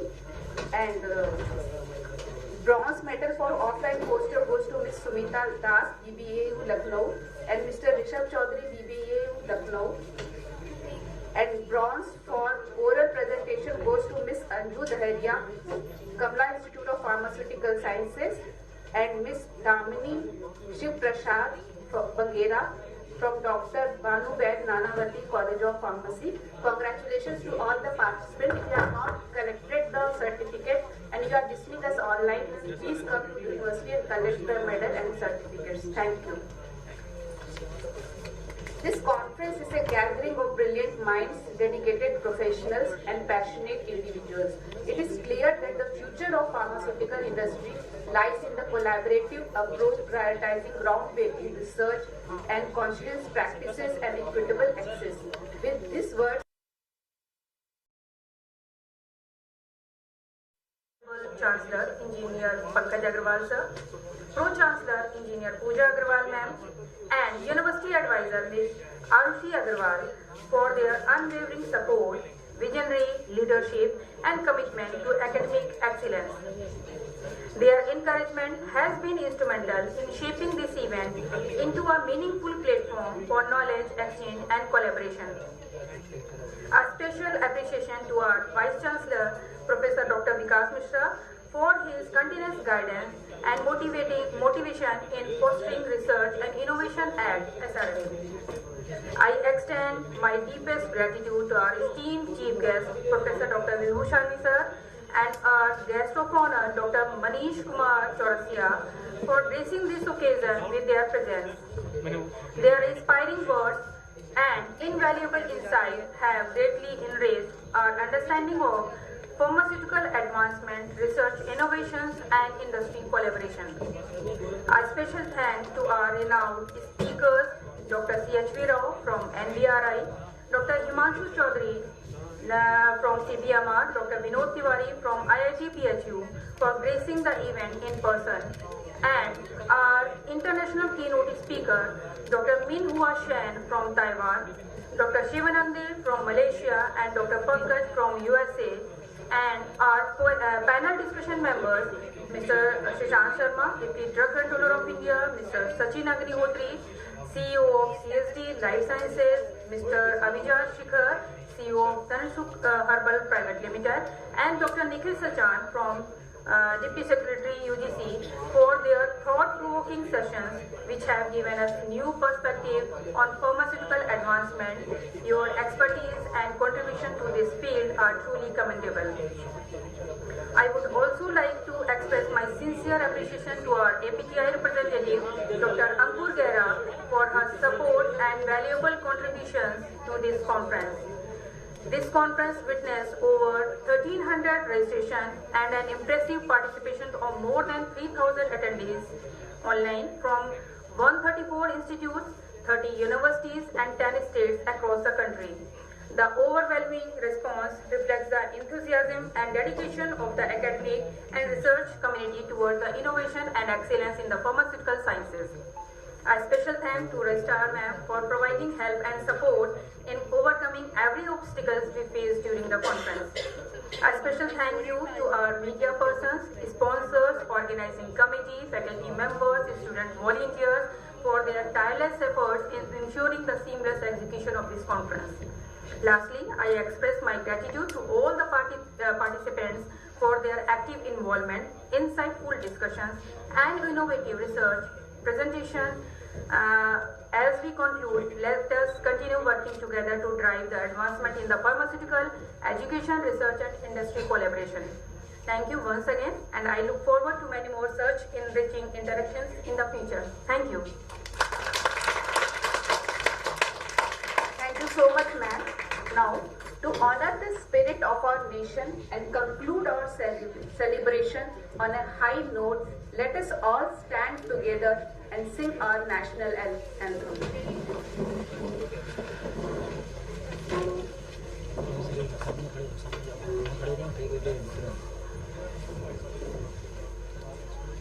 Jana Gana मन अधिनायक जय हे भारत भाग्य विधाता पंजाब सिंध गुजरात मराठा द्राविड़ उत्कल गंगा विंध्य हिमाचल यमुना गंगा उच्चल